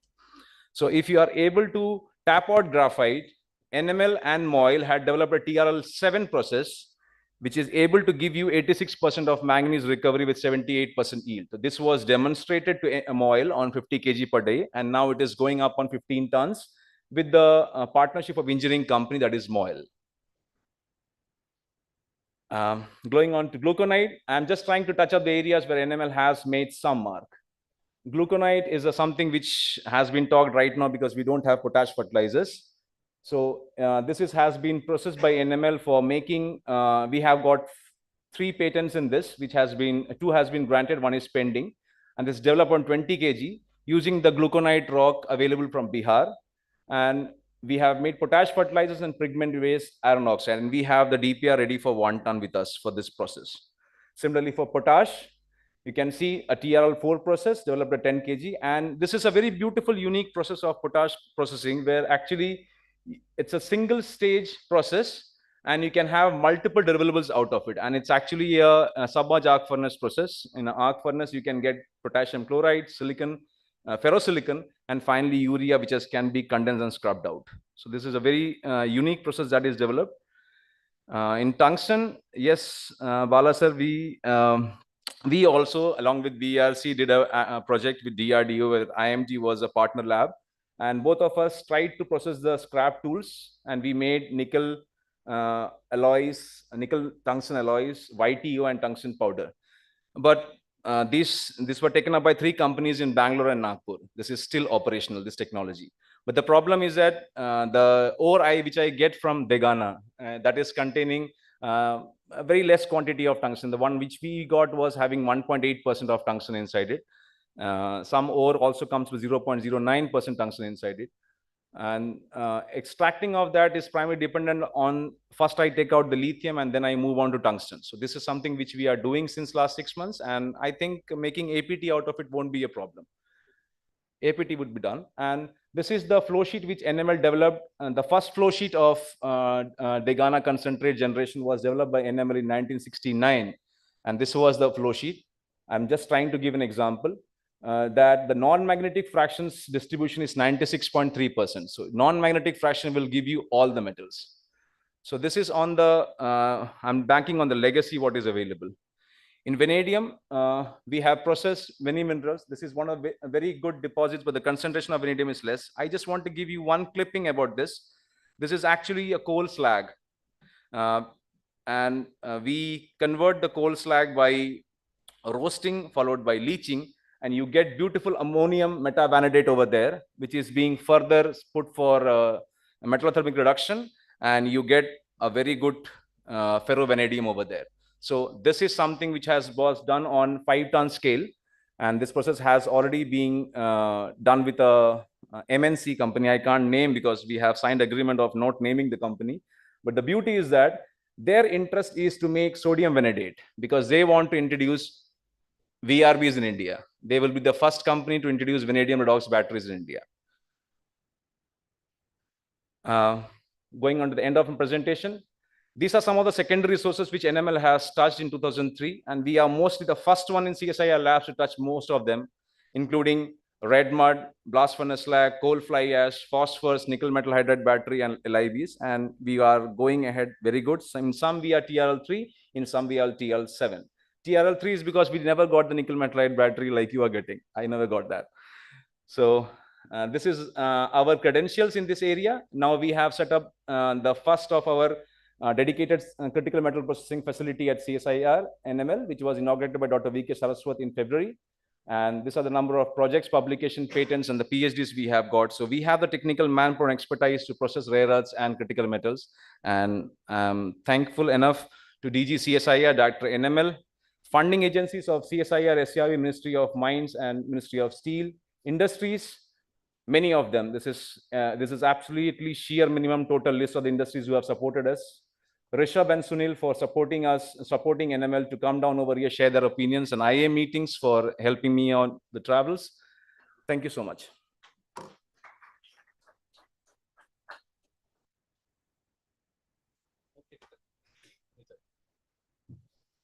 Are there any questions? If anyone has questions, please raise your hands. Okay. Levels when you take it from secondaries, like let's say rare earth from all of these sources except scandium is out. You know that, right? It's very difficult. So scandium has a very high value, so we can even work with ppm, but we can't work with 60 ppm, 100 ppm of other rare earths. Similarly, the tin slag, you have to put a threshold, right? So you got a threshold for tin slag now, but REs we have a threshold minimum 1100. Bala sir, for red mud, we had the cutoff was that if you're having more than 30 ppm of scandium in red mud, then you are actually rich. Amit is sitting over here. He knows it. He is a part of the monitoring committee of the project. So if it is 30 ppm, we are going to take that red mud for processing. So we have taken Vedanta, Nalco, Hindalco, and we are now going ahead for making scandium oxide out of it. So, no. We don't have scandium in Indian blast furnace slag. The scandium is present in Canadian blast furnace slag. Yes, okay. Regarding tin slag, the cutoff was 78 ppm is the maximum concentration which we got. In some deposits of MP, the scandium concentration is coming as 43, but still we are taking it. So we want to put all those waste into one loop so that the maximum scandium comes in solution, then the downstreaming can be done. That's the objective. Thank you. Any more? Please give a round of applause to Dr. Abhilash. Thank you so much for your presentation. I would like to call our next speaker. Please welcome Dr. Shivakumar Angadi, Principal Scientist, CSIR IMMT. His focus currently lies on process development for enhancing the beneficiation of low-grade ores, slimes, and mining and mineral processing waste. His research endeavors have been oriented towards coarse size beneficiation utilizing jigs, as well as slime beneficiation employing advanced gravity separators. Please put your hands together for Dr. Shivakumar Angadi.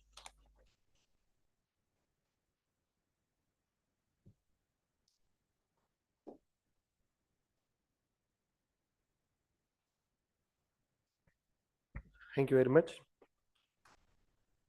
Good afternoon, ladies and gentlemen. I am going to talk on processing of critical minerals, need of the hour. And in fact, actually, some of the projects what we have taken up in IMMT, I will be speaking some of them. I hope everybody is aware of the fact that about 20 to 25 years back, we were talking about the ferrous minerals, non-ferrous minerals. And that's too, in the ferrous minerals, we have a processing of iron ores, mainly a comminution circuit will be there, a screening circuit will be there. Simply by doing size reduction and screening, the quality of the material used to enrich, and that will be utilized in the blast furnace directly without going into a deep beneficiation. Over the time, and of course, during that time, we were speaking on the industrial minerals also. That's to hardly we used to do the beneficiation of limestone, dolomite, and of course, graphite, some extent, flotation we used to do it. And a deep beneficiation we used to do in terms of, say, the precious minerals, especially the gold and copper, lead, zinc, of course, we used to do it. And strategic minerals, in the sense, for tungsten, we were having a beneficiation plant at Tegana. And of course, it is required for the defense applications, etc. But in recent time, we started speaking about the critical minerals. What exactly it means? Well, of course, actually, many of you are part in defining the critical minerals. It is basically a factor of strategic importance, sustainable development, and making India Atmanirbhar. Mainly, these critical minerals are essential for the defense, agriculture, energy requirements, pharmaceuticals, and telecommunication applications of the country. Well, these critical minerals, it involves the supply chain risk and also the economic importance of the country. Well, these are some of the list of the critical minerals that has been identified by the Ministry of Mines. And here are the reason why the price of the critical minerals are going to increase. Because these critical minerals have applications in wide varied field. And actually, in the 19th century, I mean 1990s, China, they have reduced the price of many critical minerals, and because of that, they started supplying to worldwide, and in recent time they stopped supplying to the rest of the world. So because of that, many increase in the price of the metals you observe. Of course, there are some of the reasons also. Increase in the end applications of the metals also, it requires the critical minerals. Of course, yeah, with this brief introduction about the critical minerals, I would like to speak on some of CSIR IMMT activities on the beneficiation of tungsten ores. We worked extensively on recovery of tungsten values from Hatti coal mine tailing, which was containing something about 0.0182 0.02% of tungsten. The metal content in the tailing is too less, almost about 5 to 10 times it is less than rest of the world. But I feel it is having advantage. The reason is it is already, say, processed, and we don't require to do the size reduction. But unfortunate thing is it is associated with the ultra fine size. If you see the particle size distribution, mainly D50 is about 18 microns. It is very, very fine, ultra fine size. We are not able to see the particle size even with a naked eyes. We have developed the beneficiation technology for this, and of course it's a pallet scale experiments, all of them. Some of the challenges we encounter in beneficiation of such ultra fine size is mentioned in this. If you see the particle size, if it's a coarser particle size, it is easy to process through the conventional equipments like jig and even the flowing film concentrators, shaking table, and density separators, etc. But when it comes to the ultrafine size, if you see the inner circle of the figure, the particle size is in the order of about 10 microns. We require a centrifugal gravity separators. Most of these centrifugal gravity separators, they can able to generate higher G force.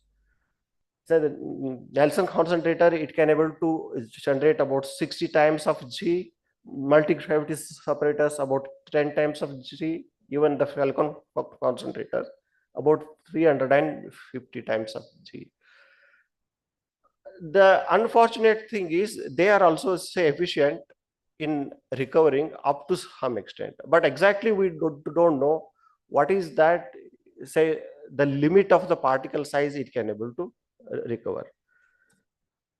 We have carried out investigations on the conventional gravity concentrators, and we found that most of the tungsten values are reporting into the tailing rather than it is recovering into the concentrate.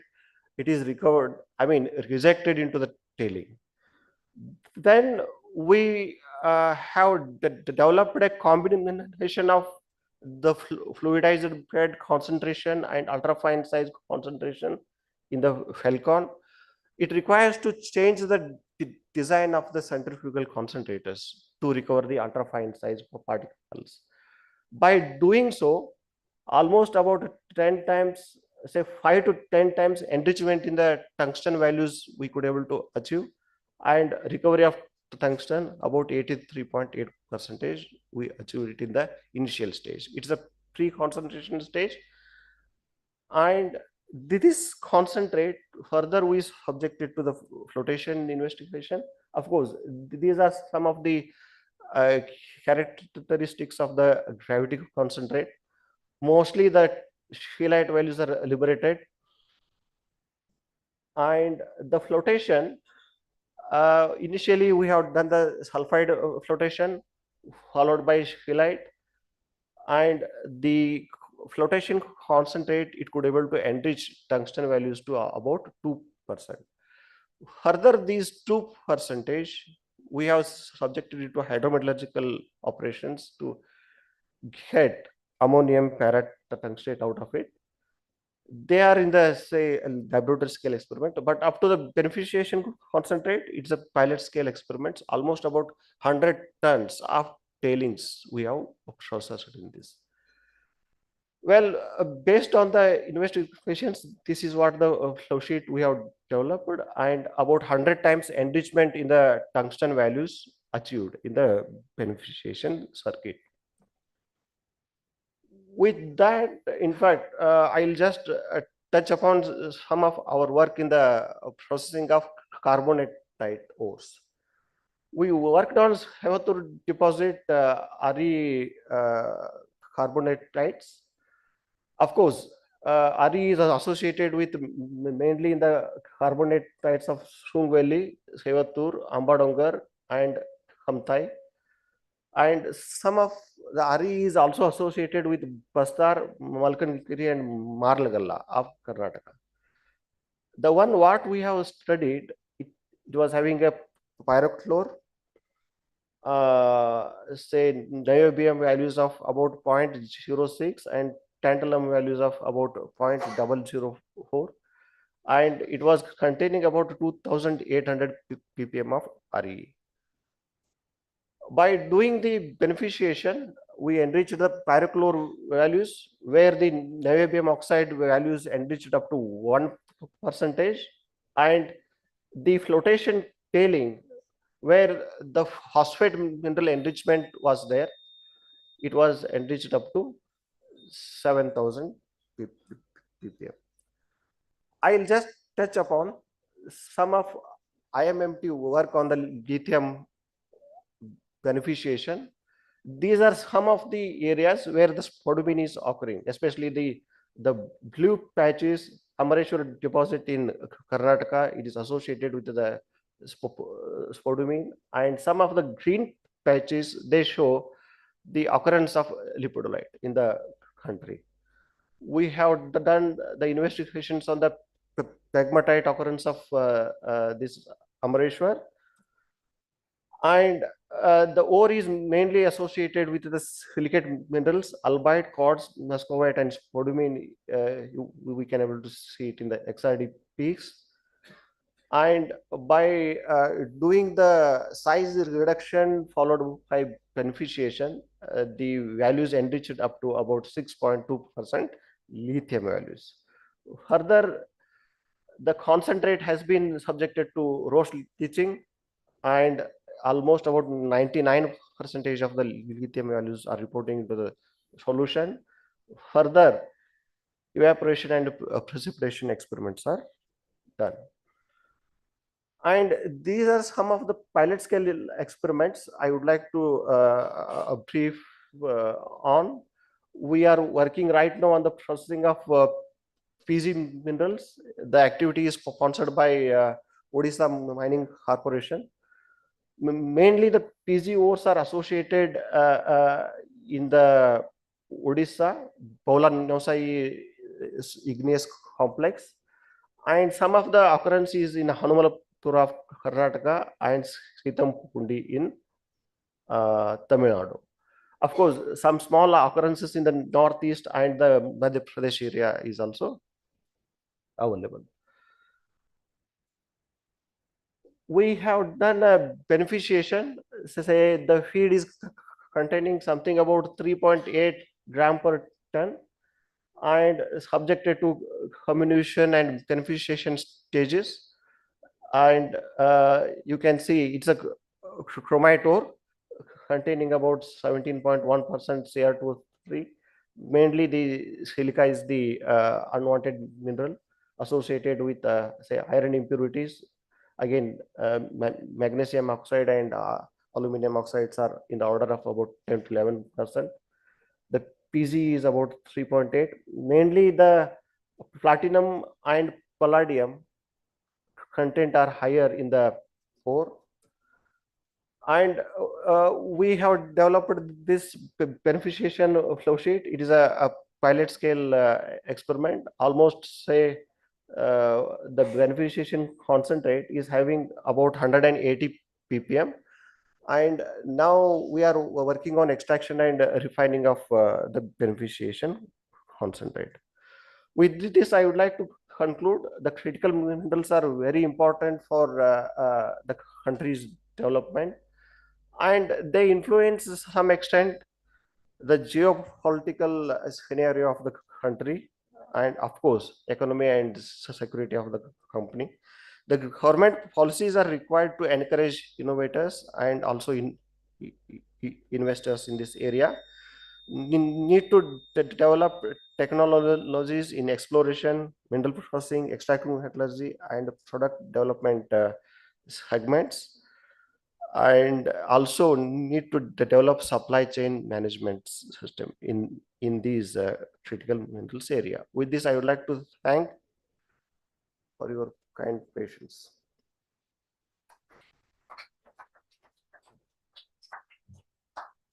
Does anyone have questions they want to ask? Thank you so much. I would now like to call upon our next presenter, and that is Dr. Nikhil Dhawan, Associate Professor, IIT Roorkee. His research interests include mineral processing, extractive metallurgy, recycling, microwave processing, rare earth, electronic waste recycling, magnets, and solar panels. He's not there? Okay, I think Mr. Dhawan is not, Dr. Dhawan is not here. We'll move on to our next presenter, that is Dr. Pankaj Kumar Jain, Assistant Professor, IIT Dhanbad. He's currently working on designing and developing an enhanced gravity concentrator to recover critical minerals. He's also working on projects related to critical minerals, such as low-grade graphite ore beneficiation, gold ore beneficiation, recovery of PG minerals, lithium ore processing, and rare earth mineral processing. Please put your hands together for Dr. Pankaj Kumar Jain.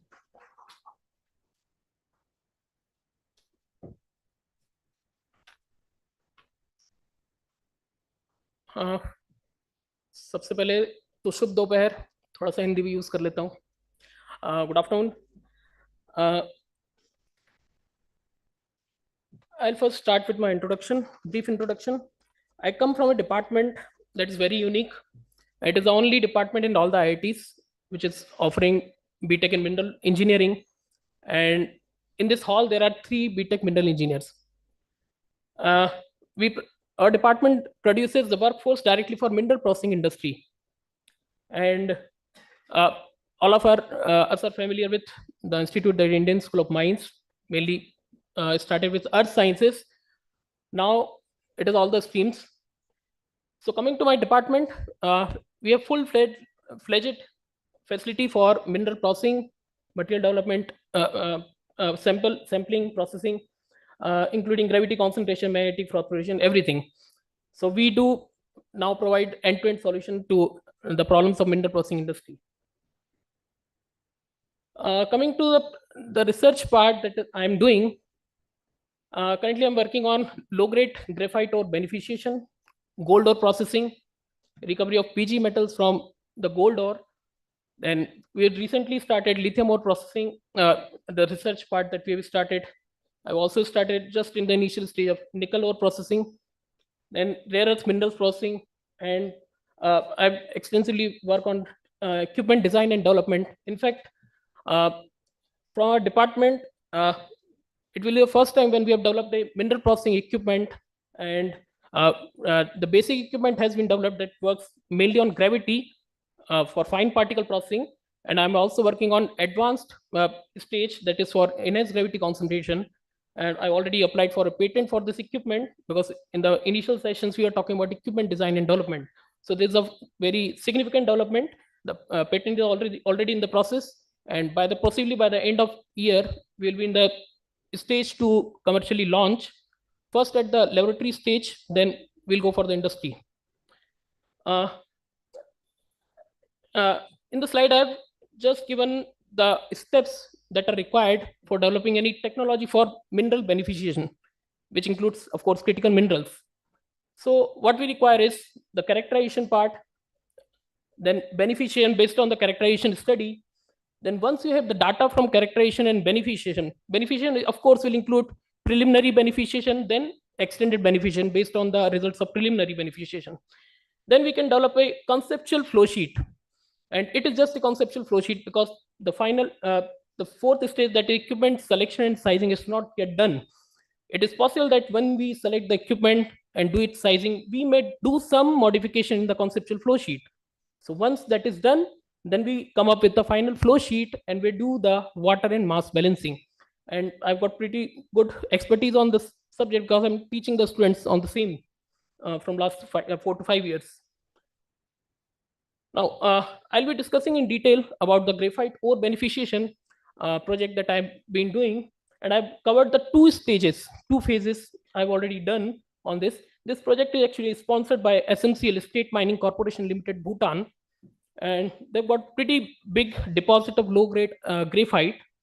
So in this study, we've done the mineralogical study, we did the liberation study, then we did the grindability test. Then we also did the sink float test. I'll be talking about why these are required. Then we, based on that data, we did some gravity concentration study, but the characterization study, which included sink float test, that actually gave us the idea that gravity concentration will not be feasible. In some cases, it can work for graphite ore, but it was not feasible here at all. And you'll see very interesting data. Then we did flotation, and I've given the size here, because flotation here, we had to do it very fine size, that is 53 micrometer. And because the liberation size is very small. I put some pictures of the equipment and the workers working on the ore. Then this part of the characterization study, I've included some petrography data here. So you can see the graphite was associated with quartz, feldspar, and some amount of mica. So that can be seen. And if you look at the scale, it is very finely associated. So the liberation size that came out was somewhere around 30 to 40 microns. And we had taken 3 samples from there, because it's a long deposit, around 1 to 1.5 kilometers of hill. And from there, there are multiple trenches. So they supplied the sample from 8, 12, and 25 trench. So there are varying characteristics. The association behavior was very complex. So we had to do a lot of tests before we could come out with the beneficiation strategy. Then this part of characterization study, we did the grindability test. This actually indicates how much amount of energy will be required for crushing or grinding a material from a given size to the target size. So you can see in the 3 samples, the energy requirement is different. And it is in fact varying. It is increasing from 8 to 25. So we did the grindability test at 2 sizes. One was at 75 micron, another was at 53 micron. And we found that from 8 to 12, the jump from 75 to 53 micron was significant for the 25 sample. Then we also did the sink float test. The summary is given in this table. You can see that the distribution of the material, it's a very narrow density range. We did the sink float test mainly to see, mainly with the use of organic liquid. So you can see since the range is very narrow, we had to take the increment of 0.025 specific gravity. And the detailed data is given in the right side. So you can see for sample number 8, we did between 2.5 to 2.6, and the increment is also given there. So you can clearly see the density distribution of material is throughout the density range. But as you move from 8 to 12, then to 25, you'll see that around 80% material is in the range of 2.65 to 2.675. So within a very narrow density range, the material has reported. Similarly, in the next sample also, you can see in the same density range, around 85% material has reported. And the maximum fixed carbon or the graphite that was reported was 26. There's a differential. Initial, the distribution is that's a differential distribution. Then we have also given the cumulative float and cumulative sink. If we are interested in low density material, then we'll focus on the cumulative float, because that will be our concentrate. If we are interested in high density material, then we'll go for cumulative sink. So accordingly, you can see because it's very narrow density range, the beneficiation with the help of gravity concentration, even at a very fine size, will not be feasible. So this test was done for minus 0.5 millimeter material. And this well summarizes the findings of those detailed data. So based on the study which we did, we came to a conclusion that other processes are not going to work. So we decided that we'll go for flotation. It is well known that for graphite, mostly flotation works very well. So we did some preliminary flotation test. So initially we did on varieties of parameters. So you can see multiple data. So the strategy was like, we'll take the feed, because we had initially prepared a small amount of material, ground to size finer than 53 micron, that is fed to flotation cell. Then we are getting the concentrate and the tailing. Then we did again flotation for the tailing as well as concentrate, because we found that increment was only from 19% fixed carbon to 47. That was not acceptable. So we again did the flotation for the concentrate, and we are terming this again flotation, that is we are terming as cleaner flotation. So again we got concentrate and tailings. So we again find here that the increment was only from 47 to 53. It is again not significant. So this way again we did the flotation, but again the increment was not acceptable. So based on this study, we realized that since the material is not giving us appreciable upgradation, so we did some petrography study for the concentrate as well as tailing. I'll come to that data after the next stage. So we changed our beneficiation study because we realized we need multiple stages of cleaning. So we again prepared data, and this strategy was followed for all the 3 samples. So what we did is, in the initial stage, we were getting the concentrate at different intervals of time. So instead of doing that, we just wanted to see how many stages will be required for getting the desired grade. So we prepared the feed, we fed to the rougher flotation. That is the first stage of flotation. So we obtained 2 concentrates, concentrate 1 and 2. Concentrate 1 included the material which were easy floating. So we recovered those concentrates. Then we recovered the concentrate 2 that included slowly floating material, and remaining part was considered as tailing. Then we analyzed concentrate 1, 2 and tailing. Then we combined the concentrate 1 and 2 and fed to cleaner flotation cell. We again got the concentrate and tailings and so on. So this way we did the rougher flotation, and we did up to 5 stages of cleaning. And we can see the data here that gives us the idea about the varying flotation characteristics of the material. So in the first two columns, you can see the feed grade actually increases from 19% to 61%. And this is where the feed grade is pretty high as compared to other two. It is 19%. In the next column, we see the concentrate. From the feed, we are getting concentrate and tailing.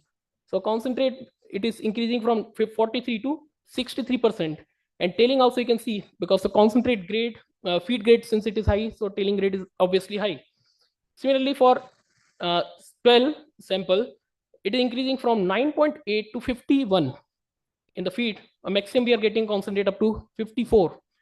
And in the third one, it is even lower grade, feed grade, but still we are getting very good concentrate grade. That is, we are getting up to 75%. So it was a very difficult ore. Then we did some initial study on the concentrate and tailings. So this is the micro photographs of the concentrate of the initial preliminary flotation. So here you can see white spot that represents the graphite, and more white spot that because it is concentrate. And the next one, you can see the lesser white spots, that is tailing. And also what we find here is that you can see a lot of dark spots, because the concentrate is also getting a lot of silicates, which are very fine, because we are grinding the material to 53 micron, because the liberation is not there. And these silicates are reporting along with the concentrates because they are getting entrained. They're not floating, but they're coming with the froth in the liquid phase. So that problem was occurred. We are further doing research on this. So far, we have not used any depressant, because in flotation, at times you have to use multiple reagents, and you have to use depressant for depressing the floatable impurities. So that part was not done. This is only with the use of frother, that was MIBC, collector, that was diesel oil, and we used a pH regulator, that is sodium carbonate. So only with that we could achieve this much. We are again further doing investigation on this, how we can reduce the number of steps that will be required, and we can further upgrade the concentrate grade. Now, this is some of the glimpse on other minerals that I'm working on. On the right side, you can see the PG minerals that are present in the gold ore. The entire column that actually belongs to the same deposit. But what we found is at 150 micron when we are doing, and at 75 micron when we are doing, we are getting different results, because we have collected multiple concentrates and we have analyzed it. We got different results, and we found that at finer size we are getting better results.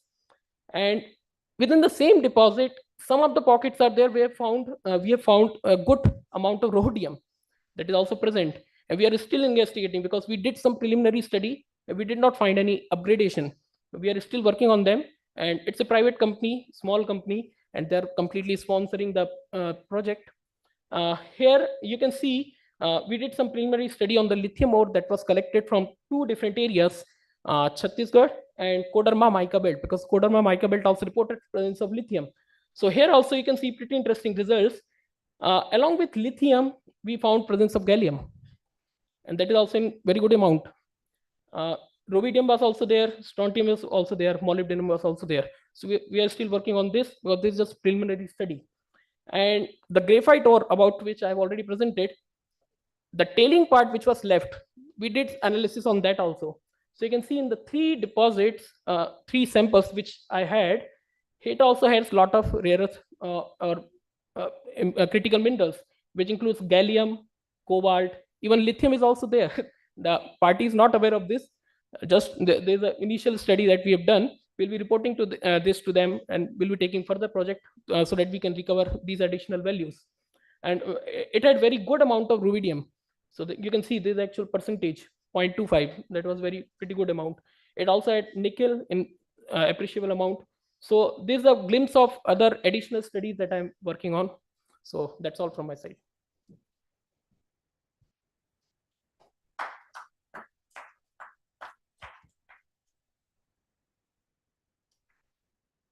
I would now like to invite our next speaker.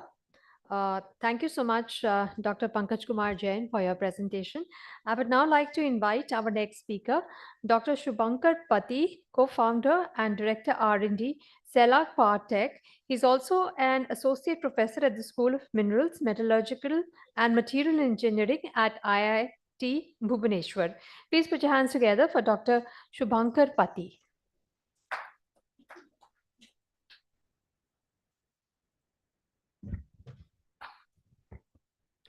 Thank you.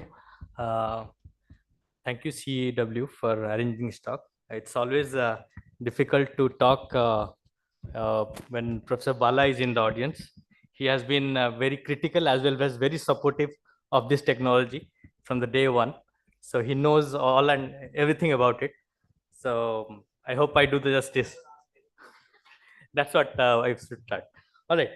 So this is actually my co-founder was supposed to present this, but he's not around today. So I am one of the founders of this company, and we work on silicon materials for lithium-ion batteries. All right. So before I start, what we do, our company vision is we work on scalable technologies for planet and people for sustainable growth. Right. So our target, as we know that we have to be net zero by 2070. And to be that, we have to use a lot of renewable energy, right? And energy storage technology is going to be the key. If you don't have a proper storage technology, then no point of we cannot reach that goal. Unfortunately, all these storage technologies use critical materials. There are two ways to go about it. If you see, by 2030, we need around 100 gigawatt per hour energy. And if you think about the cathode material, which is lithium-based cathode materials, basically, you need around 193,000 million metric tons per annum. And if you break it down to lithium carbonate, lithium or nickel sulfate and cobalt sulfate, it comes up to around this, right? Another material, of course, the copper and aluminum current collectors and the electrolyte as well. But one thing that always has been missed is nobody talks about the graphite material, right? So every time you go about lithium-ion batteries, everybody talks no, lithium is scarce, we don't have it. What about graphite? When we started this project, we thought, okay, let's work on something which nobody is working on. So 5 years down the line, everybody was very sure that graphite is going to be the material. So let's work on silicon. But we took a different route. We worked on the graphite anode, but how to replace graphite, because graphite has similar bottlenecks. As far as if you look at the carbon equivalent, not only using the lithium ion battery as a storage material, but if you look at the processing costs and the CO2 equivalent that is emitted, these are the different materials that are used, let's say for nickel, cobalt, lithium, aluminum, graphite, and total cathode manufacturing. And these are the CO2 equivalent that is released when you make a lithium-ion battery. Let's say NCA is nickel, cobalt, aluminum, and LFP is lithium iron phosphate, right? So you see, when you look at the manufacturing side of it, nickel probably releases a maximum number of CO2 equivalent. Compared to in a LFP battery, we don't have nickel. So graphite kind of emits a lot of CO2 when you when you use it in a battery, right? So as we know, India is betting huge on LFP technology. So graphite seems to be a very important aspect to work on, so that we not only reduce the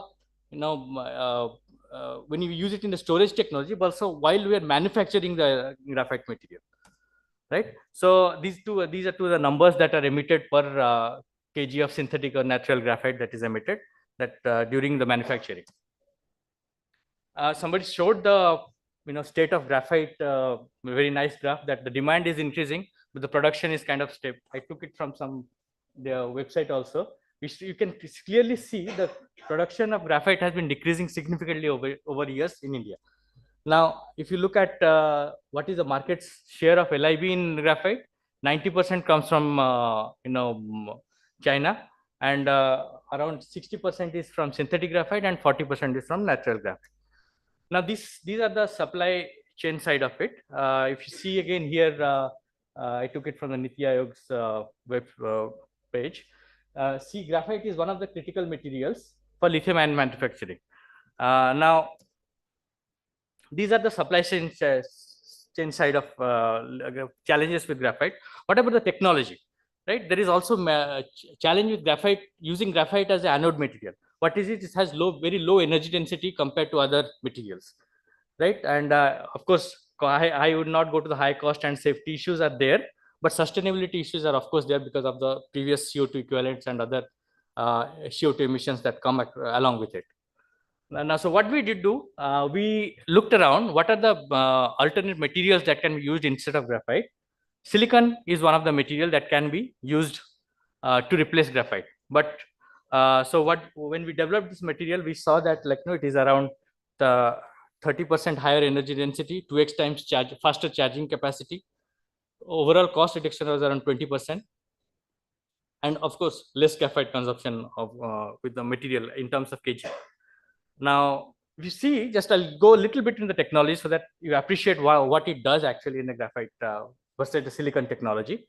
So the lithium-ion battery generally consists of two current collectors, electrolyte, a graphite anode, and a lithium-bearing metal oxide cathode. So lithium shuttles between back and forth when you charge and discharge. When you use graphite, the energy density is around, graphite material has around 300 watt hour per milliwatt hour per gram, right? While compared to silicon, it has 3000, so 10 times more. So the amount of silicon needed is much less compared to graphite.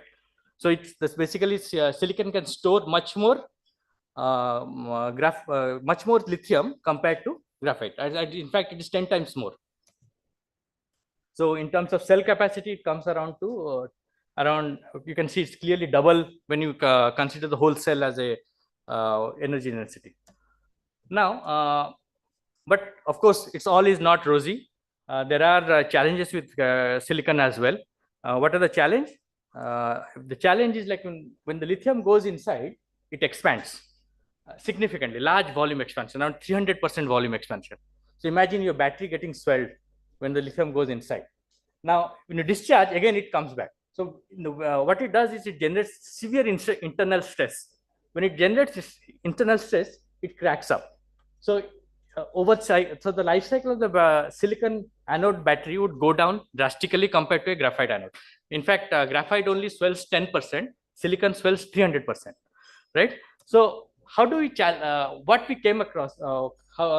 This is a huge problem.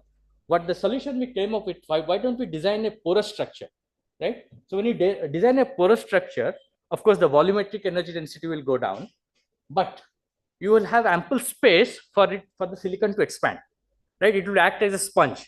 When so lithium goes in, it will expand into the empty space. Instead of cracking up, it will expand into empty space. That's what our technology is. So we saw that we could increase the lifestyle up to 500 cycles, still less. Graphite is around 1000 to 1500 would be the ideal charge cycle of a phone. But yeah, silicon has huge potential. So how do you do it? We start with a aluminum silicon ingot, which is the standard run-of-the-mill material for any automobile plant. We crush it, then we do a chemical etching process. When we do a chemical etching process, the aluminum leaves and we get a porous silicon material, which we term as porous cell. So what happens is there are two kinds of porosity. One porosity is due to aluminum leaving. The other porosity is because of the galvanic coupling. There is a surface porosity on top of the silicon. Because aluminum and silicon, they form a galvanic couple. So you get a very nice porous structure of a silicon material that you use it in a battery, and that's how the technology works basically. The byproduct we get a solution which can be used to make aluminum hydroxide, and because we use a lot of sodium hydroxide while in the process, so of course hydrogen will come out as a byproduct, but it's less in if you it's written around 400 kilometer driving range per kg. Of course. So what is it? It's easily scalable, available raw material, highly scalable, cost effective, effective utilization byproducts, and no toxic emissions. That's the basic technology, key points about this technology. So this is my last slide, of course, one before. If you look at the graphite, what it does, if people ask me, can you replace the whole graphite with silicon? No, it will be a step-by-step process. First, you go with 20% silicon.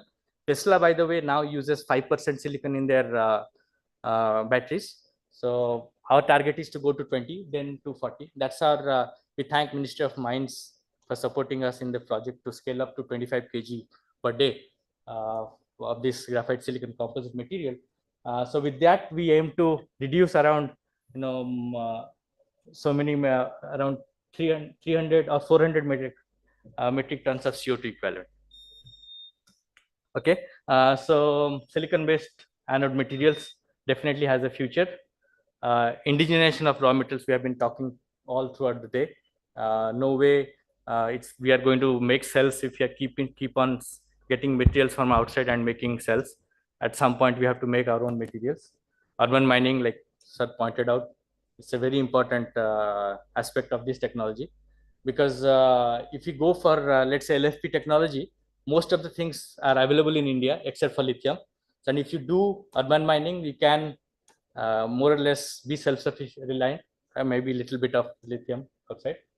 Other technologies that we are working on is today morning, I think Tata Motors with Tata Steel, we are working with on a magnesium-based cathode material.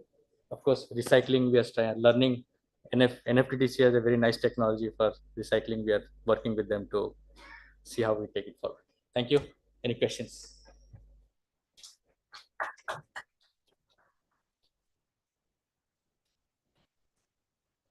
Right. Good. Any questions? Yes, there are no questions. Thank you so much. No, you can. No. Okay. No. Okay. See, why don't you, suppose we are coating carbon on silicon, right? So that allows a lot of bandwidth. We do as well, but Yeah, I think why we do as well, but in less quantity as of now, because we don't have that facility. Okay, yes, so that we can. I mean, without graphite, our carbon coating, you cannot use silicon. Yes, there's no way. So okay, fine. Yeah, that's the only thing that requires scale up challenges. Sure. Yes. So of course I'll talk to you. Yeah.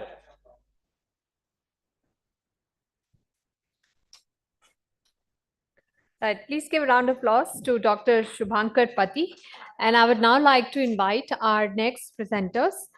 We have a presentation coming in from Mr. Riju Bhatnagar, Technical Advisor, Saru Smelting Private Limited, and Mr. Shashank Jain, Director, Saru Smelting, Meerut. So please put your hands together and welcome the two gentlemen. Mr. Jain has more than 3 decades of experience in non-ferrous metal alloys and semis. And Mr. Riju Bhatnagar has rich experience of more than 38 years. He has worked across multiple heavy water plants and also within the Shipping Corporation of India. So please give it up for Mr. Riju Bhatnagar and Mr. Shashank Jain.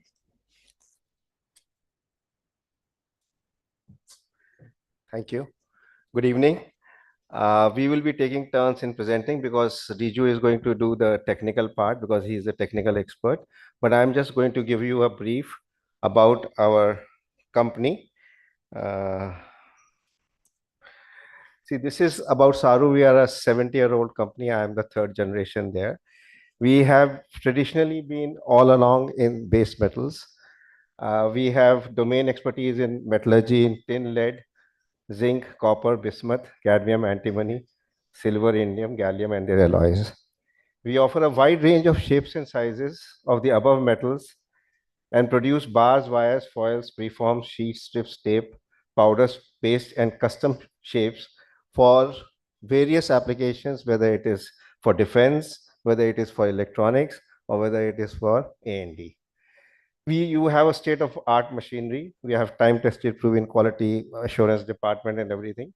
We have ISO 9000, 14,000, and 45,000 certified. We have plant is situated 70 kilometers from here, which is in Meerut. We have offices in Meerut and Gurgaon.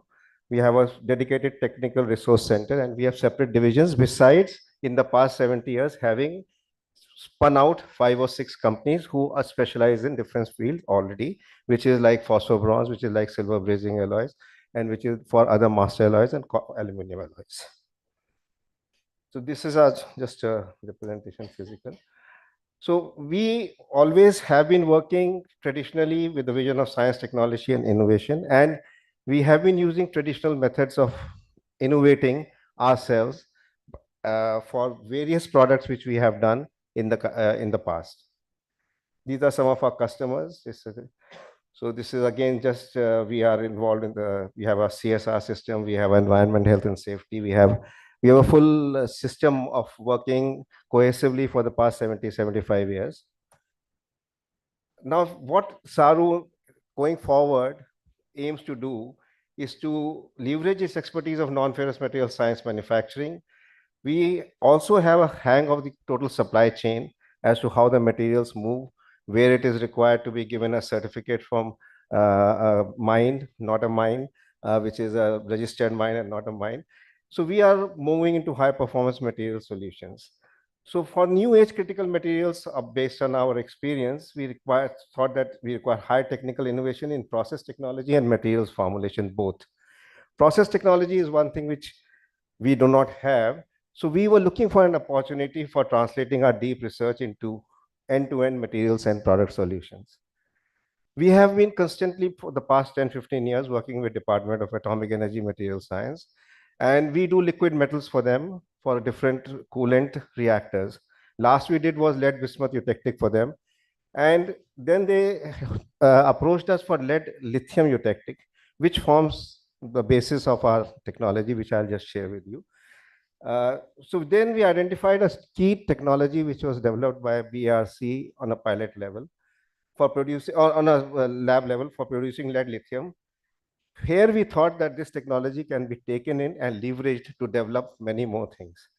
This ideation of a test bed platform to develop critical materials is now taking shape. This is just a representation of which critical materials we have taken out of the whole thing. Base metals, we are already there. Lithium, boron, and sodium are things which we are going to take in one group. And refractory metals, as NFTDC, Mr. Subramaniam was saying, is the second thing which we are working parallelly. So here we are only talking about the lithium, sodium, and boron. So this is the concept of a lithium ion electrode deposit fusion reactor. This is going to be a test platform. For first of all, we are going to develop nuclear grade liquid metal coolants, which is bismuth, lead, lithium, and tin lithium. Both of these are required for energy applications for nuclear reactors. One for the next generation, for ITER, which is going to be an India's contribution to ITER, and also to the fusion reactors of the future. We are also going to work on active battery metals extraction, which is lithium, boron, sodium, and potassium on the same platform, the same technology platform, and also A&D materials for metal alloying, which is aluminum and magnesium. And last but not the least, isotopic tailoring of bismuth and boron will also be done to generate lithium 6, lithium 7, boron 10, boron 11. So this is a phase-wise thing which we want to do on this test bed platform. Having said that, the first thing, nuclear grade coolants, we are committed to supply to BRC because it's a BRC technology. We'll first develop it for them and give it to them. Last and phase which we are looking into the future is for development of electrochemical energy storage materials, which is active materials pre-cell and post-cell based on lithium ion and boron ion and sodium ion. But that is something into the future we are looking for. So this experience from this pilot will enable SARU to formulate a strategic response for bulk production for battery materials and non-materials. So this was just an introduction, what we are doing and what we want to invite from stakeholders here is when we create this platform, which is being done courtesy of the grant which we have been received from under the STEM scheme, to come, and we will be happy to experiment and work with them for more and more things, because this is going to be the first platform of this type. What we think is going to be the first platform of this type. Now, next I will leave it to Mr. Riju Bhatnagar, who's a technical expert, who's going to do this, who's taken the technology from the lab level and engineered the whole thing for us. Good evening, everybody. I am a retired scientist from Heavy Water Board, Mumbai, and we were involved in the production of sodium, magnesium, boron, elemental boron, and with at Palaikal for zirconium and titanium compounds. I happen to be a technical advisor with Mr. Saru Smelting, and I am proud to say that they have taken a technology from BARC for the production of lead lithium, which is to be used for the commitment of India at the International ITER, that is LLCB, Ceramic Fast Breeder Reactor, where it is going to be used as a coolant. Lead lithium has got a melting point of 265 degrees centigrade and has a boiling point of around 1700 degrees centigrade. So that means this is a perfect coolant to be used in a reactor.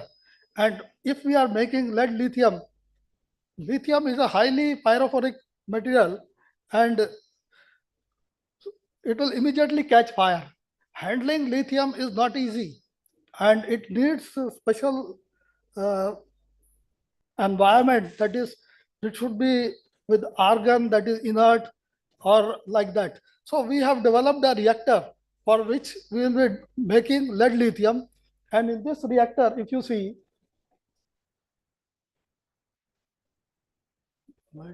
anyway, we have got a center cathode that is dipped in the graphite bucket, and at the surrounding cathode, we have the two suspended anodes on the outer side, and we have an electrolyte that is a potassium chloride and lithium chloride, and we have that center cathode is filled, bucket is filled with lead, molten lead, and then when we are doing electrolysis, the lithium formed goes to the cathode, and that is how with the mixer, that lithium and lead that will form the part of the cathode, and cathode size will be continuously increasing.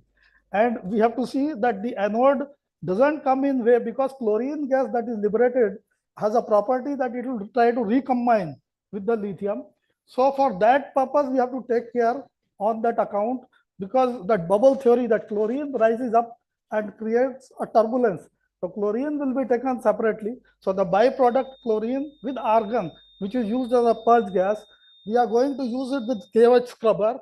And with KOH scrubber, it becomes like a hypo solution. Like if you use NaOH, it becomes hypochlorite. So it is used for cleaning works for your house and other things. So that byproduct will be used. However, in this process, since it is a batch process, 8 liters of chlorine is produced in 8 liters of chlorine per minute is produced. And in this batch process of 72 hours, the electrolysis takes place for 16 hours, and rest of the time we take for taking it up, preheating. And the most important part is that the eutectic we are using, that is potassium chloride and lithium chloride, that melting point of the eutectic is around 500 to 550 degrees centigrade only, whereas the individual melting points are around 600, 5 and 770 degrees centigrade. And in this, most important part is the salts which we are using, they should be perfectly dry. Means oxide content and the moisture content should be less than 0.001 ppm. Otherwise, whatever graphite we are using, morning we were asked, some people were telling that when we go to industry and when we talk of academics, two things are there where we want to match together. This is where nobody will tell you that you have moisture content, immediately graphite bucket crucible, everything will go, life will not be there. So we want to see that it should have good life, equipment should run nicely, and since this is pyrophoric and it is getting contained by the lead itself, so there is no problem. You don't need very highly skilled manpower for dealing with this. So for taking it up a level above the inert atmosphere, we have made this hydraulic arrangement for lifting the crucible inside, which contains lead lithium. And this is the crucible you can see, and it is on an insulated perforated sleeve. And this is the lifting arrangement. And we have seen that the current for the electrolysis, it follows the production as per the Faraday's law of electrolysis. So you will be able to get around 20 kg per batch. That is around in 1 month, around 200 kg will be able to produce. And since we have got a letter from BRC that they require around 4.5 to 5 tons per year. So to enhance that capacity, we have introduced additional anodes and size of the cathode so that we will be able to meet the target.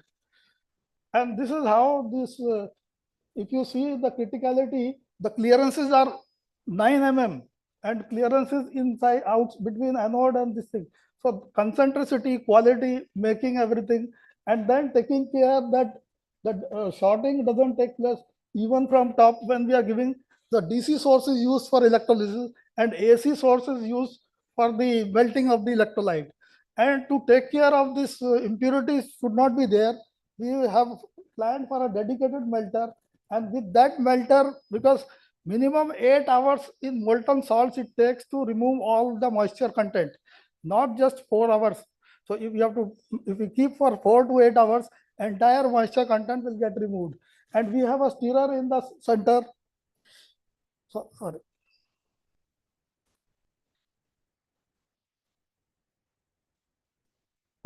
We have a stirrer down. If you see, one in the center, that is for the mixing of the lead and the lithium, and the exterior one is for the electrolyte. And because the continuous churning should take place, that is how, and end of the electrolysis means you will find that lithium will not be produced, and whatever left over will be potassium chloride in the mixer below. This is the comparison of the physical properties of various coolants. That is, if you see, the coolant lead lithium has got melting point 235, boiling 1700, and its density. And just see how beautifully it can be used compared to lithium and water. Water will be at 100. So this is one of the best coolants. And this lithium can also be used for energy purpose, for tritium, for production of tritium by having that reaction with the neutron. And similarly, we get energy from this and the fusion this thing. And coming to the batteries part, since we will be planning to make lithium, so diversification, as Saru is expert in going for all sorts of metallurgical aspects. So we will be having different combinations, even that cathode for the batteries, that is NMC, that is lithium, nickel, manganese, cobalt, LiP, lithium iron phosphate, and then the HECM, then another LCO, lithium cobalt oxide, then lithium cobalt aluminum, and then lithium manganese oxide. The latest one, which is still coming up in the market, maybe Indian markets have not come across, the cathode material is lithium titanium oxide. Anode is mostly preferred is graphite only in most cases. But for this lithium battery, these metals are there which can be considered for that. And this is the model of that Japanese model of that lithium titanium oxide. And that is how when charged lithium goes from one to cathode to the anode, and then on discharge goes from anode to cathode. And the advantage of lithium battery is extremely long life, enhanced safety, rapid charging, and ion temperature performance. Now, since we are already involved in production of sodium, so sodium with lithium, the battery charging time will get reduced, and that power to that the per hour mileage also will be able to improve. Certain things are there at the final stage to take care, so that will also be introduced lately. Lithium raw material. Lithium raw material are vital ingredients for this battery. I think some of people have already told on this matter that lithium is sourced predominantly from hard rock, that is spodumene, and extracting lithium from brine. So I may not say more on these things because they have already been told. However, we will see that lithium 6 or lithium 7, how we convert and which one will be better. Saru is open to collaborating with stakeholders in the EV battery supply chain for development of unique metal composition. Thank you.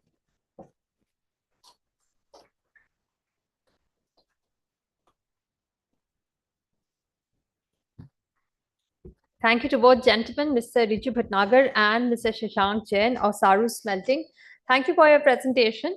And right now we'll slip into a short tea break and we'll resume with a few more of the presentations. The presenters are here. In case you have any question, you can reach out to them on a one-on-one basis and get it clarified during the tea break. Please be back in your seats in another 10 minutes. Thank you.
Welcome back. I request everybody to please settle down in their seats. And for all those sitting in the back, perhaps you can move up and see the presentations. They'll be more clear if you're closer to the screen. So if those sitting in the back feel like it, request them to please move forward. We will now continue with the presentations that we were having in the technical session. And now I would like to invite Mr. Joe Walsh, Managing Director, Lepitico Limited. Mr. Walsh is a resource industry executive, mining engineer, and geophysicist with more than 30 years of experience working for mining and exploration companies and investment bank in mining related roles. Please put your hands together and welcome Mr. Joe Walsh. Thank you very much. Can you hear me okay? Yes, we can hear you. Okay, thank you very much, and good evening, everybody. Lepitico is an Australian securities exchange listed company, and as a result, please see the disclaimer here, which is associated with forward-looking statements, and a copy of that's available on our website. Lepitico is the global leader in sustainable lithium mica processing. That's a bold statement, and we don't make it lightly.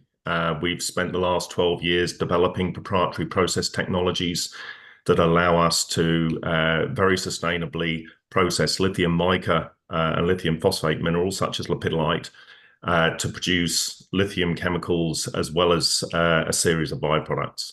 And it's really these technologies that differentiate our business. Our phase 1 proof of commercialization project is fully permitted has completed front-end engineering and design, and we're now in the advanced stages of arranging finance to transition the business into construction and then operations. What I want to talk about this evening is these technologies more from a technical perspective.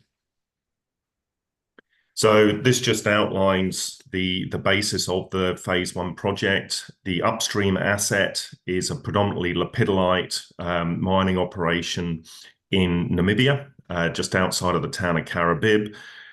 We'll be mining ore via open pit, then concentrating that using conventional flotation to produce a mica concentrate.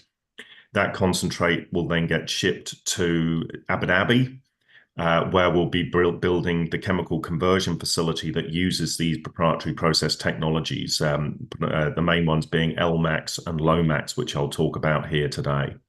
And as you can see on the right-hand side, we produce a range of products. Even the residue from this chemical conversion plant is a gypsum-rich material that has a use. So there's no solid process waste that is manufactured from this facility. And the inputs, the reagents, etc., are really ubiquitous in chemical processing. For example, sulfuric acid, lime, limestone. So it is a very sustainable process. The LMAX process takes the lithium mica concentrate, leaches that using hot sulfuric acid at a temperature of just 120 degrees Celsius, and all of the metals very efficiently go into solution. The elegant part of the process chemistry here is how we maintain the lithium in solution while we then adjust temperature and pH to remove various impurities. And each of those impurity streams can then be further processed to produce a final product, be it potassium in the form of SOP fertilizer, cesium, rubidium, and then the gypsum residue as well. And even the silica that comes out of the initial leach step has a use in the construction industry. So the scale up from piloting is just 200 times, and the phase 1 project will produce around 5,000 tons a year of lithium hydroxide, and we've also done some work on a phase 2 that could be possibly 4 times that size. Importantly, greenhouse gas emissions are around 25% lower compared to a typical spodumene hard rock integrated project. The second process technology that I want to talk about is called LOMAX. This takes the lithium sulfate intermediate produced from LMAX and directly converts it into lithium hydroxide, importantly, without using any sodium compounds. So one of the challenges for both conventional hard rock conversion and also for cathode manufacturing, as many of you are probably aware, is these processes produce very substantial quantities of sodium sulfate. Sodium sulfate is a very mature industry globally. Generally speaking, the uses for it are in decline. And with the advent of lithium-ion battery growth, we're seeing very large quantities of sodium sulfate being produced. LOMAX circumvents that, and the residue is a benign residue that then gets mixed with the LMAX residue, and then it can be sold as a product. The other advantages here is, compared to conventional processing, LOMAX is lower capex, lower opex. So just to give you a sense of the work that we've done on LMAX, we've tested more than 20 different deposits globally over the course of the last 7 or 8 years. We've yet to find one that we can't produce a nominal battery grade product from. You see here on this slide the range of lithium mica minerals and phosphate minerals that the technology is applicable to. And I think importantly, micas are now part of the mainstream from a lithium supply perspective. More than 40% of domestically sourced lithium in China is now produced from lithium micas, a similar sort of quantity to from brine. We've run 4 pilot trials, each one progressively larger. The most recent one, which is shown in the slide on the photograph on the right, was operating at 32 kilograms per hour. And also we've sold our first license for these process technologies to a UK private company, Cornish Lithium, who is in the advanced stages of building their own test plant in the UK. And their mineralization is predominantly zimbaldite and polylithionite. So it differs from our Namibian feedstock, which is predominantly lepidolite and lithium muscovite. So now I just want to do a quick comparison between conventional processing. Spodumene is a lithium-bearing mineral that has a grade of between 5 and 6% Li2O. The lithium mica minerals tend to be lower lithium content, but because of their physical nature, they lend themselves to conventional flotation rather than building a complicated DMS plant, dense media separation, that has inherently low recoveries.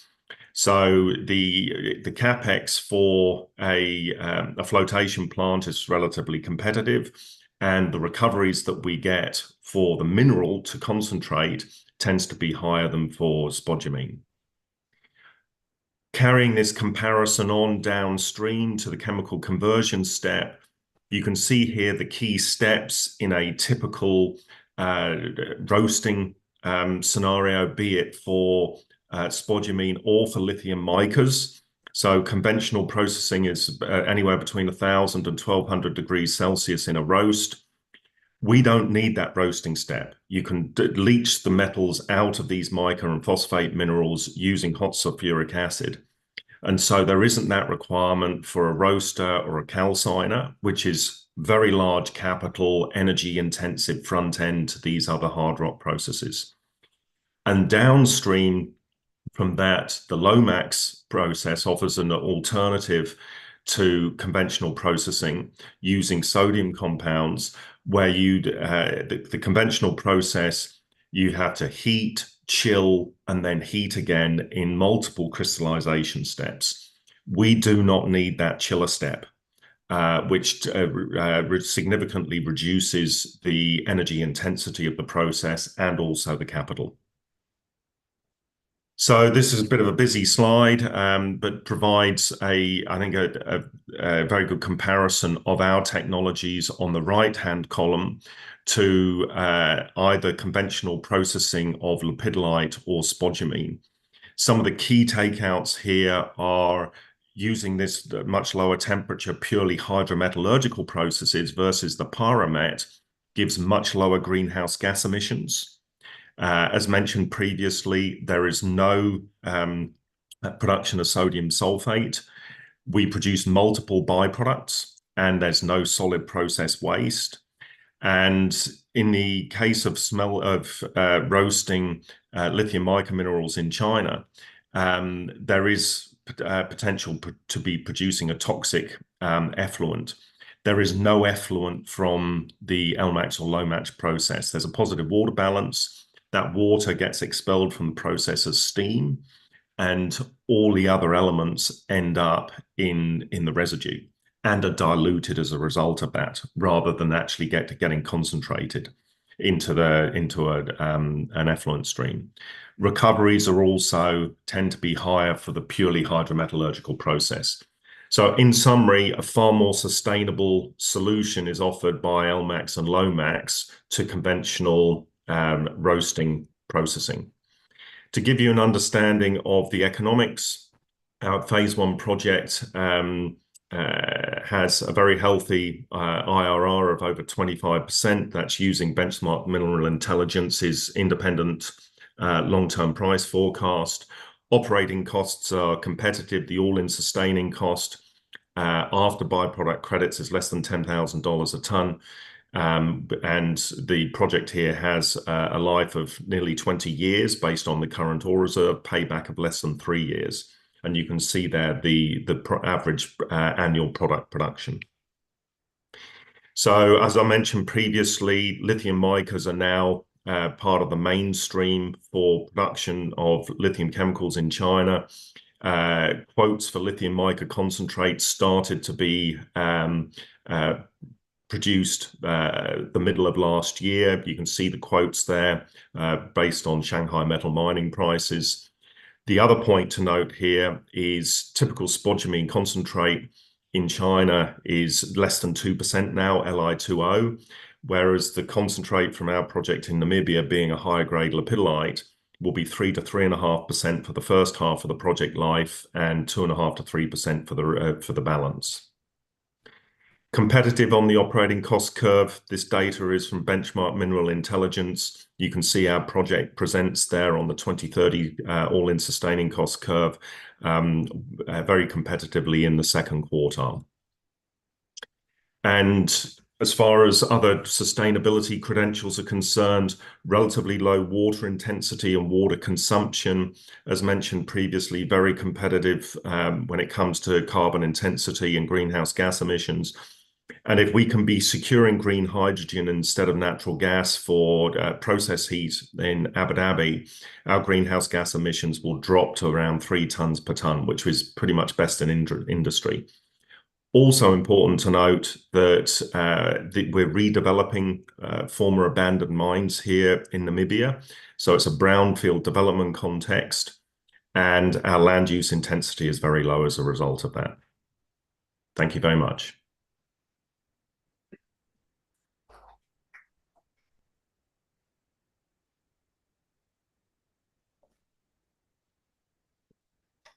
Thank you, Tom, for your presentation.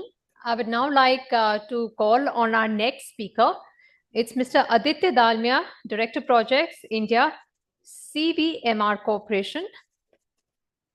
He is responsible for the management and business development of this metal refining projects in India. He has the know-how of developing process flow sheets and beneficiation plant design from concept, including test work to engineering stage. Please put your hands together and welcome Mr. Aditya Dalmia.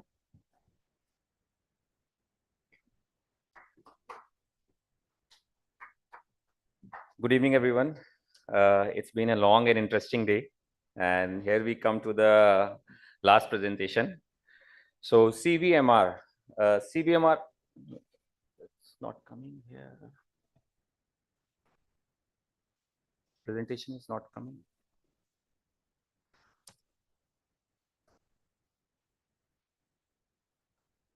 Yeah, it's okay.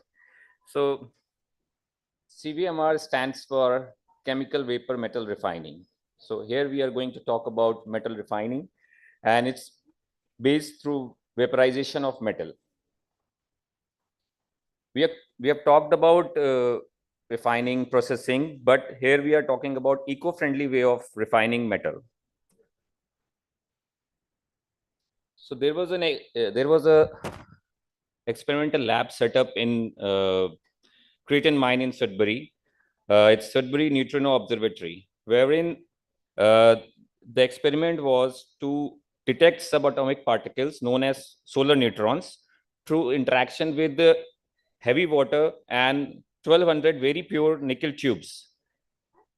The purity of nickel tubes was required 99.9994%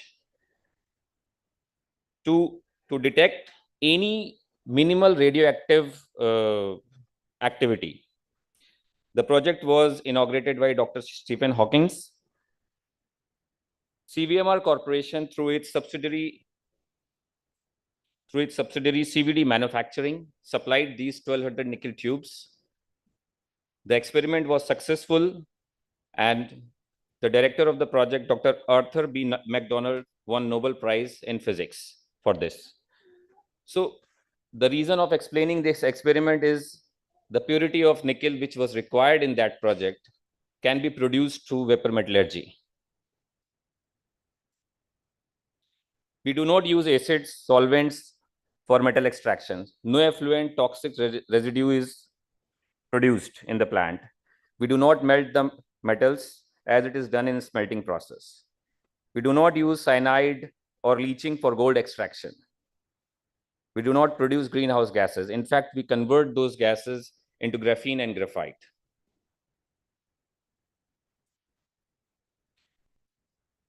Carbonyl process, it's not new. It's a 100-year-old process, but CVMR has further developed it, optimized, and we are using this technology in 21st century. So this is the whole process in brief, what we do in carbonylation process. First, the metal is reacted with carbon monoxide and it vaporizes. Then we do separation. If there are multiple metals, then we do separation. Then finally decomposition.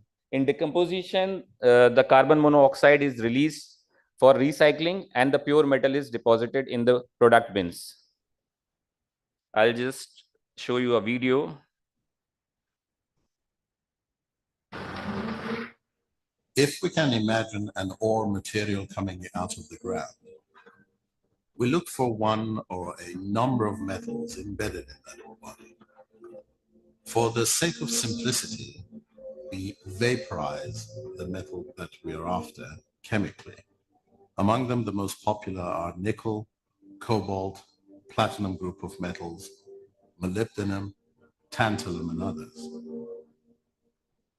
We transfer the metal vapor to a separate chamber where we extract the pure metal that we have targeted in all sorts of forms, from metal powder to metal foams to net shapes and any other form that our clients wish to have. And this whole operation is done in one very simple, streamlined process. So this was the process in brief. It's actually this much is the process only for refining. So if we talk about nickel, to give you an example, how we produce high purity nickel. Nickel in different ores or different forms reacts with carbon monoxide to produce nickel carbonyl gas, which further decomposes to produce high purity nickel and carbon monoxide. The same can be done for iron as well to produce iron carbonyl, which is we'll discuss later where it is used. In the mine to market report of Niti Aayog in June 2023, they mentioned India will have to depend on imports until a commercial scale technology for recovering nickel from overburden of chromite ore in Odisha is established. We have the solution. We can process nickel laterite ore with a feed grade up to 0.8% and can produce concentrate depending on the requirement, but up to 99.99%. Different products for produced from nickel vapor deposition. We can produce nickel coated carbon fiber. These US dollars are printed using the plates produced by CVMR. These are nickel coated plates. So key steps involved for processing of critical minerals. During the day, we have discussed a lot on the processing and refining. Will not go into detail, just basically what are the different steps. The advanced concentration, because the ores produced are very low grade, so we need to upgrade those ores for the final refining of the metal. Once we get the concentrate, then it goes for metal refining to get high purity metals used in EV industry and high-tech applications. Commercial production cases.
I would like to give a small brief on what we were doing as a ministry to ensure the supply of critical mineral for the downstream industries in India.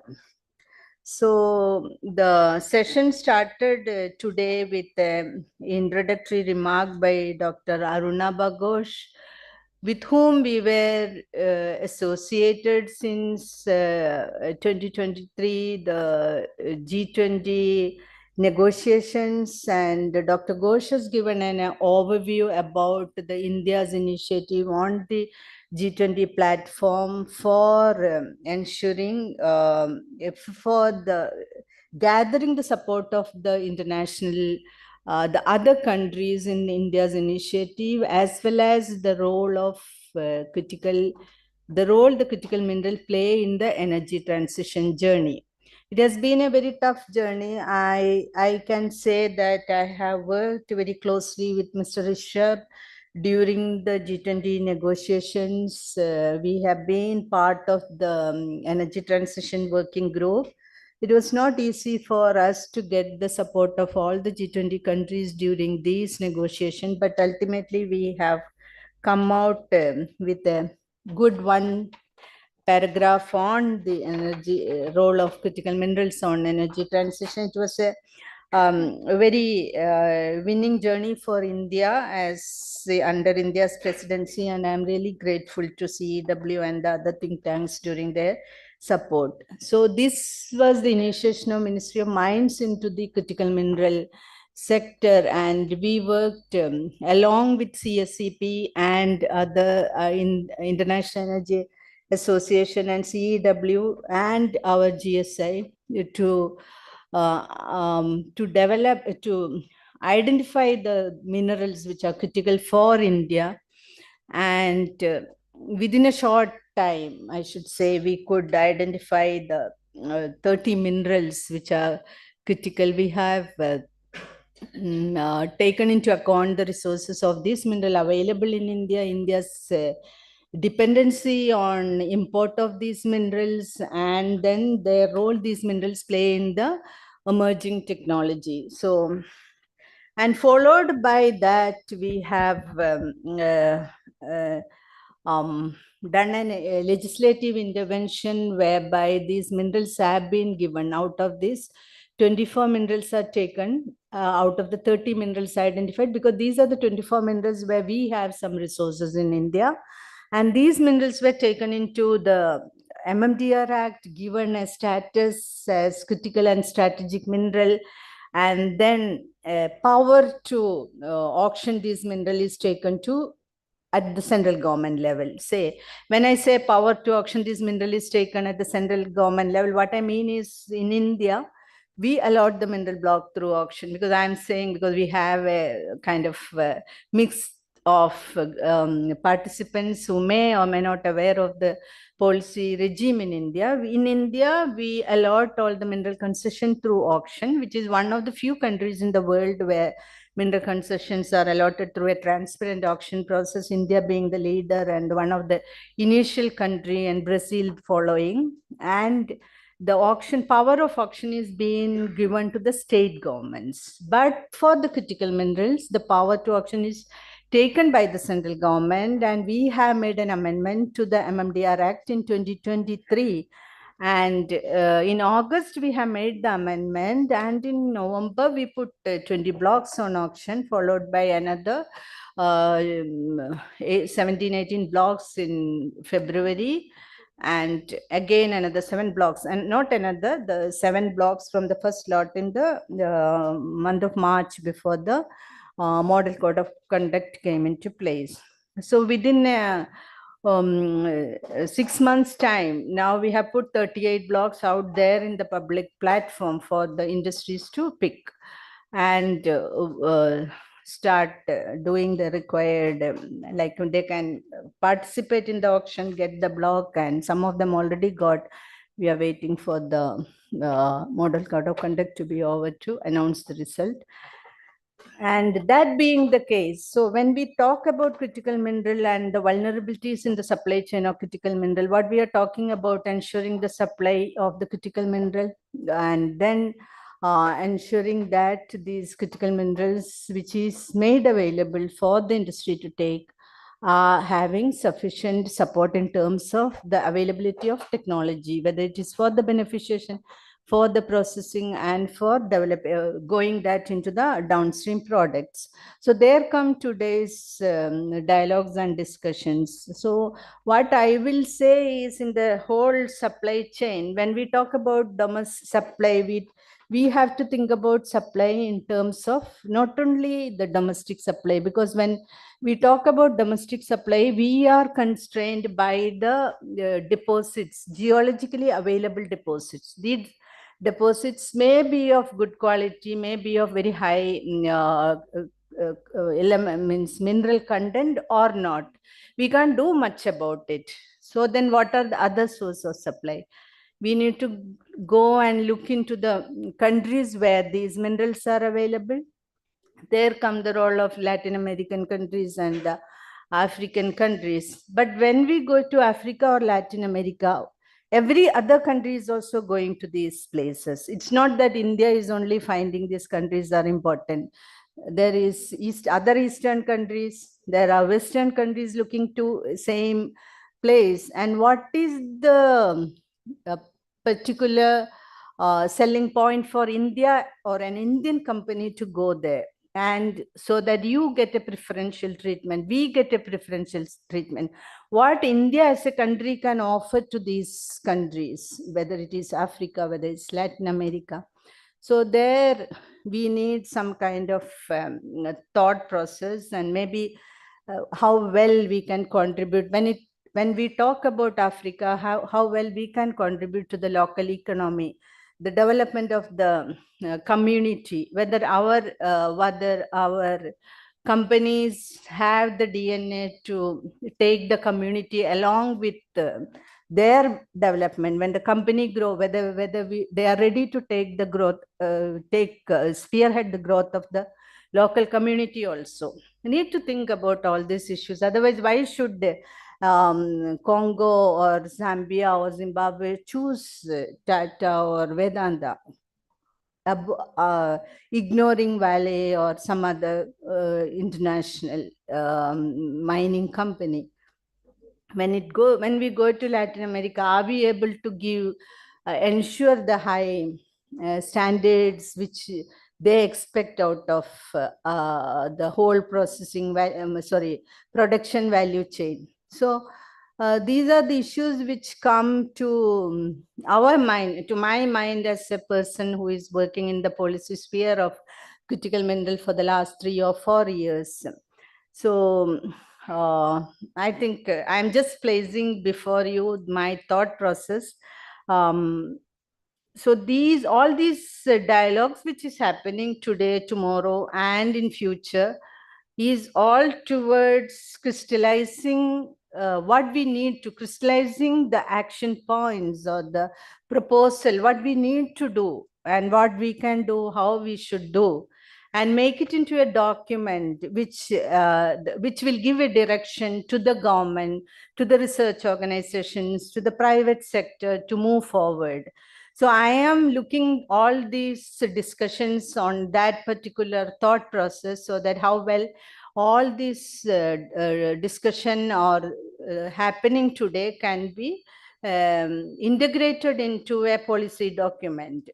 So today's discussion has been very, very eye-opening, very, very informative, because as the designated officer to conduct the auction for critical minerals, slip of tongue, election is always on the back of the mind. The auction of the critical minerals in India, the one question I was being question thrown to me during all the industry interactions and road show is, okay ma'am, you are giving me a block with very low level of exploration.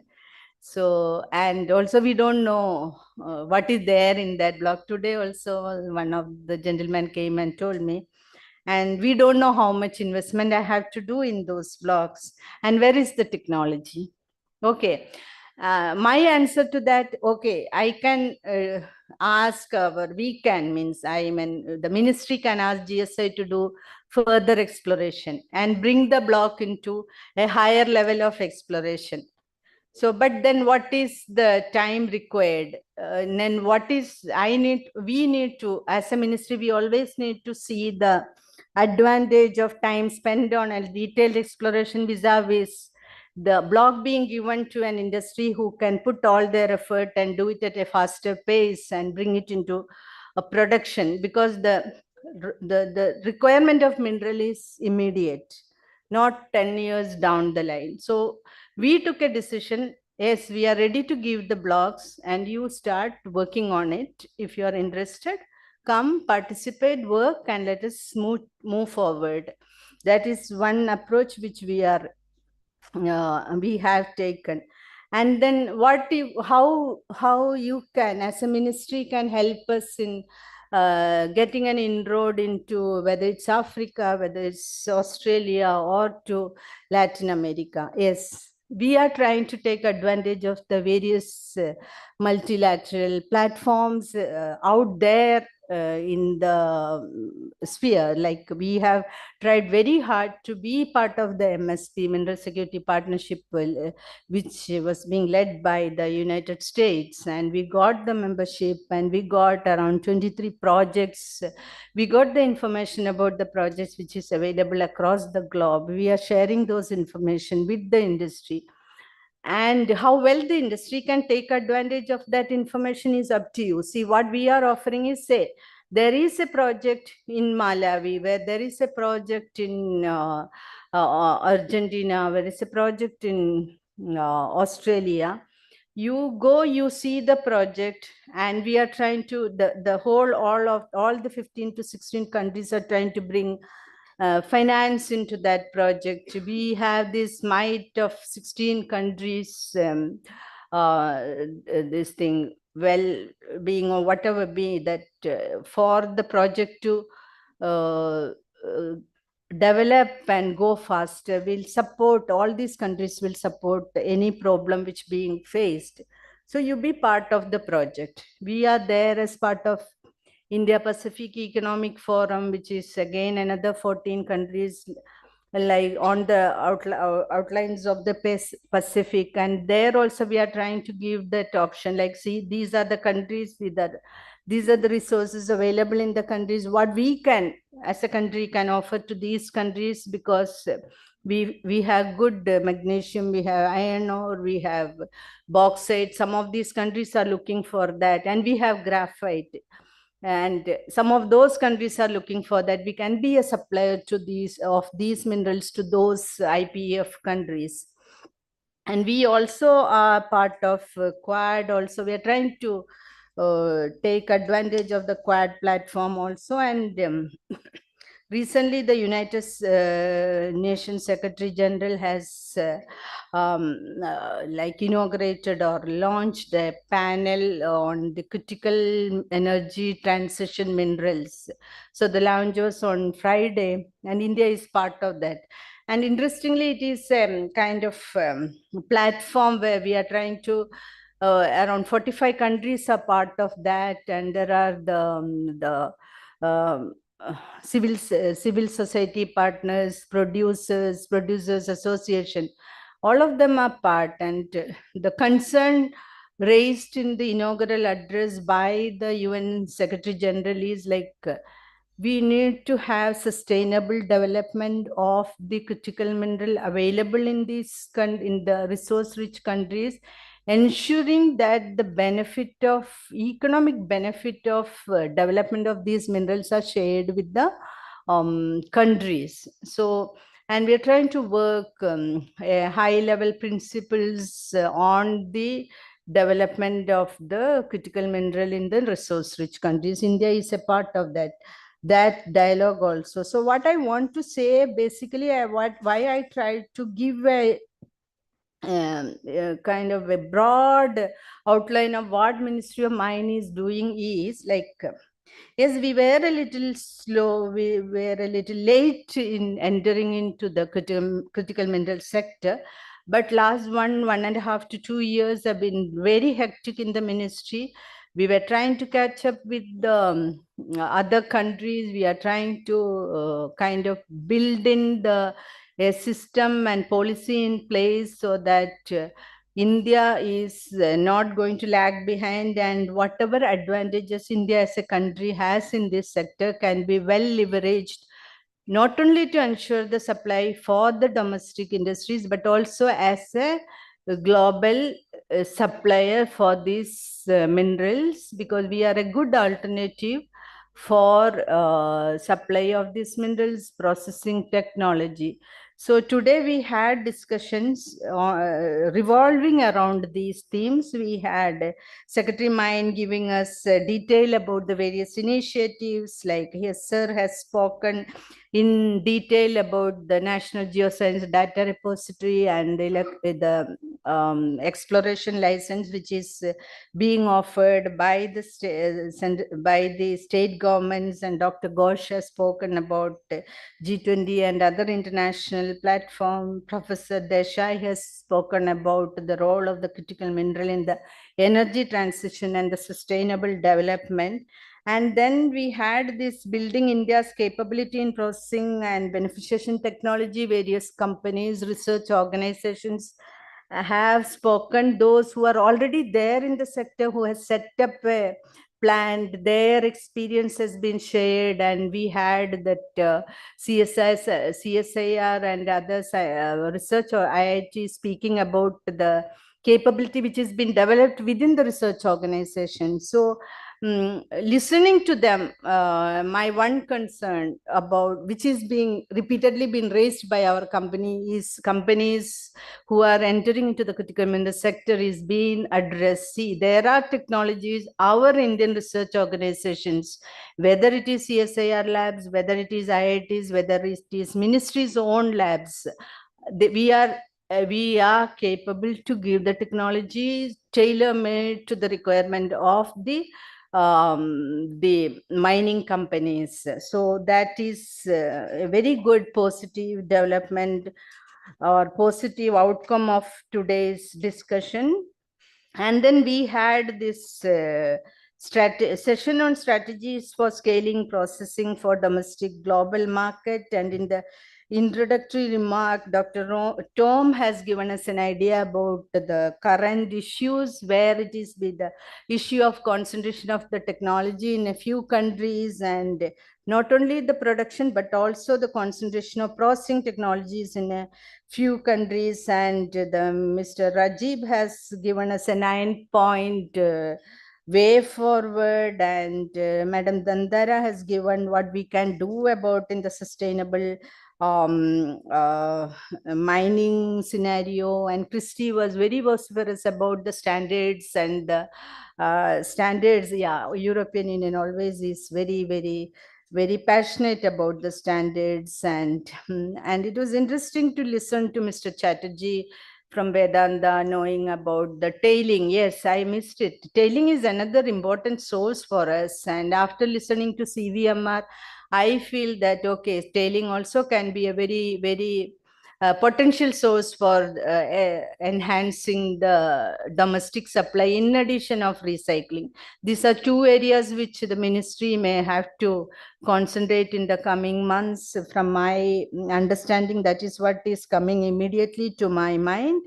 And then it was interesting to listen to Loham and Altman about their experience. So basically, today's afternoon session about the various technologies which has been presented today by Mr. Subramaniam, Abhilash, Mr. Jain, and others give us lots of like encouragement that our research, our scientists are attuned to do the research which is required for the industry. And what we need to do is bring together the labs, the corporate, so that the research which is being done is not only to present papers. It's more to scale up to the needs of the country, because ultimately what we need is, I think that is where we lack, because I'm also coming from a research background. I'm a researcher, basically. I'm a PhD in agriculture. I know it's always like when the PhDs meet, it's always the talk, how many papers you publish, do you have a paper in science? That's what we ask. I don't know what you ask mining engineers. So it shouldn't be a paper producing machinery. The research organization shouldn't be a paper producing machinery. It should be a organization attuned to meet the demands of the industry, because ultimately the fund comes from the taxpayers' money. If the industries prosper, we get more tax, we get more fund. So I hope tomorrow we'll have a very good discussion. Tomorrow we are again going to go listen to all of you, and then we have to go and close our doors and rack our brains to finalize a few points which can go into our policy document. And today being a very long day, I thank all of you. My special thanks to Shakti. Oh, I forgot. Shakti is going to be our backbone and our support for the journey going forward. I am sure that inking that deal, that MOU with them, is going to be a very positive development for the country, the critical sector in the country. Thanks to all of you. Thanks to the team led by Vivek for organizing this program. And I hope you all will join us tomorrow and we'll continue the dialogue. Thank you. Thank you. Jai Hind.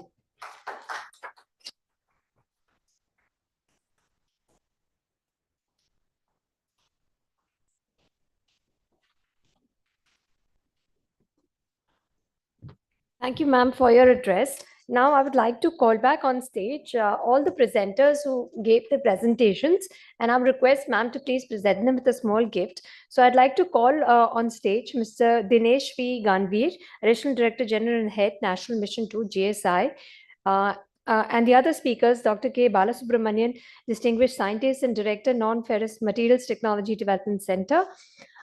I would like to invite Dr. Abhilash, Principal Scientist, CSIR, NML. Dr. Shivakumar Angadi, Principal Scientist, CSIR, IMMT.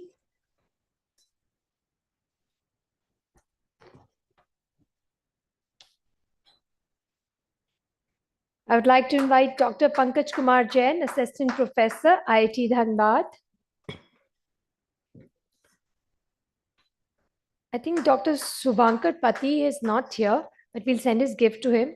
Mr. Riju Bhatnagar and Mr. Shashank Jain of Saru Smelting would request you to please come.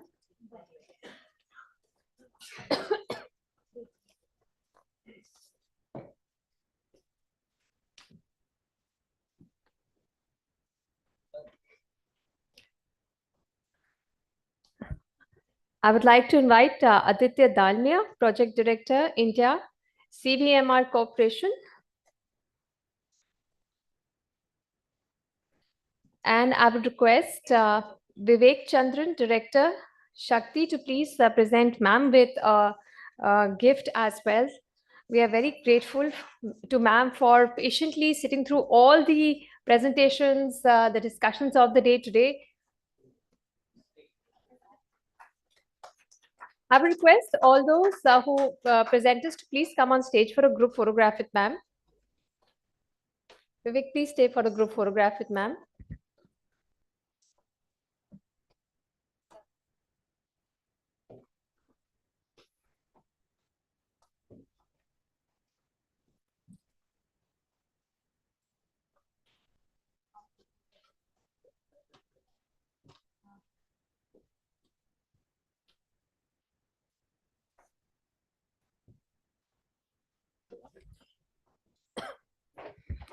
We'd like to thank all our presenters for their hard work and the insights that they have shared with everyone. And thank you all for your patience. Thank you to the audience for their participation and to the speakers for their time. Please do join us for dinner, which is being served at the Tamarind. It will be served 6:30 p.m. onwards. Please join us for dinner. And we'll see all of you again tomorrow for another day of important discussion starting 10 a.m. tomorrow. Till then, good night.